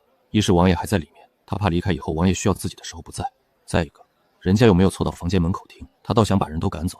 可站在那边的女子好像武功很高的样子，所以他只能站在门口守着，就当什么也没看见。反正他们也没凑到自己跟前说。我是让贝梦香提邀请，没让她许愿。如果是当摄政王妃这件事，让贝梦香现在就可以把门打开出去随便说，大不了自己把她抬回去做个妾，反正府里不缺她一张吃饭的嘴。然后贝梦香就一直哭到现在。演完喽，没戏看喽！蹲太久，腿麻了。那个，我不是故意的，我只是看你差点摔了，本能反应而已。你们两个还不快点起来，是不是腿都麻了？麻了。现在太晚了，我们三人先送你回镇国公府。不用了，你们直接回去就行，路上还有那么多官兵呢，不用担心我，我自己溜达着回去就行。魏泽，你怎么在这儿？王爷担心小小姐的安危，所以让属下来护送小小姐回府。小小姐玩完了吗？玩完了，咱们现在回去。你会不会说话？你才玩完了。看见了没有？你们都看见了没有？这是华善今晚跟我说的第2句话了。我就说我要成功了吧。我们看你好像是个傻子。这次是真不用你们送了，快回去吧，我也回去了。主子在想什么？是在想贝梦香的事？想他干什么？还不够恶心的呢。那主子在想什么？你不觉得那林安叔有些奇怪吗？哪里奇怪？你觉得自己的功夫怎么样？如果米峰那种从小就做杀手的，还有摄政王那种深不可测的，属下觉得其他人都不是问题。所以你觉得林安叔为什么能比你先一步扶住我？要知道，你就站在我前面，可他却是站在窗外。本能吗？我突然觉得有些看不透他，看来得让米峰去查查。当时属下第一时间就出手扶您，按理说他不该比属下更快，除非他的武功在属下之上。可是属下并没有察觉到身上有内力的痕迹。喂，赶车的，问你个事儿。看见没有？这是华善今天第3次跟我说话了。华善，你问，只要我知道的，能说的不能说的，我全都告诉你。你知道林家3公子林安叔的底细吗？肯定是完了。林安叔也没什么好的，就跟他的名字一样，喜欢读书，像个书呆子似的。比起我们王爷可差远了。哎，你这么一说，我还真想起一件事来。展开说说。这林家3公子小时候丢过一回，听说是尚书夫人带着孩子们去寺庙上香的时候被流匪冲散了。当时先皇还下令让咱们老爷帮着找过，3个月之后才找回来。这件事当时知道的人挺多的。当时他几岁？像5、6岁吧。毕竟那会儿我和我们也不大。5、6岁，已经是记事的年纪了，得让米峰好好查一查。小小姐回来。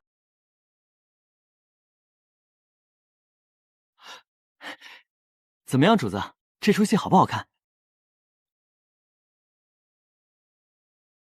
说说吧，不然都对不起你嘚瑟的样子。这么简单的事儿还能难得住我？我就是派人放出消息，让贝梦香知道摄政王在百味居3楼的包间里，都不用我撵，他自己就跑去了。至于三王爷把人打晕扛过去的，可是没想到出了乱子，他居然自己就跑过去了，简直是天助我也。以前我从老张那儿顺了点药，里面就有那种能让人把别人看成心上人的药，然后别说，效果还挺好。这就完了？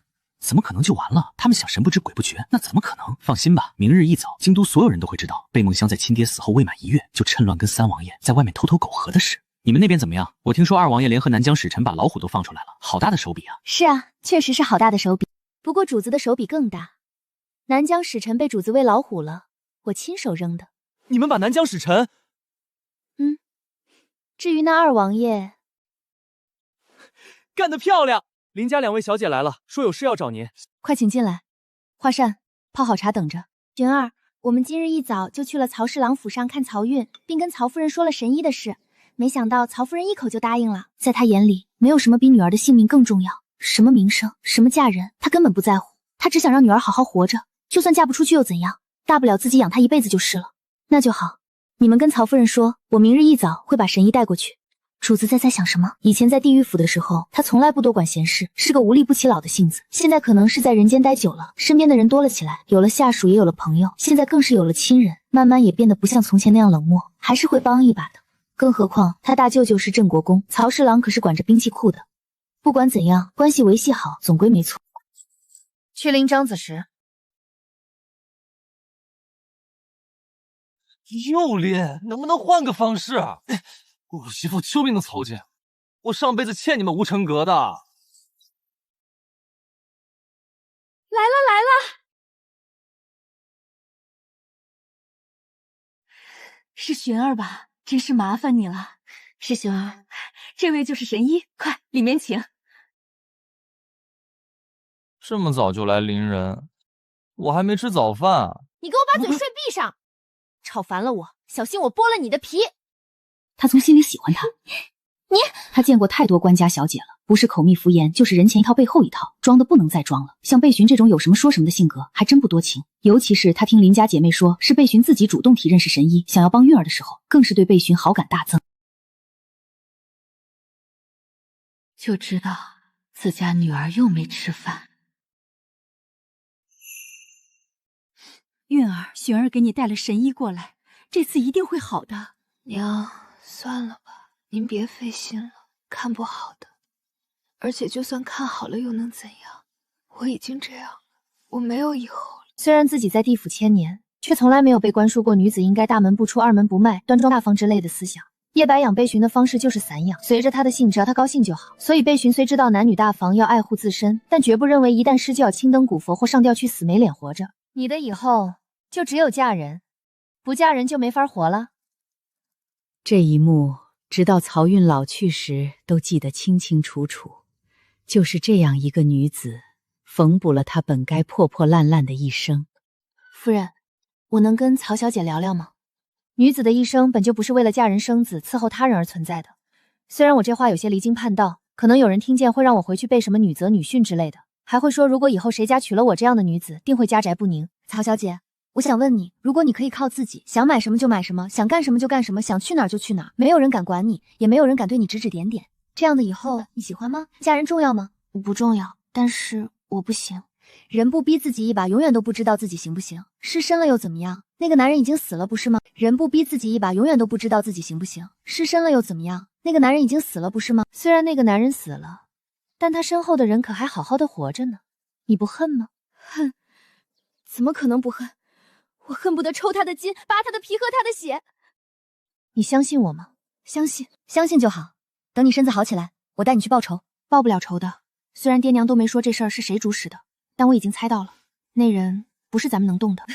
没什么不能动的，事实上他已经动了。虽然不能一下就弄死他，但看着他一步一步走向衰败，想要的东西永远都得不到，到死都闭不上眼睛，也是很痛快的。那种人渣直接死了太便宜他了，生不如死才有意思，慢刀子割肉才更疼。是啊，是他局限了。被寻的一番话就像一盏灯，照亮了他整个世界。你为什么要帮我？为什么？这倒是没想象过。想帮就帮了。我这个人做事全凭心情，我不想救的人死在面前我也不会眨一下眼睛，但要是我想救的人，就是阎王来了也不敢收。对，你说的对。能这样活着真好。他也一定要像贝寻一样活得有底气。贝寻，以后我曹韵这条命就是你的了，那你也得有命才行。这是个很厉害的神医，绝对不是吹的。那就麻烦神医了。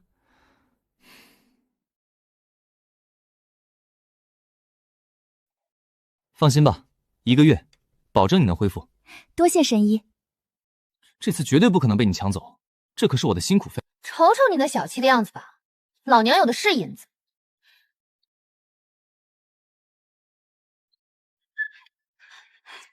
你先住些。以后有这种好事儿，欢迎多来临我。寻儿，这是给你的。我知道镇国公府不缺这些东西，但好歹是我的一片心意。虽然我们曹府比不上镇国公府，但以后你有什么事尽管来，只要我们能帮上的，绝不推辞。二王爷南宫恒封为安王，3王爷南宫同封为荣王。其实小皇帝刚一登基时就该给2人封王的，可凤千据说要压一压他们，所以一直到现在才定下来。没用的东西，你是怎么当太医的？连个腿都看不好。今日你要是不把本王的腿医好，就别想走出王府一步。王爷饶命啊！在高处掉下来的时候，腿上的骨头直接就断开了，后面又被那么多百姓踩踏，导致断墙将骨头接上，以后也不能用力，更别说走路了。本王不管你用什么办法，必须把本王的腿医好。如果医不好，本王就把你们的腿全部打断。本来以为只是普通的断骨，没想到这么严重。臣实在没有办法，不如王爷让人找找民间的神医，或许还有一线希望。好的医者不都在太医院吗？民间哪来的什么神医？王爷非议，民间还有许多医者喜欢自由，不喜欢进太医院。臣听说有的神医都能起死回生，虽说有些夸张，但也绝不是空穴来风。既然本王这就派人去寻，在这之前你就在本王府中住下。要是本王的腿好不了，那你也就不用离开了。是。另一边的太傅府里也很热闹。老爷，出事了。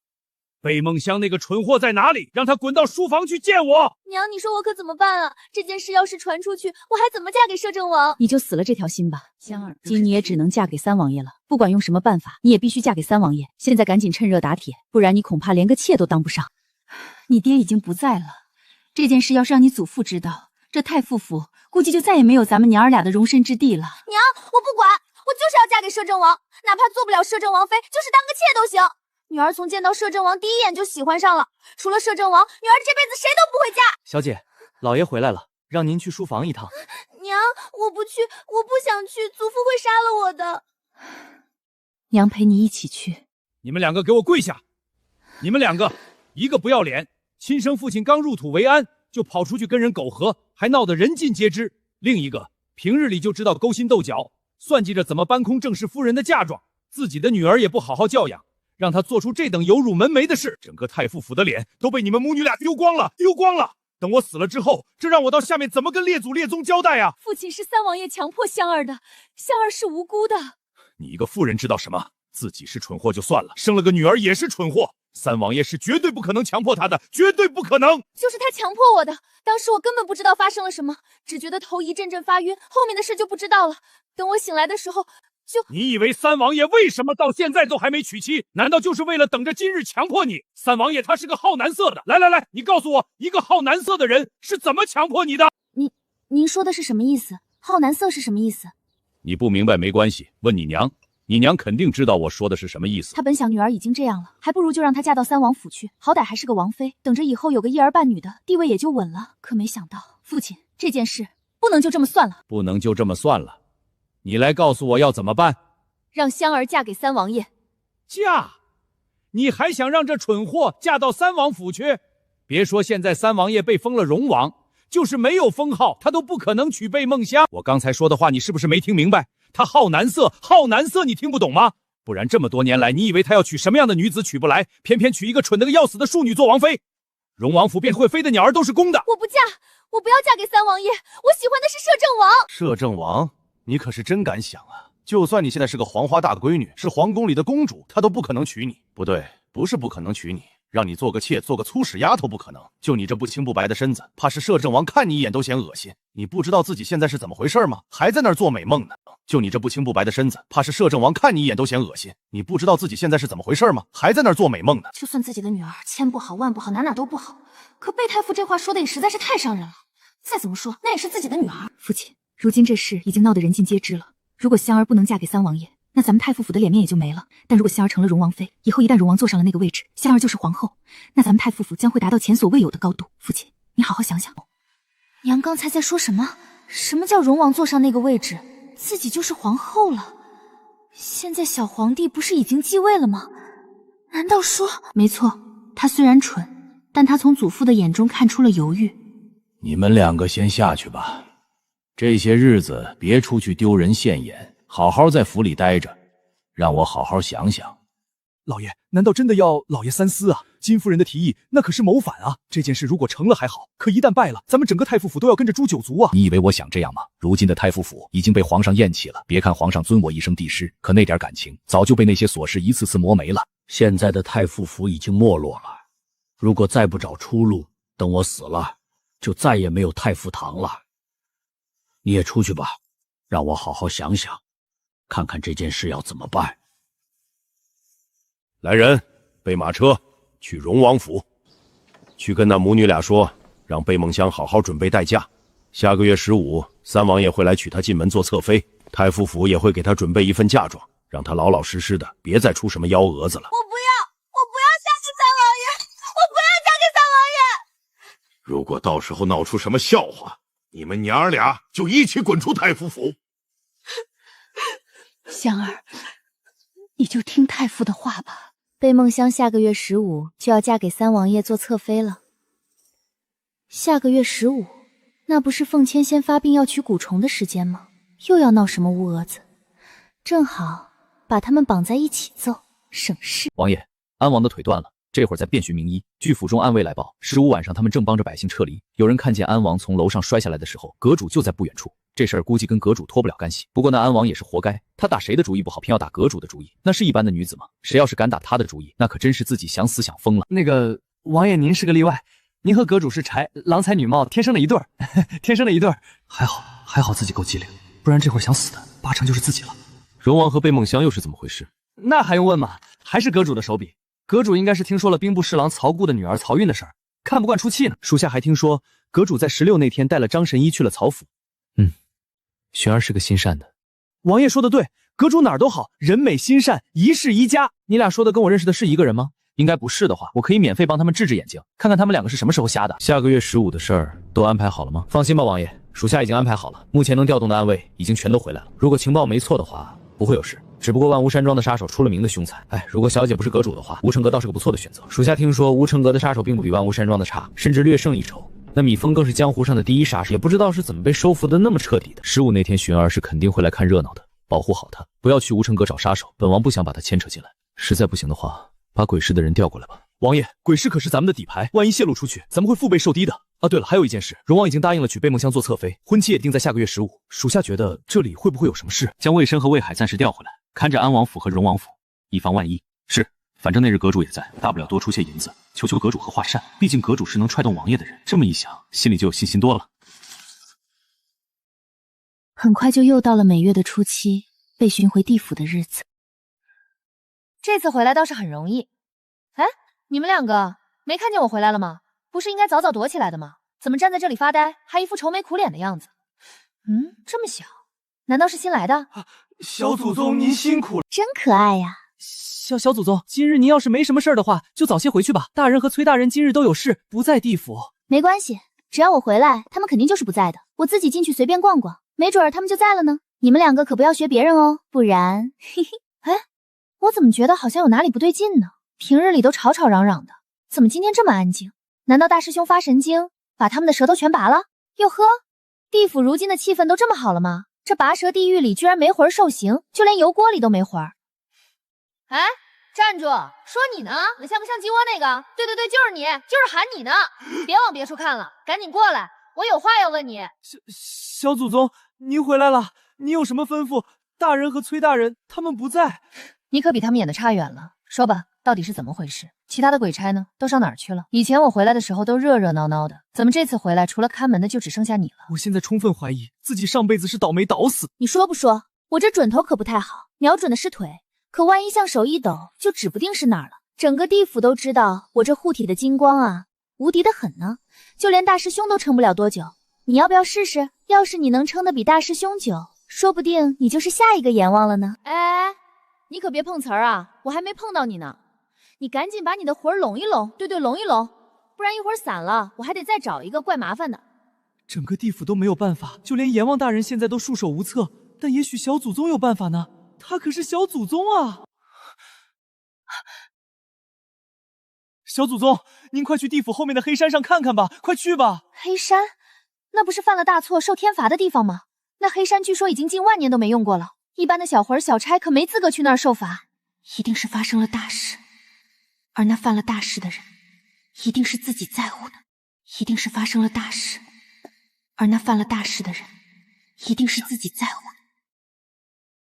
大人，您快下去吧，再这样下去，就算您功力深厚也顶不住，更何况您为寻儿挡天雷的伤还没好。我从前怎么没发现你废话这么多？有空想那些没用的，还不如想想怎么躲了这天雷。躲不了，那我就替你受了。大人，不可，还是我自己来吧。你，就凭你只剩下一半的功力，别说7道天雷，1道你就冒烟了。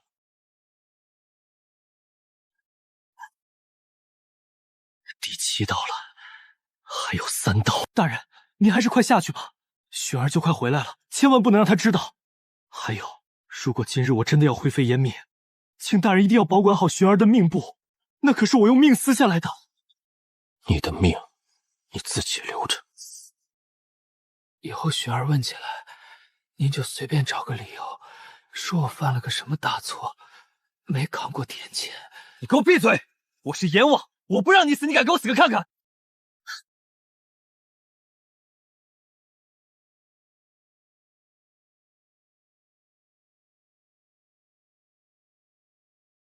你们快走吧！大人说了，让你们该干什么干什么去，别在这儿添乱。我们不会回去的。虽然大人和崔大人平时对我们严厉，但从来都是吓唬我们的。大人们面冷心善，对我们好，我们心里都知道，我们不怕，就算魂飞魄散，也是我们心甘情愿的。说，究竟发生了什么？崔大人前几个月不知道做了什么，突然没了大半的功力，然后一直都在不停的闭关，好像在等待着什么，就连跟我们说话都好像在做着最后的交代。大人的话也更少了。可就在昨天半夜，地府的天上突然轰隆隆的响起雷声。小祖宗您是知道的，地府全都是各种魂魄，如果不是天谴，是绝对不会有天雷的。崔大人当时正在跟属下说话，听见天雷声后，迅速就往黑山跑来，生怕连累我们。属下还没反应过来，大人也追了出来，然后听大人亲近的鬼差说，这天谴的雷劫其实早就开始酝酿了，是被大人硬生生拖到现在的。本想拖得再久一点，可大人自己也受了伤。都受伤了，好好的在地府待着，怎么可能会受伤？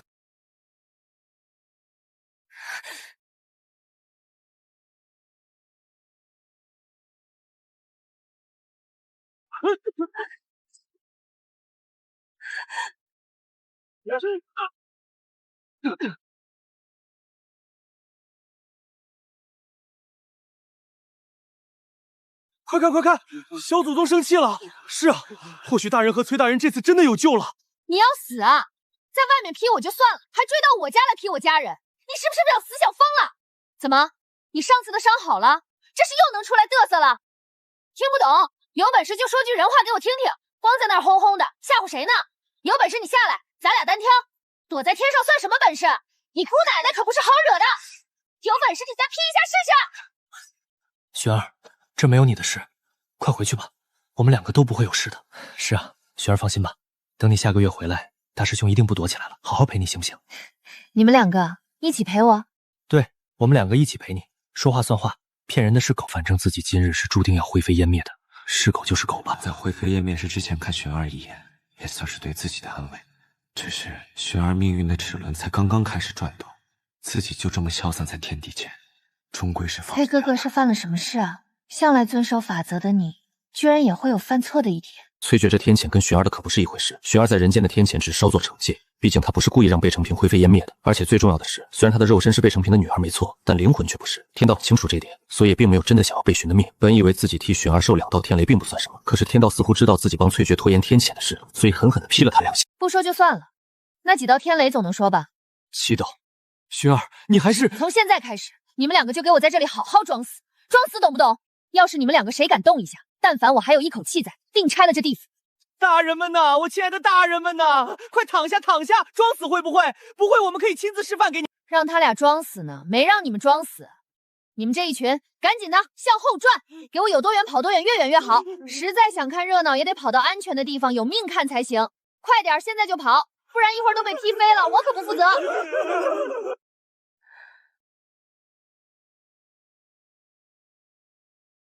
现在该算算我们的账了。你这个没本事的，7道天雷不是吗？有本事就一起来，看看7道天雷能不能一下把我劈死。璇儿，闭嘴！你们两个现在是死人，死人懂不懂？你们见谁家死人会说话？心想大不了一会儿自己上去帮他挡住7道天雷，自己现在这种状态，也不知道够死几回。怎么不敢了？但只有他自己知道，其实这会儿心里已经替他慌得想哭了。他是想替崔珏挡了这7道天雷没错，但他怕疼啊！哎呦，这可让我说你什么好呢？打个雷都磨磨唧唧的，也不知道你是怎么当上天雷的。天道是瞎了吗？那天道一看就不是个什么好东西。璇儿，别瞎说，老子是个好东西，但老子不跟你这小丫头一般见识。他都要让天雷劈死你了，你还替他说话？天道其实挺好的。行行行，那我不骂天道了，骂天雷总行吧？那我是不是还得谢谢你？法则等于我的命，就算我不想劈，我有什么办法？我特么也控制不住啊！喂，你到底什么时候才能酝酿完？我都等累了。要不我先吃点东西？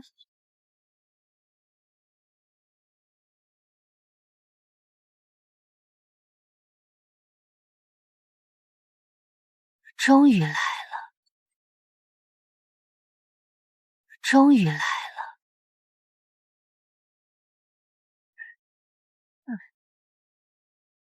大师兄，不听话可不是好孩子，回去躺好，装你的死人去。就这狗东西，我还收拾得了。还活着没？不能一脚就被踹死了吧？他的瞳孔变成金色了。金色。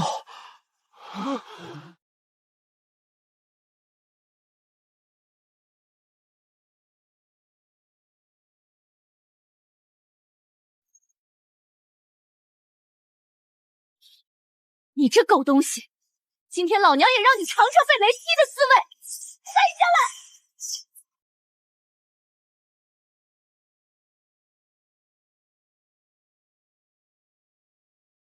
特么的，怎么会这么疼？上次明明没有这么疼的，这货到底犯了什么天条，居然能招来7道天雷？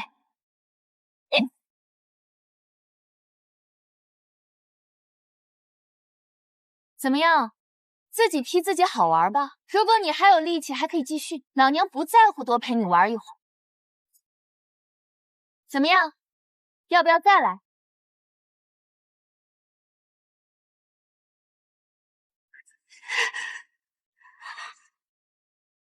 不然这一切努力就都白费了。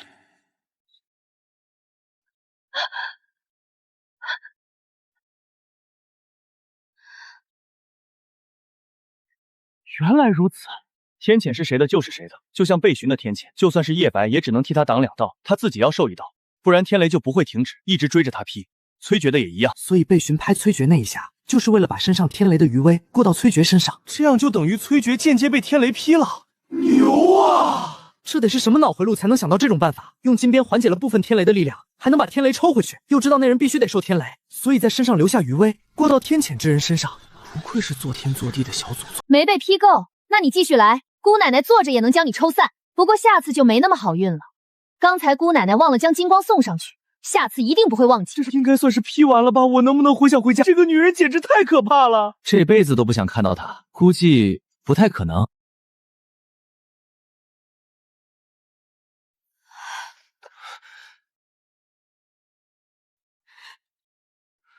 我好疼啊！快别嚎了，刚才骂的不是挺带劲的？可是真的好疼。崔哥哥，我今日替你受了天雷，你是不是得报答我一下？是得报答。寻儿想要什么？生死簿。只能看一个人。哼，小气。被寻平日里一直闹着要看生死簿，其实不是非看不可，是觉得好玩。你不让我看，我偏要看的心理。但在这个时候提起要生死簿，是想让崔珏心里不那么愧疚。为什么没有凤千羽的名字？有，在哪儿？为什么我找不到？在这儿。为什么我打不开？这是生死簿，不是神识的基础知识。我怎么觉得你在嘲笑我？没有没有，我可不敢。哼，你又骗我！我没有。那为什么凤千觉的命簿是空白的？我不知道。一定是你改的。寻儿，这是生死簿，乱改是要遭天谴的。信这一次。好了，这下咱俩两清了。我替你挡了天雷，你给我看了生死簿，咱俩谁也不欠谁的了。好，谁也不欠谁的。寻儿啊，崔珏司命簿的情，你怎么还得清啊？天快亮了，可我全身还是好疼。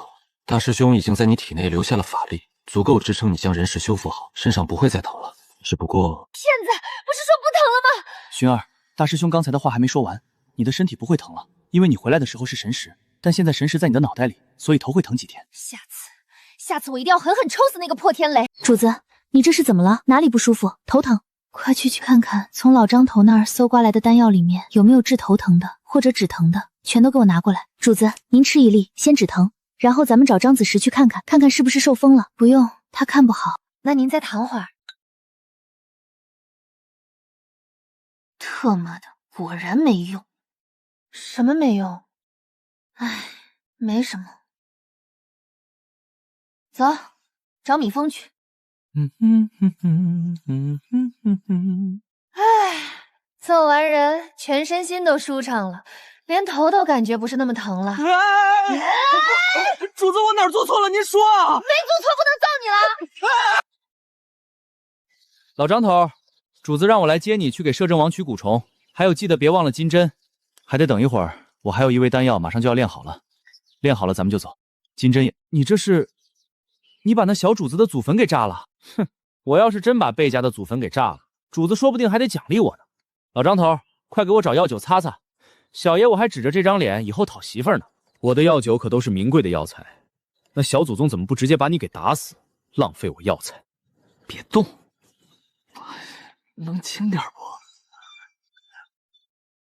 主子，我们回来啦！蜜蜂，你钻哪个耗子洞里去了？这脸上怎么花花绿绿的？老张头，你故意的是不是？你说你是不是报复我？要是嫌难看，你现在就可以洗掉。不过这药材如果能在你脸上坚持到明早，我保证一点你被揍过的痕迹都看不出来。好像也不是那么难看，看顺眼了的话，其实也还好。主子，你们在看什么呢？我也来看看。喏，看贝梦香出嫁呢。哎，你说她现在是坐在轿子里哭呢，还是笑呢？我还挺……那还用问？当然是哭呢呗。毕竟他喜欢的可是摄政王。贝太傅是怎么没听清？但听暗卫说，好像是要在小皇帝的身份上做文章。哎呀，无非就是说小皇帝不是先皇亲生的这种事儿呗。那小皇上真的不是先帝亲生的？如果是这样，那可就有戏看喽。是亲生的。咦，主子您是怎么知道的？因为我是你主子，所以我知道。小祖宗，要不我给您把个脉？不用了，我这毛病你治不了。我可是神医，一个头疼我还看不了。把手给我。来，请开始你的表演。看不起谁呢？我可是张神医，就没有我装病。还张神医呢？张废我还差不多。手再拿过来一次。我要用金针，银针不好看。事儿还挺多，看个病还管好不好看？好看能治病啊？不能，但能赏心悦目。老张头，主子怎么了？是不是得了什么不治之症？感觉怎么样？虽然还是疼，但还真好了一些。别说，老张头，你还是有点用的。这3根金针就这么插3天，3天之后就不疼了。你确定？就让我这么出去？你要是觉得丑，拔下来也行，疼死你。那算了，还是插着吧。丑就丑点呗，总比疼死强。都疼了这么多天了，好不容易好点。你疼几天了？初期开始的，今天是第9天。对对，华善说的对。你怎么不早来找我？就这么挺着，你可真行。我又不知道你能治，你止疼的丹药我都吃过了，屁用都没有。你是不是傻？那丹药是治病的，你这是病吗？你这分明就是神经病，有病不治，疼死你算了。谁还没点秘密不是？老张头，主子到底是怎么了？受风了，没事，过几天就好了。你以后给主子把脉，再这么眉眼高下的，信不信我把你揍成跟我一样的猪头？请主子保佑我赚多多的银子，娶漂亮的媳妇儿，最好还能打得过您。保佑保佑保佑保佑！要许愿就滚去寺庙里，再拜我，小心半夜我把你的魂儿给带走。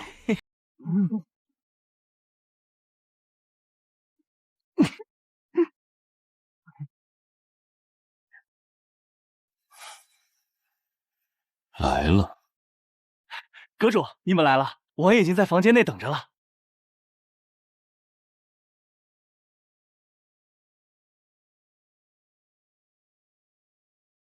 你们两个一直看着我干什么？开始啊！阁主，您这头顶上是想讨个吉利吗？要不要我也给你讨个吉利？不，我就不用了，我可不敢，我拜阁主就行。你拜个屁！老娘就是头疼，让老张头给扎了3针而已，没见过世面。对，属下确实没见过世面，属下失言了，还请阁主别跟属下一般见识。咱们这就开始吧。张神医让准备的浴桶已经准备好了，马上就可以开始。真的只是头疼吗？扎头顶上的3个大穴，就这么走来走去的很危险。没事儿，我走路稳着呢，摔不着。倒是你，说不定一会儿就被老张头扎成刺猬。你还是关心你自己吧。张子时，赶紧干活，这边结束，我还得去荣王府看热闹呢。今天贝梦香出嫁，我得去看看她到底是哭还是笑。您今日怕是去不了了，蛊虫取出来的时候估计得后半夜，那时候您还能看见什么？看人家洞房吗？需要这么长时间？那我来这么早干什么？我还不如先去看贝梦香呢。不行，小祖宗你可不能走，你要是走了，等那蛊虫发作起来，谁来压制？他呀，这种活儿以前不都是他干的吗？没道理本阁主一来，这活儿就成本阁主的了。小祖宗您就醒醒好吧，你要是走了，我这心里没底啊。再说了，这取蛊虫可跟平时的发作不一样，魏泽他们根本就压制不住的。我是来看热闹的，又不是来干活的，我为什么要行行好？我偏不。辛苦阁主留下。至于荣王府那边，魏泽去派人盯着，半个时辰回来一趟，要事无巨细的报告给阁主，尤其是那贝梦香是哭是笑。去吧。是，属下知道了，这就去安排，麻烦阁主了。去派人盯着，半个时辰回来一趟，要事无巨细的报告给阁主，尤其是那贝梦香是哭是笑。去吧。是，属下知道了，这就去安排，麻烦阁主了。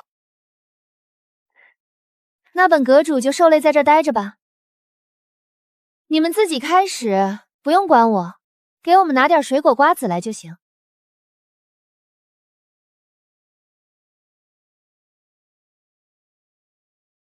你别走了，你走的我头都开始疼了。希望王爷蛊虫顺利取出，一切顺利。你跟米凤两不如明日一同滚到寺庙里去出家，省得在这儿拜来拜去的招人烦。哼，写的什么？是哭是笑？没哭也没笑，我看他是直接疯了还差不多。疯了？不能嫁给王爷，所以疯了。那不如等王爷将蛊虫取出来以后，把那虫子送给他好了，就当是个念想。确实是疯了。要不要等老张的头给王爷治好后，去给你那同父异母的妹妹看看脑子？我管他去死！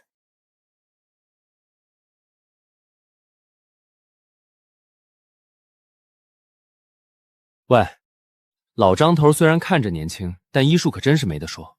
虽然有几次确实很危险，但绝对没有医死过人。所以你就把心放到肚子里，该吃吃，该喝喝。我是担心王爷，但除了王爷还有其他的事。我头疼，眼珠子也疼，不想看。你给我念吧。我来。这上面写着，后来贝太傅过去了，不知道跟贝梦香说了什么，然后婚礼继续了，哭着继续的。都这样了还能继续？看来这两家憋得屁不小啊，都这样了还能继续？看来这两家憋得屁不小啊。阁主放心吧，荣王府和太傅府的事都在王爷掌控之下，只要王爷没事，就绝不会出什么大乱子。那如果王爷出问题了怎么办？当今皇上还小，其他三国虎视眈眈，如果王爷再出了什么事，估计用不了1年，南境就会变成其他三国的领土之一。到时候百姓们都会饱受战乱之苦，流离失所。老张头，你听好了，主子说了，如果你把摄政王给医死了，你就是整个南境国的罪人。到时候百姓们流离失所、饿肚子生病，全都送去你的小院子里，让你养着。你确定？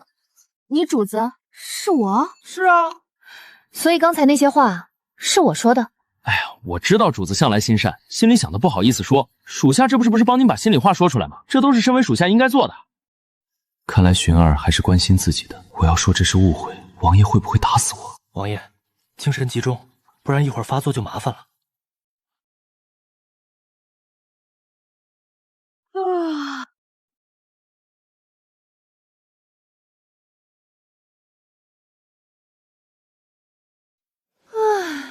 饿了，主子可是饿了。刚才魏泽来过，说晚膳已经准备好了。凤千诀怎么样了？还在泡药浴没出来。不过刚才魏泽说应该快了，还没出来。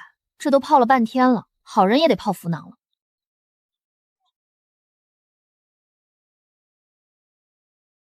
不用管，管什么？又不是打我。花扇，坐下一起吃。哎，米峰呢？呀，吃饭了。看了半天热闹，可饿死小爷了。你这是上哪儿看热闹去了？当然是去外院了。这么大的动静，一听就是万无山庄的顶级杀手。人多吗？还行吧，目测估计得有30-40个，不过都被王府的人拦下来了，打不到这里。主子您就安心吃饭吧。魏泽，魏泽呢？我在这儿。是王爷出了什么事吗？快，时间到了，你快去把王爷捞出来，他太沉了，我扶不动他。就扶个人还能扶出事儿，我也真是服了你。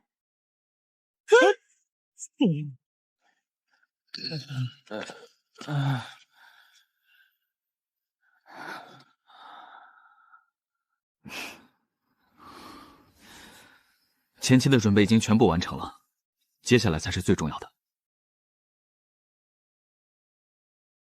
终于要去蛊虫了吗？真是太好了！我都在这儿待了1天了，就是为了这一刻。我还从来没见过蛊虫长什么样子呢。老张头，如果这蛊虫能养的话，你也给我整几个玩玩呗。整不了，你当蛊虫是你府中的小白狗呢？说养就养。不养就不养，那我看看总行吧？看行，但是不能上手。辛苦了。一会儿施针的过程中，王爷会陷入沉睡，然后我会将蛊虫引到王爷的手腕处，将它取出。但是整个过程不能受到外界的打扰，声音没事，但尽量不要有肢体上的接触。我保证不动手不捣乱。小祖宗哎，您挡着我光了。魏泽，再点几个灯笼过来，老张头看不清。唉，好了，开始吧。辛苦了。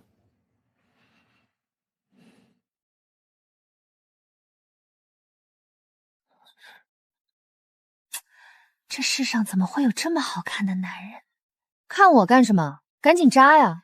你不是说一旦开始就不能停下来吗？可是外面天塌下来都跟咱们没关系。还有魏泽呢，你只管扎你的。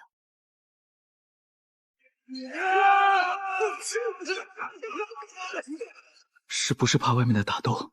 他是怕有人冲进来打断自己。万一有人冲进来，老娘我在这儿呢，你怕什么？把针拿稳，使劲扎就行了。我保证，就算那群废物拿着刀捅进来，也劈不到你俩身上。啦啦啦啦啦啦！魏泽，你什么情况？这么点人都处理不干净。本来收到的消息只有几十个，但现在几十个是没错，但这已经是第3波的几十个了。我收到的消息也是几十个，这中间估计有什么变化是咱们不知道的。你去看着点儿，实在不行就出手帮帮他们。不过银子得谈好，毕竟是摄政王，要是死了，影响好像还挺大。你挨了这么多天的揍，也不能白挨。如果没意外的话，你的功夫应该更进一步了，正好练练手。多少钱？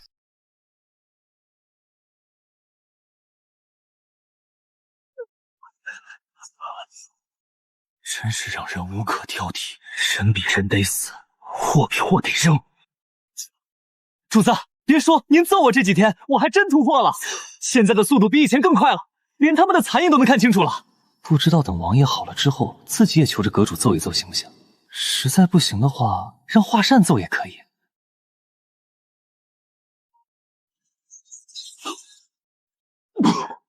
蛊虫还有1个多时辰就要取出来了，你不看了？尽量赶回来看。你这是要干什么去？我的人不是谁想踹就能踹一脚。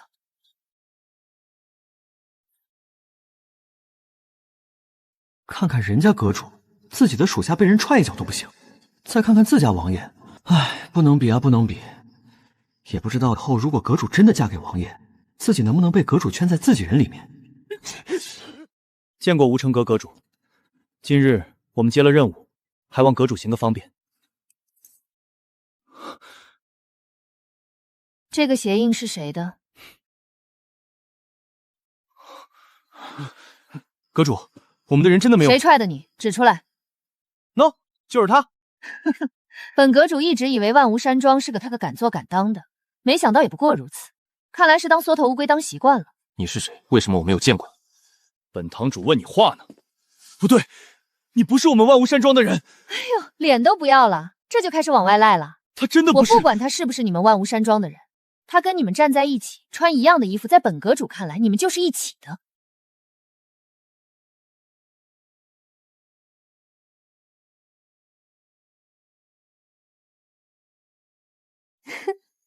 这还有个高手呢。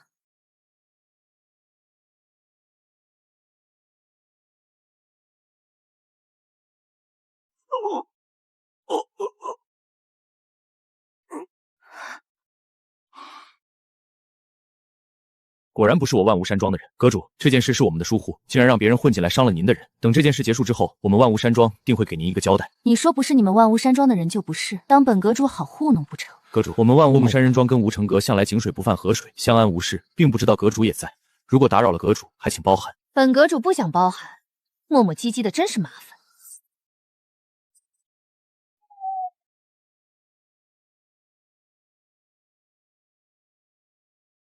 终于安静了，走，咱们回去看蛊虫去。阁主杀了我的人，难道就这么走了？舍得出来了，本阁主还以为你要当王八，一直躲着呢。主子，他是白面杀手聂宁，就像他的名字一样，每次出现的面孔都不一样，没人见过他真正的样子。你俩谁厉害？旗鼓相当吧，但我跟他可不是一类人。就算从前属下是杀手，杀的也都是该杀之人，从来都没有对一个好人出过手。但这人不是，这人出手完全凭着自己的喜好。属下听说，曾经江湖上有人说他是个没人要的狗崽子，他就杀了人家整个门派300余口人。怎么？我杀了你的人，这是来算账的？闭嘴，有话就说，在这装什么鬼神？真是够恶心。我不是来找阁主算账的，我是来取凤千菊性命的。没想到除了我们，还有人来杀凤千羽。我万无龙院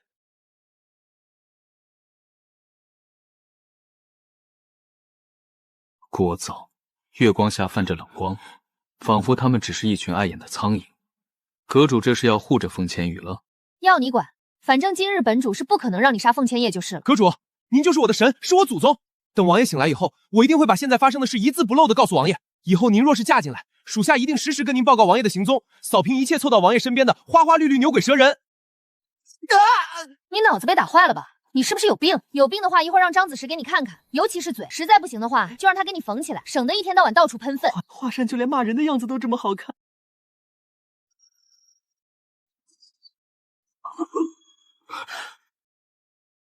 华山，你找死！3根金针虽然给贝寻止了疼，但也封住了他绝大部分的神识。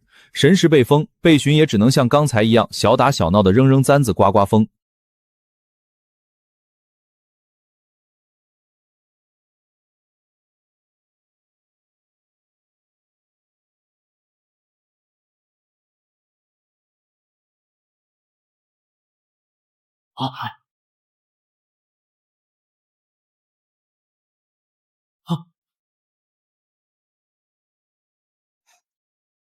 阁主的武功是什么路数？我怎么看不明白呢？你问我，我问谁？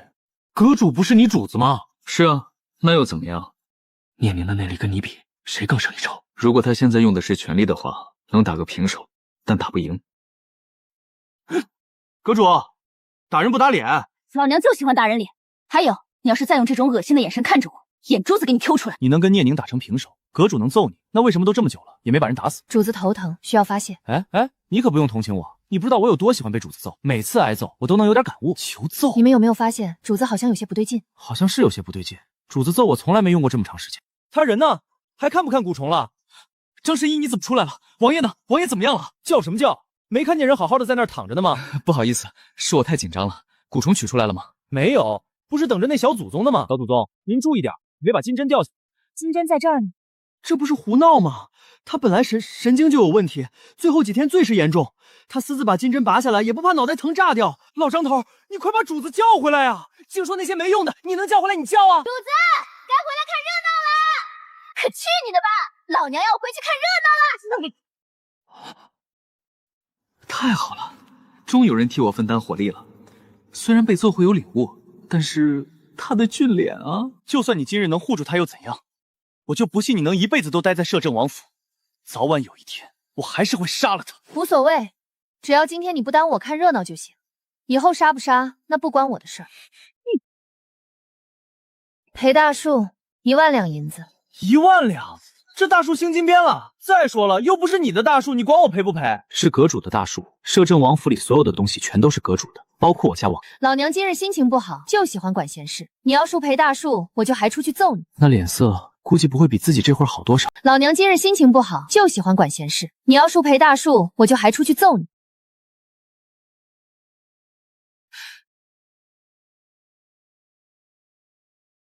虽然大树是你们王府的，但银子是我要来的，所以我要分一半。阁主，我们还会再见面的。你赶紧滚吧！再跟那儿用那不人不鬼的声音说话，我怕我忍不住宰了你。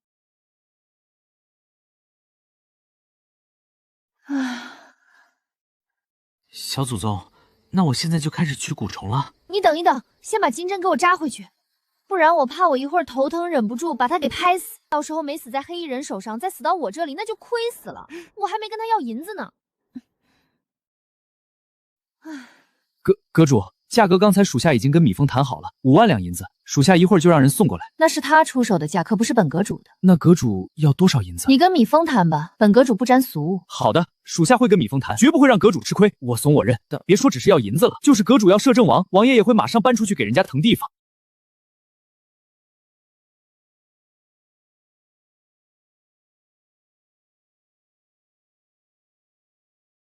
阁主，快把蛊虫剜出来！我？那你是干什么的？王爷到现在都在用内力压制蛊虫，我不会武功，没有内力，速度没你快。如果一旦失手，蛊虫没拿出来，就又会跑进去。而且这里面就你最厉害，所以叫我看热闹是假，让我帮忙挖虫子才是真的，对吧？那个也不能这么说，这个要另算。没问题，只要阁主把虫子挖出来，要多少钱王爷都给。也不知道王爷醒来之后，知道自己欠了一屁股干货，会不会把自己砍了？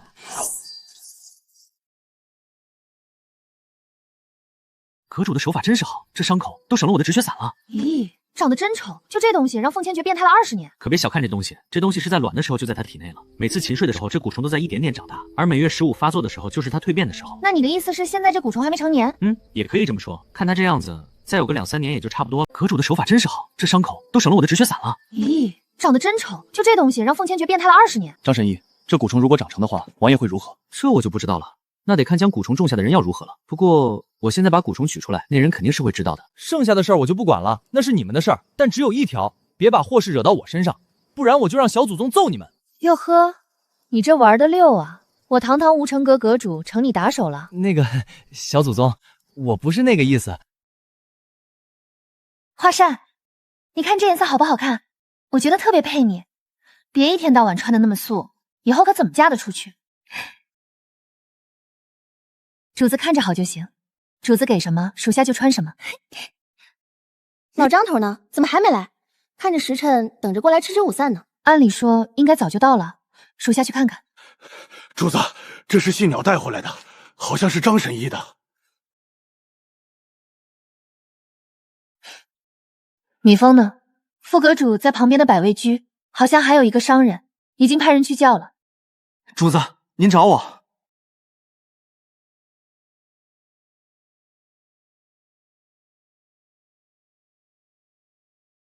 等着，我换件衣服跟你一起去。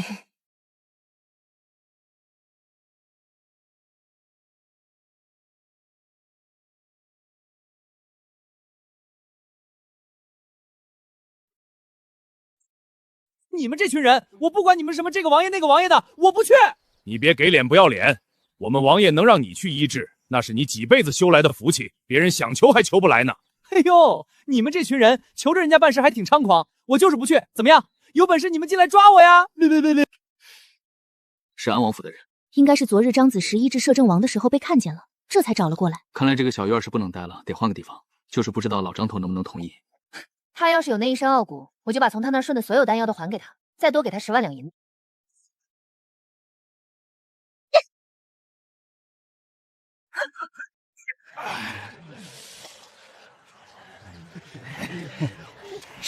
谁打老子？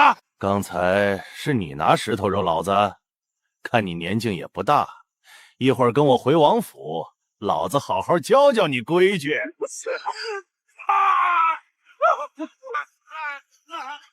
我的手！你居然敢！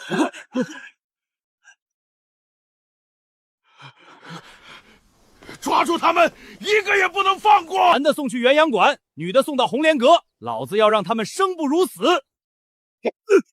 你在这儿跟谁老子的呢？信不信姑奶奶送你下去跟你老子见面？红莲阁我知道是青楼，可是元阳馆是什么地方？那个主子，京都明面上只有青楼，可暗地里也隐藏着一些地方，是服务有荣王那种爱好的人。他是要把你送去当小官儿，可笑死我了。主子，你好歹是个女子，注意点形象。我注意什么？该注意的不应该是你吗？你都敢去呢，我为什么不敢说？我什么时候去那种地方了？我喜欢的是女人，女人！女人就女人，喊什么嘛？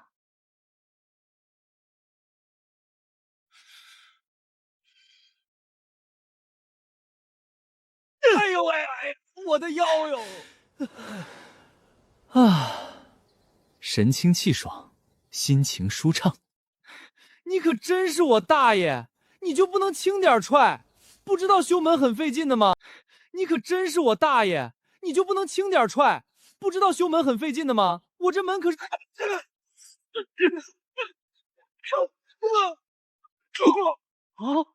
别在这门呀门的了，赶紧收拾东西跟我走。我就今天没来接你，你就出问题了。以后还是把你放在眼皮子底下比较好，有事直接起来就拎走。你是不是要给我换个小院子？在哪儿？赶紧走，带我去看看。怎么样？我说什么来着？你看他平时把这院子宝贝的跟什么似的，关键时刻还不是说扔就扔。哼，我这是识时务，院子哪有命重要？还不赶紧去收拾东西，所有东西全都带上，咱们以后再也不回来了。赶紧的，愣着干什么？其实也没什么东西，把药材收拾收拾全带走，还有我最近炼出来的几瓶丹药，各种工具也得都带走。衣服、鞋子、被子、褥子什么的就不用带了，我就不信他们还能让我光着到处跑。正好天气暖了，我也该做几件新衣裳了。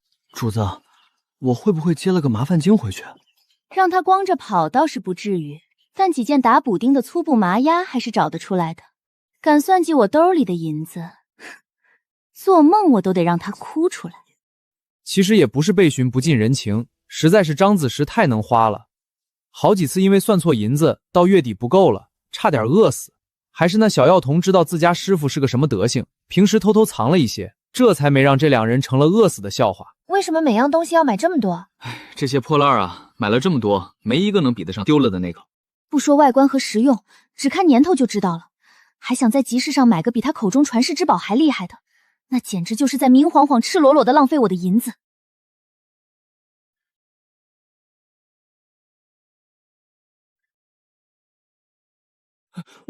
我们可都是安王府的人，你们拦着我们接神医，耽误给王爷医治，王爷是绝对不会放过你们的。你们安王府的侍卫差的还真不是一点半点儿啊，居然到现在都没认出我是谁。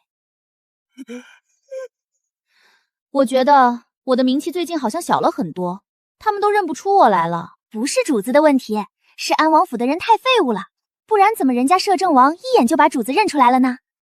好像也是。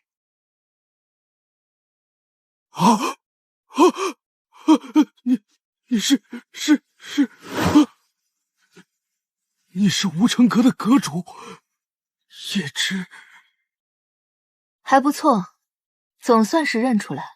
既然认出了我的身份，那就应该知道昨晚本阁主也在摄政王府，那神医也是本阁主带去的，所以你们这是在当着我的面抢我的人，呵呵，还真是好久都没遇到过这种事情了呢。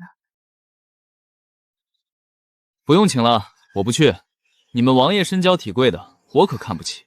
阁主，求求您了，就让神医去一趟吧。我们没把神医请回去，王爷的腿好不了，会要我们命的。他的腿好不好跟本阁主有什么关系？你们死不死又跟我有什么关系？你好歹也是无尘阁的阁主，怎么能见死不救呢？我们回去会死的。如果我们真的死了，这全都怪你。少对本阁主说什么善心啊、害死谁之类的话。本阁主不杀你们就不错了。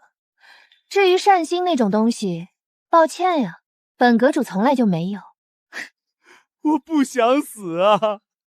我好不容易才托人当上了安王府的侍卫，这是我出的第一个任务，就这么死了，我不甘心啊！这是我出的第一个任务，就这么死了，我不甘心啊！哎，谁让你们跟错了主子呢？我就不信你在进安王府之前不知道他是个什么样的人。既然你还能留在那里，就应该知道富贵险中求这句话。所以就算你们回去全都死，也怪不到我主子头上。要怪，就只能怪你们的野心，还有安王的狠辣。应该都带齐了，还好我前几天把草药都炼成了丹药，不然今天还不好搬呢。哎，米峰，我们住哪儿啊？我住哪儿你就住哪儿。百味居啊，那感情好。我知道你在百味里有个单独的院子，我不嫌弃，跟你住一块就行。正好平日里的吃喝都不用自己做，直接让他们送过来。你不嫌弃我，还嫌弃你。哎呀，老张头也算是自己人，你就别这么小气了。左右不过是2个房间的事儿，可不是嘛，多跟主子学学，别一天到晚小气巴拉的。就是的，蜜蜂咱们可不能小气哈，所以房钱咱们就不收了，只收饭钱就行。好，老张老头，你一个月固定的花销是500两银子，按照百味居普通的标准，1日3餐，一个月少算你点吧，100两银子。然后以后我每个月再给你400两的花销就行了，那100两直接扣了，回去我会跟掌柜的说，按时给你送饭的。我在小院子自己做饭的时候，一个月撑死也就10两银子，你们收我100两，是不是太过分了？这简直就是明抢啊！我不用他们给我送饭，我自己买菜自己做，这样总行吧？哼，当然行，这有什么不行的？但是做饭得用炉灶吧，得用柴火吧，这些都是要算银子的。我院子里可没有小厨房，所以你要做饭就得等不忙的时候去大厨房做，这样算下来那就50两银子吧，少要你点。我就借你们个厨房，一个月还要收我50两，你们的锅是金子做的呀？你也可以不用厨房啊，用你的小药炉。我上次不是在你小院门口试了吗？熬粥还是可以的，就是小了点。如果你想出去单住或者单吃也是可以的，毕竟腿长在你身上。真的？不过要是被以前那些人或者安王府的人找到你，我们可能不会每次都那么及时来拎你，毕竟米峰也挺忙的，我还要陪主子逛街呢。行，你们厉害，行，你们厉害，我也不自己买菜了，让他们给我送，我要吃好的。我就不信了，100两总不能让我天天喝粥吃盐菜吧？米峰吃什么我就吃什么，每天按着他的给我来一份。想坑我银子，门儿都没有。他可知道米峰是很喜欢吃的，我全给你吃回来。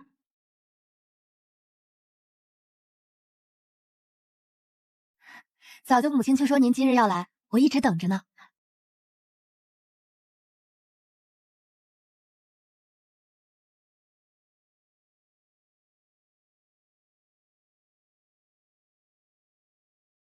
放心吧，曹小姐的身体已经大好了，只要再休养一段时间就可以了。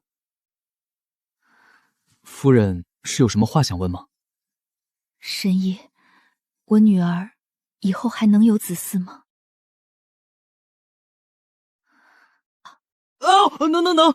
能有子嗣，能生孩子，绝对没有问题，我保证。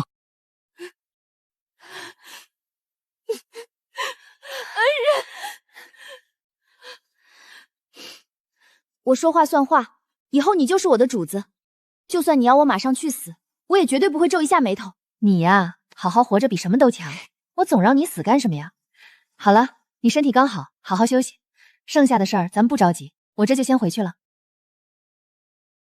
主子，安王在吴成阁名下的产业留言，说要见你。不见，他的腿就是我弄断的，我再让老张头给他接上。我是吃饱了撑的。老张头刚才曹夫人给了多少银票来着？好像是5000两。来，我帮你看看这银票是不是真的。主子，你不能这样，这是我的枕巾，我自己凭本事挣的。我这是帮你验真假，万一收到假银票，你哭都来不及。你这个成事不足败事有余的废物，你只是个侍卫头领，不是玉皇大帝，居然敢对吴成阁的阁头动那种心思！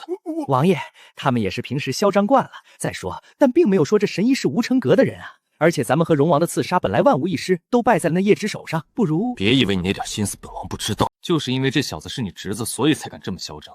平日里他打着本王的名义在外面招猫得狗，本王都可以睁一只眼闭一只眼。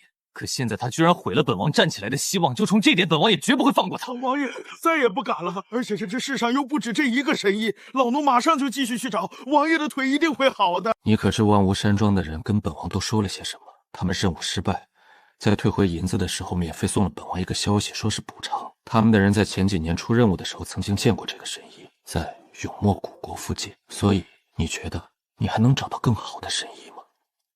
老奴去吴成阁求阁主，一定把神医求回来，还请王爷饶了老奴侄儿一命。去吴成阁求？吴成阁连个具体的位置都没有，你上大街上跪着喊吗？那叶之睚眦必报的性子是硕士出了的，没当场杀了他，那都是你家祖坟冒青烟。本王已经让人去吴成阁名下的产业递消息了，说话哑巴了。属下去吴成阁名下的百味居递了消息，正好他们的副阁主在。副阁主说咱们安王府的人要将他们的阁主卖去红莲阁，还要将他堂堂副阁主卖去元阳馆。问咱们是怎么还有脸去求神医的？来人啊，把他给本王拉下去！杖责80，赶出王府，不许医治，生死有命。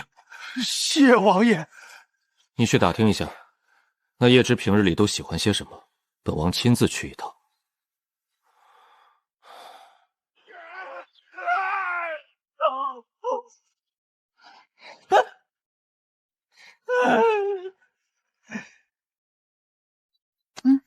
是真的，你放心花。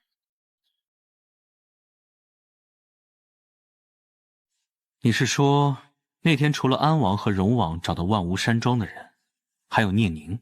是，那聂宁的一个手下混进了万无山庄刺杀的人群中，还踹了米峰一脚。那天除了安王和荣王找到万无山庄的人，还有聂宁？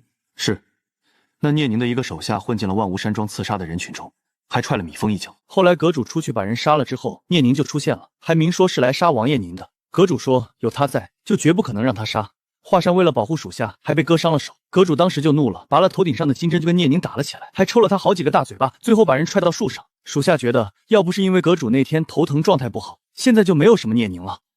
玄儿到底还是护着本王的。阁主确实是说，那日是不可能让他杀了您。可是后来也说，以后杀不杀无所谓，反正不耽误他看热闹就行。唉，米峰不在的日子还挺无聊，都没人给我讲八卦了，也不知道他什么时候回来。主子，百味居掌柜的让人传来消息，说请主子过去一趟，有要紧的事。走。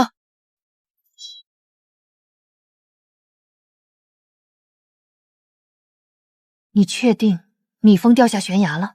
主子，或许副阁主命大，被挂在哪里也说不定。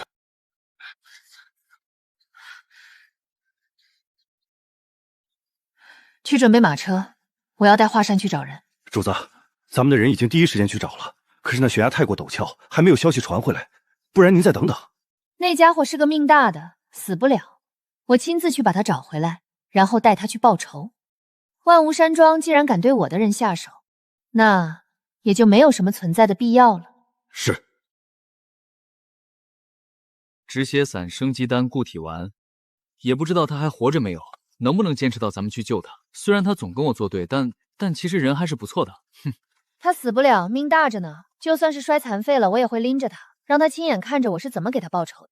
他死不了，命大着呢。就算是摔残废了，我也会拎着他，让他亲眼看着我是怎么给他报仇的。他早就在生死簿上看过华善和米峰，知道这2个人是会一直跟着自己到老的，怎么可能这么容易就死了？为了确定没有变数，他还特意让看门的2个鬼差回地府去看了一下，直到鬼差来回话，确定整个地府都没有米峰的魂魄，也没有鬼差见着米峰的魂魄的时候，这才彻底放下心来。我只是闭关半年多而已，你们的胆子是越来越大了。我看这个庄主的位置，不如让给你们2个做可好？庄主，那吴成阁阻挡我们的人出任务，还害得我们损失了那么多顶级杀手，难道这件事就这么算了？再说了，是他先出手的，我们只是反击而已。对啊，庄主，自从1年多前吴成阁崛起，明里暗里不知道抢了我们多少生意。现在4国的人都只认吴成阁，都快把咱们万巫山庄忘干净了。就连2个月天丝云锦也新谱都送去了吴成阁名下的千一阁。要知道以前的天丝云锦、紫锦缎还有各国的珍贵瓜果，都是先送到咱们万巫山庄的。如果再这样下去，用不了几年，咱们万巫山庄就要没落了。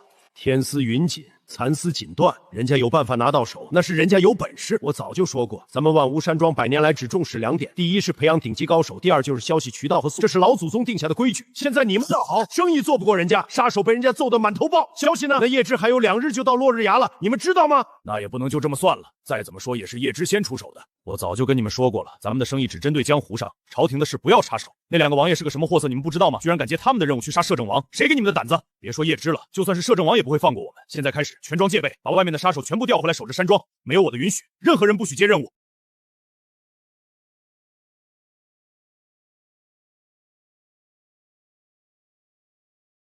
哟呵，还挺高啊。主子您别站那么靠边。走吧，下去找人。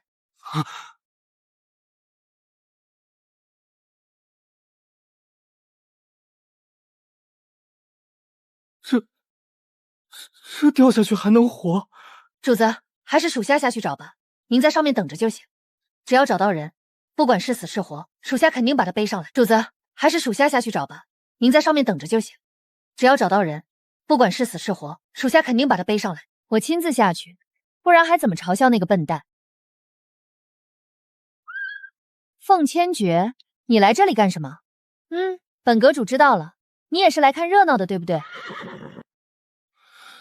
这么高，摔下去真的还能活。那晚的事，魏泽已经跟本王说了，不管怎么样，你都护了本王一次，所以你在这儿等着，本王替你下去找人。等人找回来后，本王再陪你一起去万无山庄。我的人，我自己下去找。至于万无山庄，那是吴成阁的事，跟王爷没有关系，王爷不必掺和进来。怎么会跟本王没关系？阁主别忘了，那日刺杀的人不管是谁派来的，但来的可是万无山庄的杀手，而且本王是绝对不会看着你自己下悬崖的。我没有要自己下去啊。阁主，下面这么深，您还是跟王爷在上面等着吧。属下下去，就算死了，也一定把尸体给您背回来。闭上你的乌鸦嘴！你们爱下去不下去，反正我是要下去的。要死人了！我害怕我头晕，我要晕过去了！救命啊！我要上去，我要上去！主子，你可拎住了，千万别松手！我好像看见我张家的祖宗来接我了！阁主和王爷都不用这绳子，那还绑来做什么？这不是给主子用的，是给米峰用的。这么高摔下去，肯定不会一点伤都不受。主子说等找到人后，用绳子把他捆上来。阁主都能带张神医下去，那带米峰上来应该也不难吧？张子时没人拎是绝对不会下去，所以才拎他。至于米峰，主子嫌沉，你还有没有事儿？没事能不能把嘴闭上？你话怎么那么多？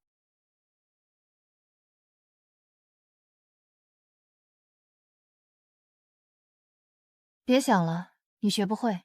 这不是什么武功心法、内力之类的东西，这是灵魂之力，你没有。到了，醒醒！老张头，快点醒醒，还得去找人呢。看来这是真晕过去了。我听说过以毒攻毒的方法，王爷你在这儿等我一下，我拎着他上去，再重新下来一次，说不定就会清醒了。不用再来一次了，我醒了，已经醒了。我现在腿软走不动，得缓一缓。你不用管我，先去附近看看米峰大概掉下来的位置吧。不用看，你跟我走就行。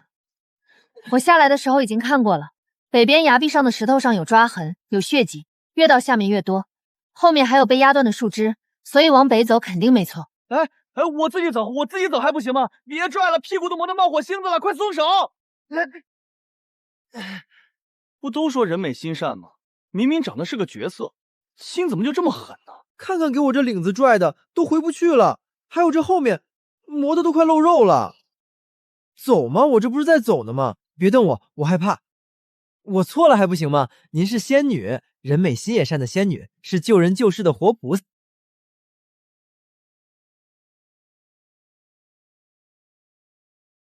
就在这里附近了，老张头，准备好你的药。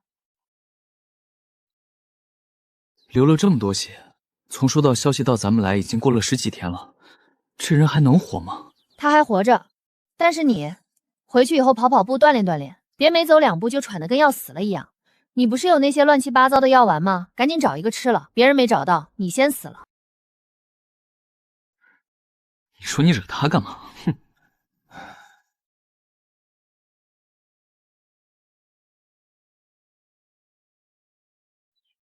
血迹到这儿就没了，蜜蜂应该就在那山洞里吧？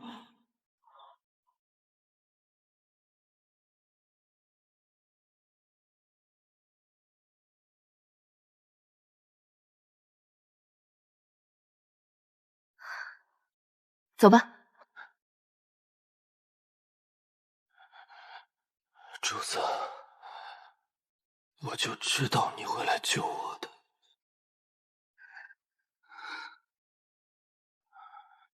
左胳膊骨头断了，肋骨折了几根，右腿应该是掉下来的时候被石头刮掉了一块肉，不过问题不大。腹部中了一刀，没伤到要害，但血流了不少。刚才在第一次见到血迹的时候，我就发现了有些发黑，果然有中毒的迹象。落地的时候应该是背部先脏着地，体内的脏器有些轻微出血。主子别担心，我这不是还活着吗？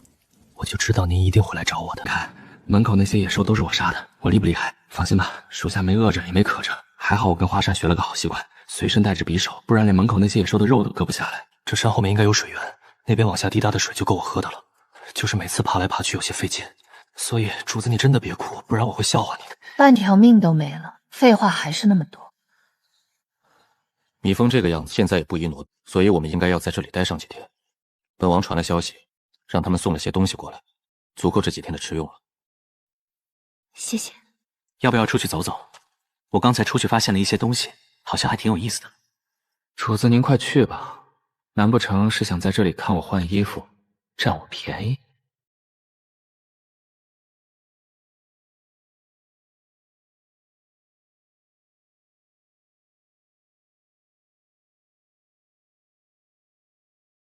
万无山庄的人，他们有一个规矩，生要见人，死要见尸。什么人在那里？叶芝，动了我的人，居然还敢在这儿吃吃喝喝，那你们就先走一步吧。万无山庄剩下的人，很快就会下去陪你们的。上，他一个人，咱们还有机会逃。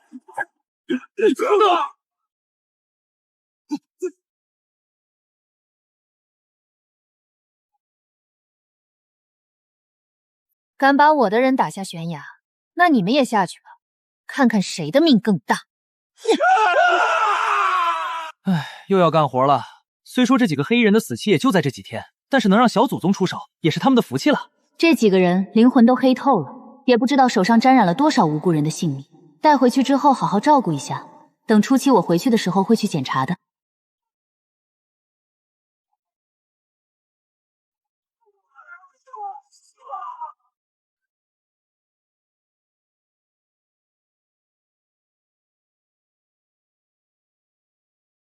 前面有条小溪，一会儿本王洗干净了再给你。没想到你堂堂摄政王，居然连这种小事都做。以前我还以为你是像那2个废物王爷一样，衣来伸手饭来装口的呢。本王这摄政王可不是从出生开始就是的，阁主别忘了，在当摄政王之前，本王是将军。本王从小就被父亲带到军营里，从小兵做起，要求所有事情都必须亲力亲为。别说洗东西了，就是简单的饭菜，本王都会做。等回去后，阁主试试本王的手艺如何？老张头，蜜蜂能不能动？咱们该上去了。我是神医，不是神仙，他这刚好一点，自己肯定是上不去的。我没说让他自己走，我是问他能不能移动。哦，移动啊，那可以，只要尽量别碰到伤口就行。本王还有一只更大的鸟，驮它上去应该没什么问题。来了来了！你管虫鸣鸟叫大鸟？这不是真的虫鸣鸟，应该只是有一些虫鸣鸟血脉而已。即便只是有虫鸣鸟血脉，也极为难得，那是需要机缘的，不是你想找就能找不到，或者花个大价钱就能买到的东西。辛苦你了，等你把这小子送上去之后，千万记得回来接我呀。王爷，我好歹也帮您把蛊虫拿了出来，您堂堂摄政王是不会这么小气的，对不对？大鸟就不用了，本阁主就费事儿，再把你拎上去就好。啊！又来啦！怎么了？王爷早上传信说是今天上来，这是上来了？我听到张子时的叫声了。那个张神医，还真是每次出场都很有排面啊！别打！华山别打！费银子！我杀个鸟能费什么银子？这是王爷的鸟儿，它的名字叫费银子。这鸟儿很听话的，就是吃东西太挑了，而且还喂不熟，只认王爷。哎，华山你快看，费银子的背上有个人，好像是米蜂。到了！主子，你们有没有受伤？魏泽说费银子上面的那个是米蜂。他叫什么？阁主，他叫费银子，是我们王爷从小养大的。怎么样，好不好看？等以后如果有了小费银子，让王爷送你一只可好？名字是魏泽起的，其实摄政王府还是有点银子的，养得起他。至于小费银子，如果你喜欢，等有了之后送给你。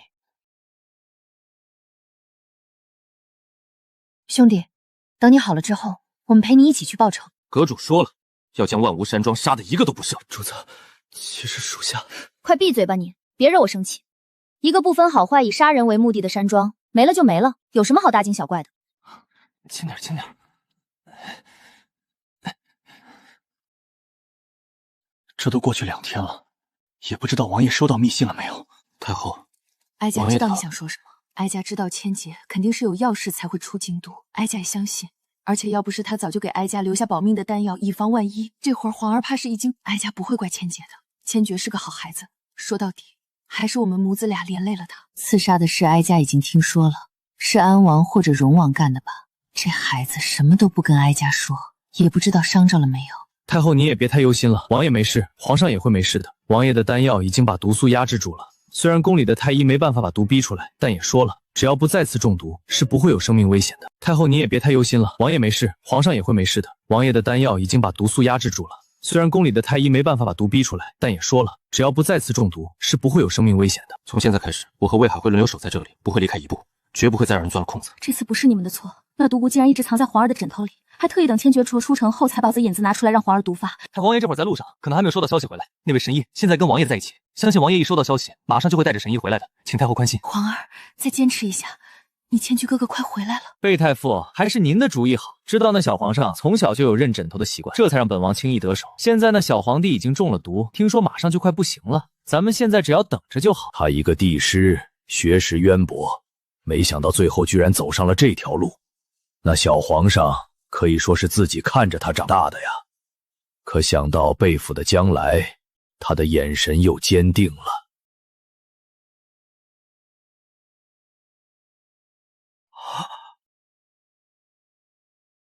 万无山庄，今天之后就没有存在的必要。无声哥来报仇了，叶芝杀人来了，快来人啊！叶芝来了，叶芝来了！跑得还挺快。阁主，这件事是我万无山庄的不是，我已经问过下面的人了，是他们对副盟主出手阻挠他们出任务而心生不满，这才追杀副盟主，设计让其掉落悬崖。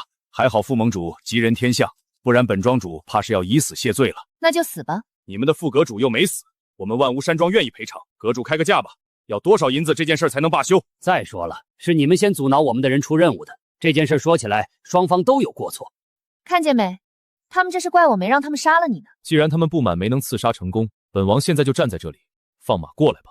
那个摄政王说笑了，是下面的人不懂事，接错了任务。是啊，这才闹出了误会。诸位应该知道，我们万无山庄向来不接关于刺杀朝廷大臣的任务，也不插手朝廷中事。是下面的人不懂事，接错了任务。是啊，这才闹出了误会。误会？据本阁主收到的消息，当初接这任务的好像就是2位长老。这个，你们不用再废话了。本阁主今日就是来杀人的，还是一个不留的那种。本阁主的人，本阁主打的骂的，你们是个什么东西，也敢动本阁主的人？想必你们在动手的时候，应该就已经做好了承受本阁主报复的准备。毕竟这江湖上谁不知道本阁主是个小心眼的，从来受不得气。哼，阁主未免太看得起自己了。你们就6个人，其中还有一个重伤，一个不会武功。本庄主倒要看看你们是怎么一个不留的。所有人退后！不愧是百年山庄，居然还有护装阵法。这阵法我听说过，好像叫什么一年四季，几乎已经没人能布出来了。没想到在这儿看见了这个阵法，只要我们一进去，就会迷失在里面。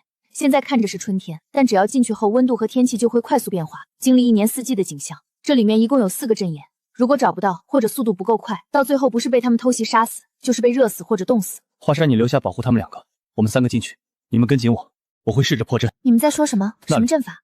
刚才还是山庄的大门，现在变成了这般绿意盎然、有山有水有小溪的景象，这就是阵法。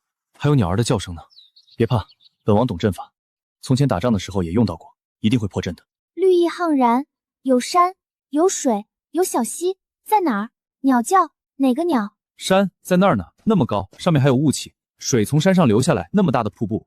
小溪阁主您看，就在前面大概50步那里，那是入阵的位置。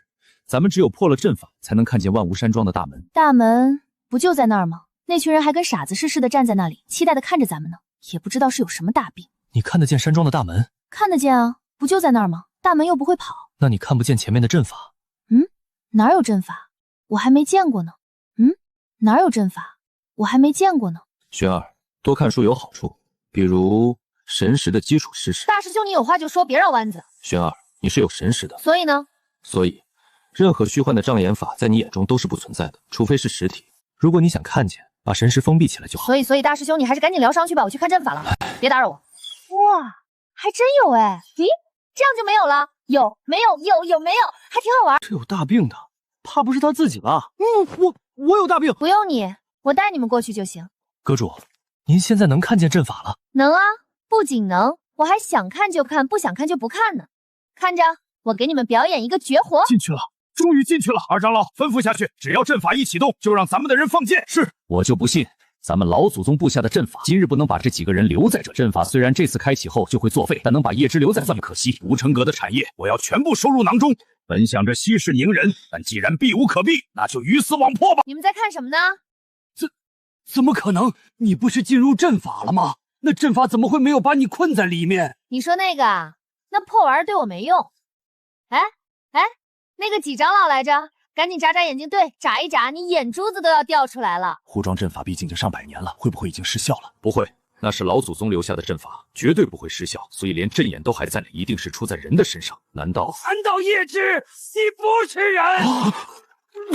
万无山庄的人还真是作死没有止境啊！第一个死的，估计就是这个说那小祖宗不是人的。叶芝，你肯定不是人，叶芝，你就是妖怪。这江湖上哪个门派最少都是历经几十年才能形成一个小小的规模，无尘阁仅仅1年多就开遍4国，一定是你用了妖法。如今我落在你手中，我认命，你杀了我吧！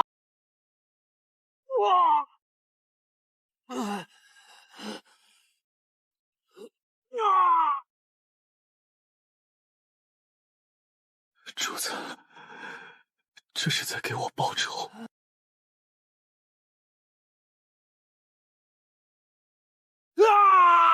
毒药？什么？拿一瓶毒药给主子，痛苦不堪还马上死不了的那种。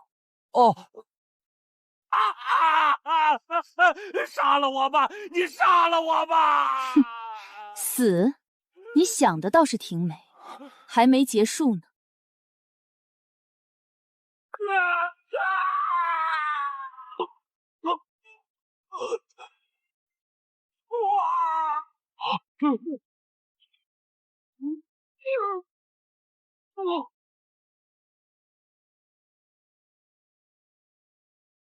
他这是在给米峰报仇，虽然他从没说什么，甚至这一路上还在嘲笑他，但米峰身上的每一处伤，他都记在心上，全都还到了大长老身上。他从一开始就是杀手，在遇到被寻前，生死有命。他从没想过有一个人能将他全身的伤记在心里，然后带他来，亲眼看着他为自己报仇。主子，我已经收到消息，就是大长老派人设计你，然后将你打落悬崖的那些黑衣人，已经全都死了，摔死的。你放心，你身上的伤不仅大长老身上会有，万无山庄每一个人身上都会有，一模一样。行了，别哭了，丢不丢人？说实话，他是羡慕的，也是自豪的。羡慕贝寻对米峰的好，自豪贝寻不仅是米峰的主子，同样也是自己的。你们要报仇可以，想杀人也可以，但我的要求就一点，所有人都必须跟现在的大长老一样。先破了这阵法吧。破阵是没问题，我也能看见，但是我不懂阵法，不知道怎么破。本王刚才回想了一下周围，阵眼应该有4个，不过我现在看不见，只能请阁主带毛了。没问题，你说吧。第一个是山庄门前阶梯下右边的石狮子，第二个是路左边的假山，第三个是右后方的一棵常青树，第四个也是最重要的一个，是山庄的大门。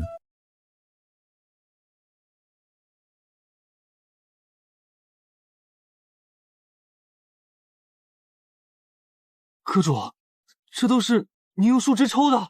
对啊，就是用这个抽的。等回去，本王送你一把适合你用的名剑，可好？不用不用，我不要。其实我以前试过很多兵器，什么刀啊、剑啊、匕首啊，占地方不说还得擦，麻烦死了。不如这树枝好用，随便哪儿都能捡一个，又能当刀又能当剑，好用的很。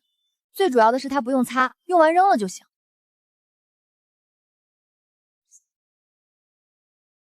注意哦，本阁主要来了。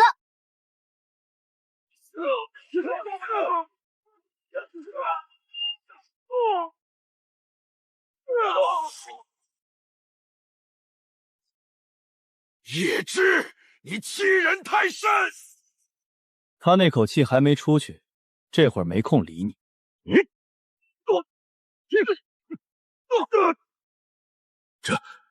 这就是摄政王的实力。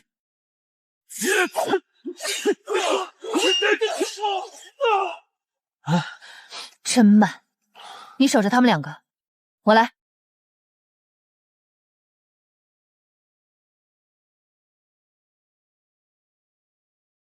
没想到万物山庄居然会败在我的手上。你没想到的事情还多着。华善，过来。其实内力有些地方跟灵魂之力挺像的，只不过内力是你们苦练成的，而灵魂之力是天生的。内力取于你们的体内，而灵魂之力取于灵魂，放于万物。灵魂之力你们肯定是做梦也不可能有，但内力却可以再上一层。你们两个看好了，能领悟多少就看你们的本事了。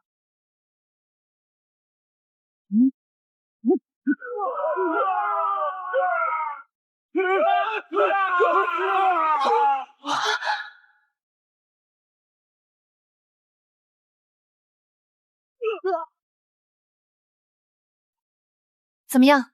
有什么感觉吗？雪儿，你教他们通过感受灵魂之力去悟内力的更高一层，这没错。但是在教别人的时候，你自己能不能再好好的学一学灵魂之力，再悟一悟？我觉得我学的挺好的。灵魂之力取于灵魂，放于万物，这句没错。那后面一句是什么？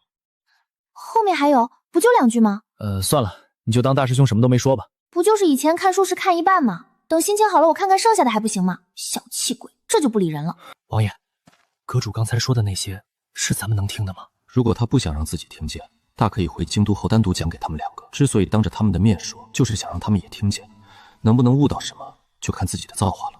万物皆由心而起，你想它是什么，它就是什么。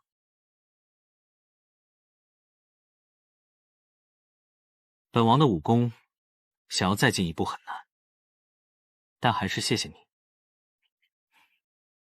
主子，哎，你别动，坐好了，你这骨头还没长好呢，你可是真不把我这神医当个人使啊！不错啊，看来经历一场生死，你的心情有很大变化。主子，您先休息一会儿，属下再去检查一下，看看还有没有活口。华善，我帮你。记得发信号，让人来清点一下这万物山庄里面值钱的东西，能搬走的全搬走，能扣下来的全扣下来。还有，记得看看有没有暗格暗室之类的地方，可别落下了。本阁主记得王爷说过，摄政王府还是有些银子的，所以这点小银子，想必王爷看不上吧？本王不要，都是你的。那我去打点野味来烤，就当是给王爷的补偿。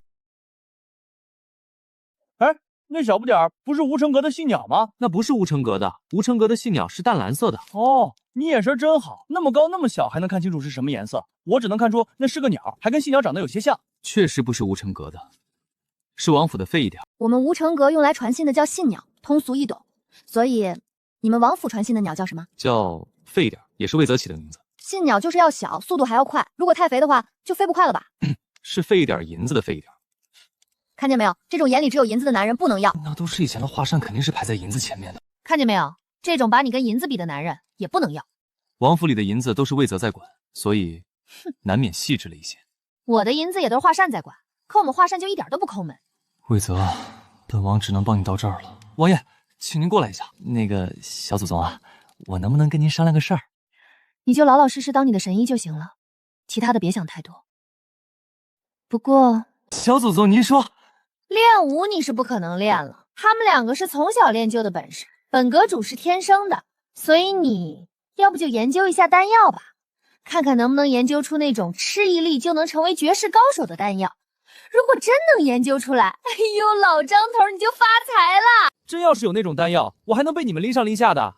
哼，就知道指望不上你。等回去以后，我天天锻炼身体，不然早晚有一天得被你折磨疯。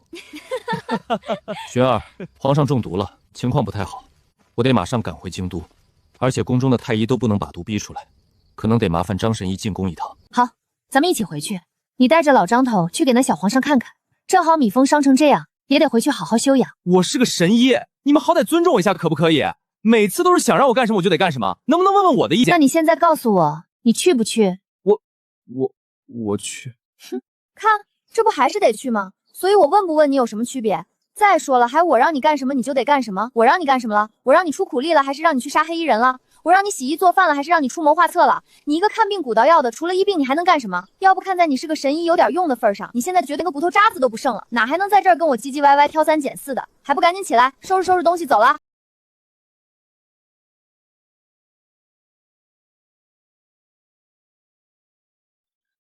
你等着，我马上回来。他是不是说错了？找自己干嘛？不是应该找老张头的吗？自己又不会看病。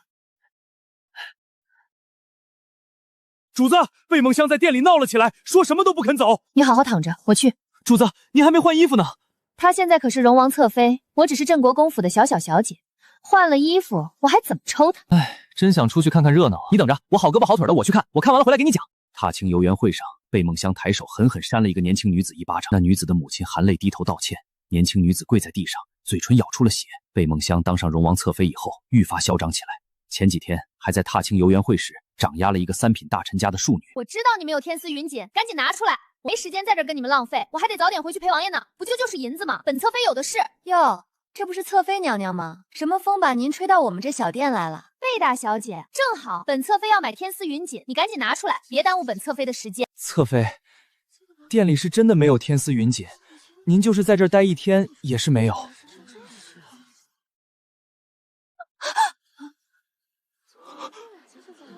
阁主，这脸皮还挺厚，把本阁主的手都硌疼了。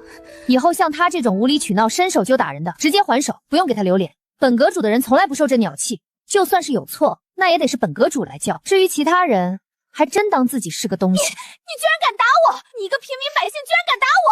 我可是荣王侧妃！怎么，荣王侧妃就可以随意扇人巴掌了？本阁主虽是个平民百姓，但也是有些脸面的。在四国里，别说你一个侧妃了。就是王妃敢无缘无故打本阁主的人，本阁主都照扇不误。你什么你？我店里的人都说没有天丝云锦了，你还在这儿胡搅蛮缠，所以本阁主认为你是故意来找事儿的。你不说没有天丝云锦了吗？那你身上穿的是什么？本阁主身上穿的当然是天丝云锦了，就是你想买都买不到的天丝云锦。哦，你不仅买不到天丝云锦，就连蚕丝锦缎也买不到，因为这天丝云锦除了被本阁主做了衣衫，剩下的全都让本阁主送人了。比如说镇国公府的小姐，你说气人不？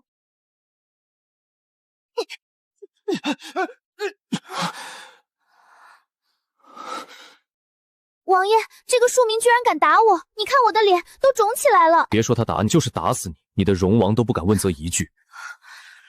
都起来吧，本王是来找阁主的。摄政王，虽说他是什么无城阁的阁主，但身上既无诰命，也没皇上的特许，就是一个庶民。他今日敢打妾身，明日是不是就敢打王爷？还不快闭嘴！还嫌不够丢脸吗？别说阁都打你巴掌，就是打你家王爷的巴掌，你家王爷也得忍着。不信你自己问问看。荣王府中还有些事，就不陪摄政王进宫了。这就完事儿了。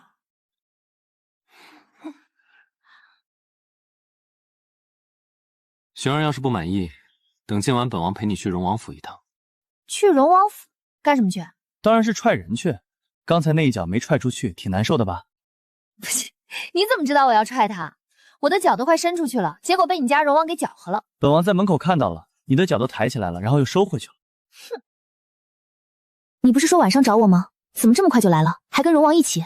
荣王不知怎么得到本王回京都的消息，一早就等在了宫门口，非要和本王一起去看皇上。本王把他留在皇上的寝殿外面，自己进去看了一下，情况不是太好，所以这才着急出来找你。他看刚到那一幕，估计他是怕把你惹急了要他的命，这才带着贝梦香急匆匆的走了。没想到本阁主的凶名这么多人都知道，这样也挺好。省得谁都以为吴成阁好欺负。估计过几天等万无山庄的事儿就传出去后，江湖上再也不会别有一个100年山庄，这是从来都没有过的。回来的路上，他自己也想了想，如果是自己一个人带着魏泽，能不能做到？答案是不能。就算是能，也绝不可能全身而退。你一个平民百姓居然敢打我！我可是荣王侧妃，本侧妃有的是银子，不就是天丝云锦吗？赶紧拿出来！你学的那么大声，整个小院都能听见，还用得着敲门？行了，赶紧拎上你的药箱，跟摄政王进宫。主子，您不去吗？那个，他这个人呐，惜命的很，不然当初也不能看见棕熊就把自己给卖了。玄儿如果想去，那就一起。我去，等我换身衣服。不用换，这样就行。行吧，你是摄政王，你说行就行。皇上中毒，不是安王干的，就是荣王干的，不过很大概率是荣王。安王到现在还在想办法求见张神医呢，应该没有更多的心思谋划这件事。况且皇上的习惯不是谁都能知道的。如果你以镇国公府小小姐的身份进宫，那些人肯定会知道神医跟你有关系。以吴成阁阁主的身份宫，会少许多麻烦。抱歉，您麻烦的好像是我。麻烦就麻烦，有热闹看就行。再说了，安王早就知道老张头是我的人，求逢很次都被拒绝了，不差这一次。真不是个东西。不知姑娘在说谁不是东西，谁下毒就说谁。给那么小的孩子下毒，真是缺了大德。姑娘真是心直口快，快坐下休息吧。毒我倒是能解，只是有一味药材我没有。神医您说，只要能解了皇儿的毒，哀家定会让人找到。七叶莲，就是7片叶子的莲花。知道了，本王马上命人去找。等一下，我怎么觉得这个名字我在哪儿听过？让我想一想。王爷，看来咱们今晚不仅要夜探荣王府，还得顺便探一下安王府。你是说安王府有7叶莲？有。安王那货的不是断了接不上吗？所以就派人递了消息求见本阁主，希望能让老张头去给他治腿。本阁主没答应，他就一边变着法的找人求，一边到处找各种珍贵的药材。我记得米峰当初跟我说起这件事的时候提到过这7叶莲，好像是在什么拍卖行里。米峰那会儿也想拍回来给老张头，可是因为价格太高没买，最后让安王给拍走。姑娘是吴成阁的阁主？是，